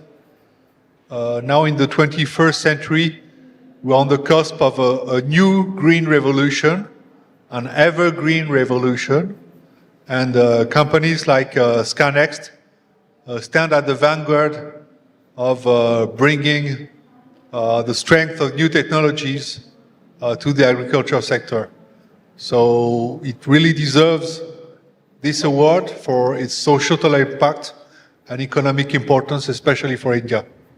Thank you, sir. So when you're talking about soil testing, normally the farmers used to go to the nearby agri department units. So they'll do their soil testing and then they'll go with another process. But here it is something from a lab-centric to a village-centric. That was ScanNext have done. And it is not about digitizing the agriculture. It is about democratizing agricultural intelligence. That's what ScanNext have done. So that was a wonderful idea and a great appreciation on behalf of the jury members. Thank you. Thank you, sir. Thank you, jury. And many congratulations to the winner of the societal category. We can now proceed with the second category. The category is titled Baby. And as in the spirit of a baby, it honors companies that are young and are just entering the scene and are creating a blue ocean for themselves, but also show great promise on owning and championing such a category for themselves, a space for themselves. And I request the envelope containing the details of the winner to be handed over to the CEO and the CG so that they can announce the winner for the category of baby.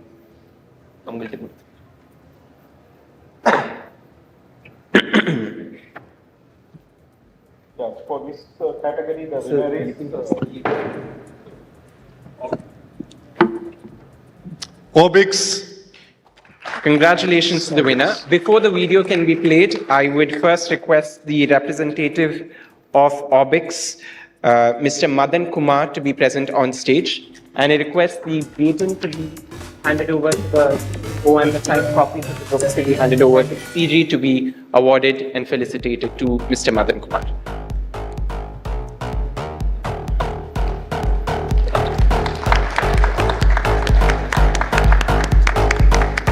Congratulations, sir. We can now proceed with a formal video introducing the winner, post which we can hand over the dais to Mr. Madan Kumar. Over 10,000 satellites now circle Earth, with hundreds launching yearly. Space insurers, investors, regulators face unprecedented exposure and risk. The key question is, how financially ready is each satellite? Introducing the Risk 42 framework, a score from 0 to 10 developed by Orbix Global. It quantifies satellite risk before and after launch and gives underwriters, investors, regulators a clear, numeric snapshot risk. The Orbix evaluates multiple factors: technical maturity, launch vehicle pedigree, operator experience, subsystem reliability, design level risk, sustainability, debris mitigation planning, end-of-life strategy, TLE and past claim history. Each factor is graded to produce the overall risk score. Scores range from 0 to 4, high risk, 5 to 7, medium risk, to 8 to 10, low risk. It brings faster, more transparent risk assessment, investment decision and premium pricing. It's a trust layer between insurers, investors, and space operators. Orbix Global is working with underwriters, investors and satellite operators to make the Risk 42 a global standard for space risk. To learn how your organization can pilot the Risk 42 framework, visit orbixglobal.com.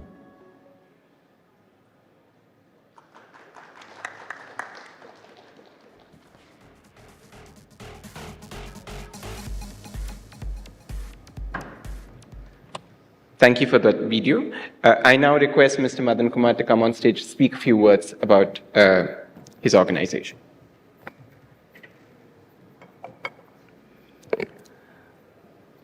First of all, I would like to thank Startup TN and Blue Ocean Award team and the French brand ambassador to honor me for this the wonderful opportunity.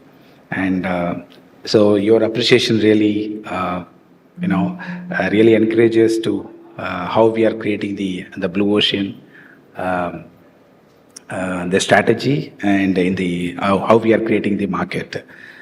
So we Orbix as the global world first orbital ESG, environmental and social governance, and a risk intelligent platform that provides risk intelligent decision support system support to investors, insurance companies, and the operators and regulators. So we just started with the idea a year and off back, and we started with engaging various the stakeholders and what is the pain points, and we arrived at there is a potential opportunity, that there is no such market. Then we started developing our the proof of concept. Then we moved into MVP stage. Now we are in the pilot with various stakeholders, regulators and insurance company and investment companies. And so we see a lot of the changes and the interest from the various the entities. And also our Orbix Global has been shortlisted as one of the finalists in the Dubai Air Show, one of the Asia's largest air show in the Space Pavilion. And so that's our milestone, and we are looking towards creating more business and creating a value to our nations and in the space industry, especially because it is all we are all talking about the rocket science, and we want to break that rocket science into the understand to the common investors and the insurance company and normal person. That's the whole idea about that.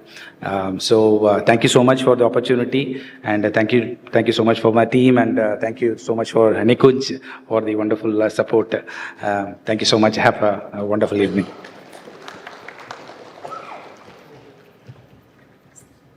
I now request the jury members, starting with the CG, to say a few words on the winning company of this category.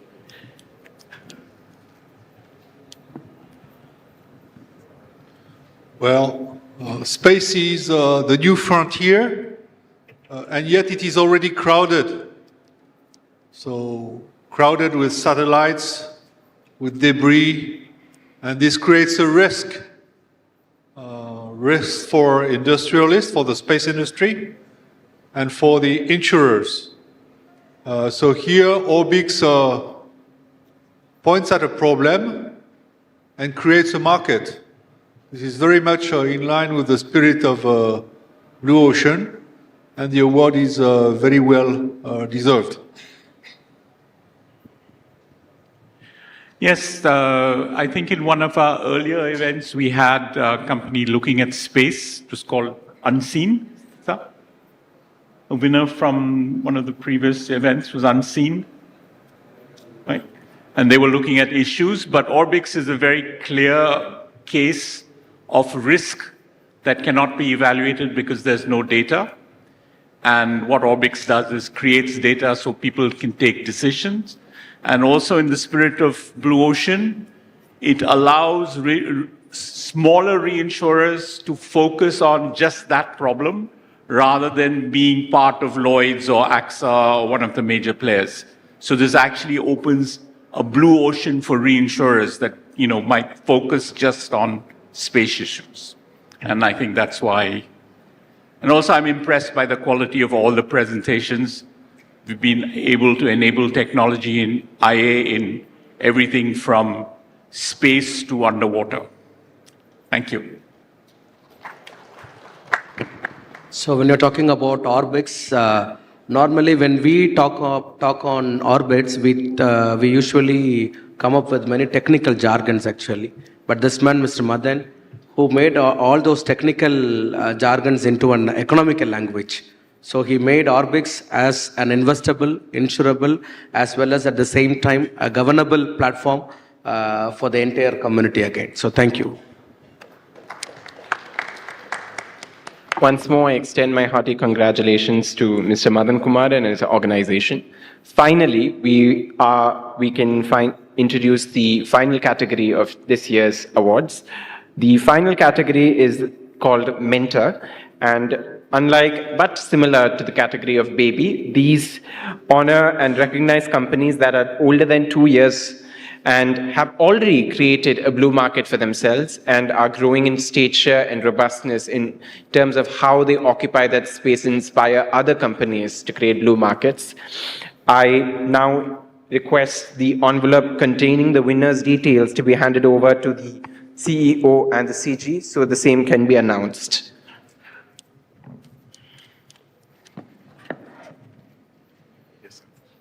Yes, sir.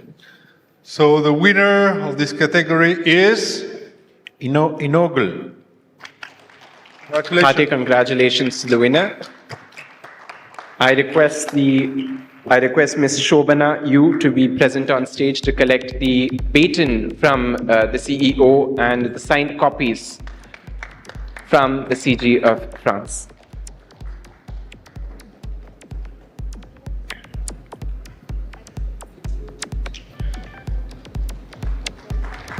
Once again, congratulations, ma'am. Before handing over the stage to you, we'd like to preview a video that introduces your organization.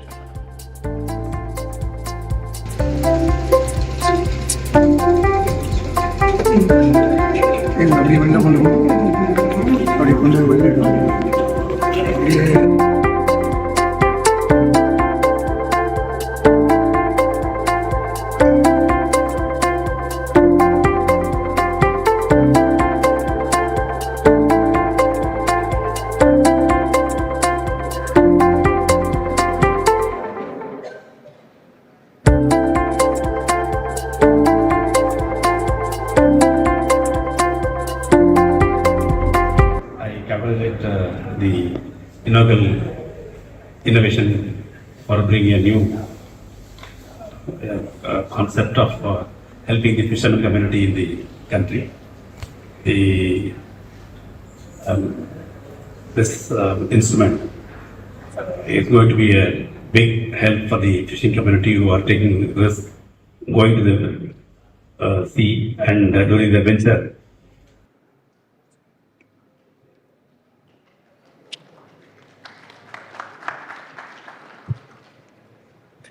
I now hand over the stage to Ms. Shobana to speak a few words. Firstly, I'm very much proud to be here and thank you for this wonderful opportunity as well as the award in the category of mentor.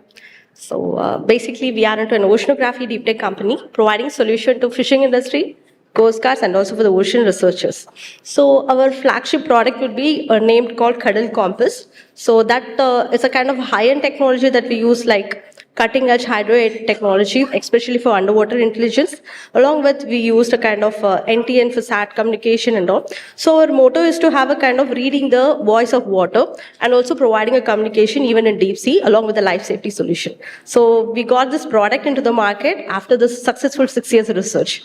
So we did a lot of background works also to bring this product into the market because this is completely new into the market. So that's all about the inaugural. Thank you.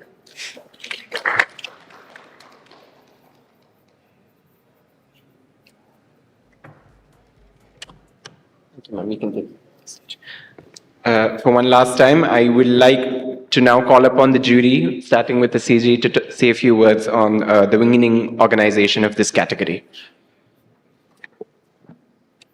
Well, there are many things to say in favor of Inaugural, but one of the points I've noticed is that the company started from Pondicherry, and Consulate General of France is based in Pondicherry, so I hope to see you there very soon.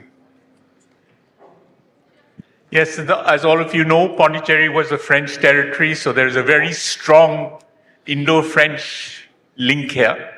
And water is a challenge. We've been looking at this for a long time. There's pollution and there's livelihoods. Fishermen die, and this might prevent a few lives. And it also creates livelihoods for the fisherfolk. And aquaculture, which is a very big earner. And pollution in the water is a major problem for disease and contamination. So, very good. Thank you. It's impressive. But all the winners were actually very impressive. It's just luck of the draw, a little bit. So, thank you, Ms. Shobana. Inaugural being as the voice of water, it is a platform which is safe and secure, safe in terms for the fishermen, for the endangered species, and to get to know about other species which is available in the aquatic system again. So yours is nothing but like it is not only on the digital intelligence that what you have created in the platform, but over a period, I think that I hope it will serve as a public good as a large. So thank you for this wonderful innovative idea. And again, as part of a jury member, we wish all the 7 finalists for being participating and come to the finalist level. That itself is a great victory. So thank you and great appreciation and congratulations to all. Once again, thank you to the jury for sharing their insight on their selection for today. And in the spirit of what Dr. Dileepan said, I think it is quite necessary for us to appreciate all 7 finalists, including the finalists who won today's award ceremony. Before we proceed with the closing of the ceremony and the vote of thanks, I would like to request Mr. Albon to felicitate the dignitaries on stage. I would like to first request him to hand over souvenirs to the CEO of Startup Mission.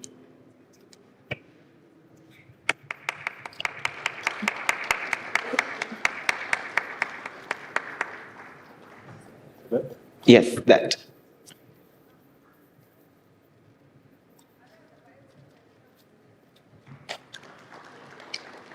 Next, I request Mr. Albon to felicitate the CG of France.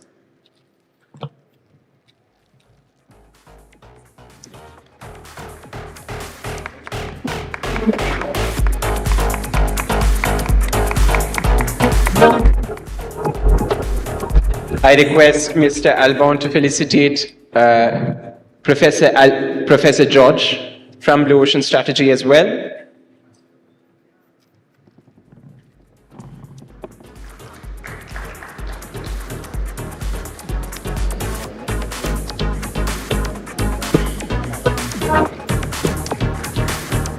In honor of all jury members, I request Mr. Albon to felicitate Dr. Dileepan.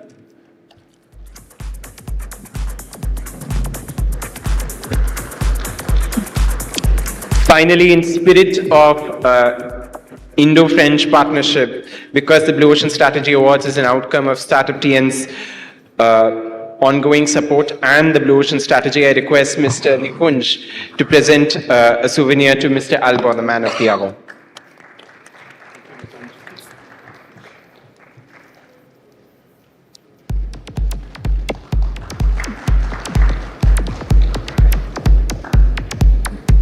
Thank you so much, sir. Finally, I hand over the podium to Mr. Albon to deliver the vote of thanks. Thank you so much. Thank you, Anish. And so I really want to thank from my heart, from the deep from my heart, Mr. Ramanathan, to make possible all of that. So Blue Ocean Strategy Awards coming back in India. We started with more than 200 applications. We had a boot camp supported by Startup TN with the finalists to prepare their pitch in front of the jury. It was more than 40 members in the jury, so it gave, with international members connected online, it gave a very high visibility to these startups. They have very big potential, and congratulations as well for this very strong ecosystem, startup and entrepreneurship ecosystem in India. It seems very impressive, so congratulations. And also I want to thank Mr. the Consul General of France, Etienne, for your support and for being in the jury as well, involved in the jury and supporting the questions to the participants, to put them on the stage, and being sure that the jury have all the information they need to take a decision. It was very difficult to take a decision from the jury. All the 7 finalists, they could have been winners, it's clear, laureate, but you have the top of the top of the top.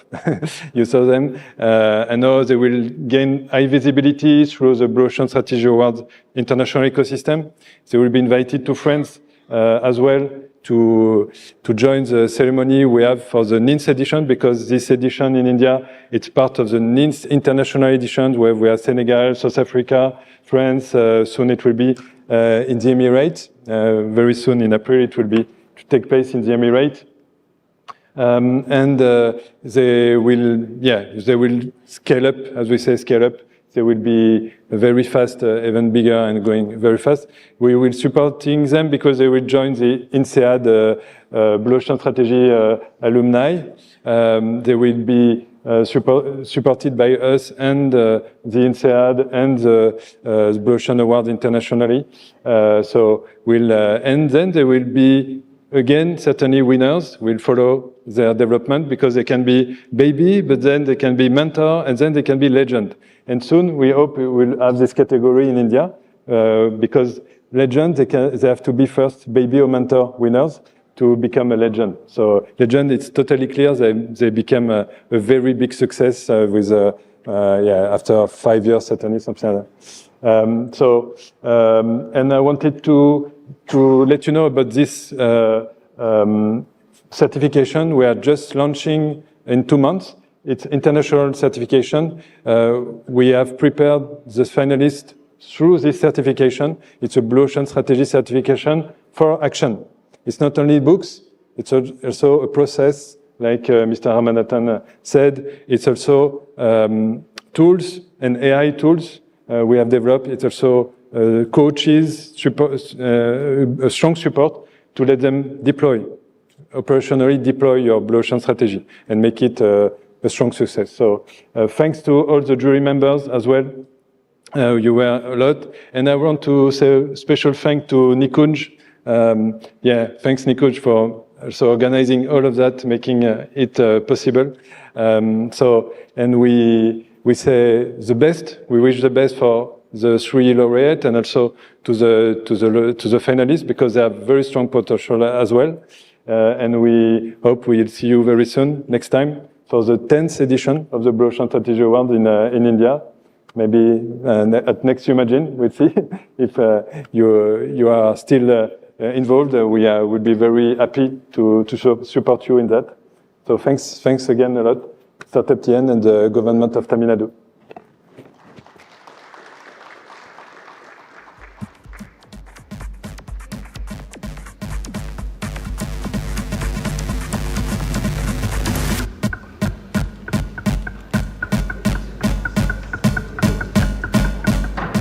Once again, I would like to thank the dignitaries and the finalists, and of course the audience members who've made this ceremony a fulfilling session. I request the jury members to join the dignitaries on stage and the finalists for one last group photo.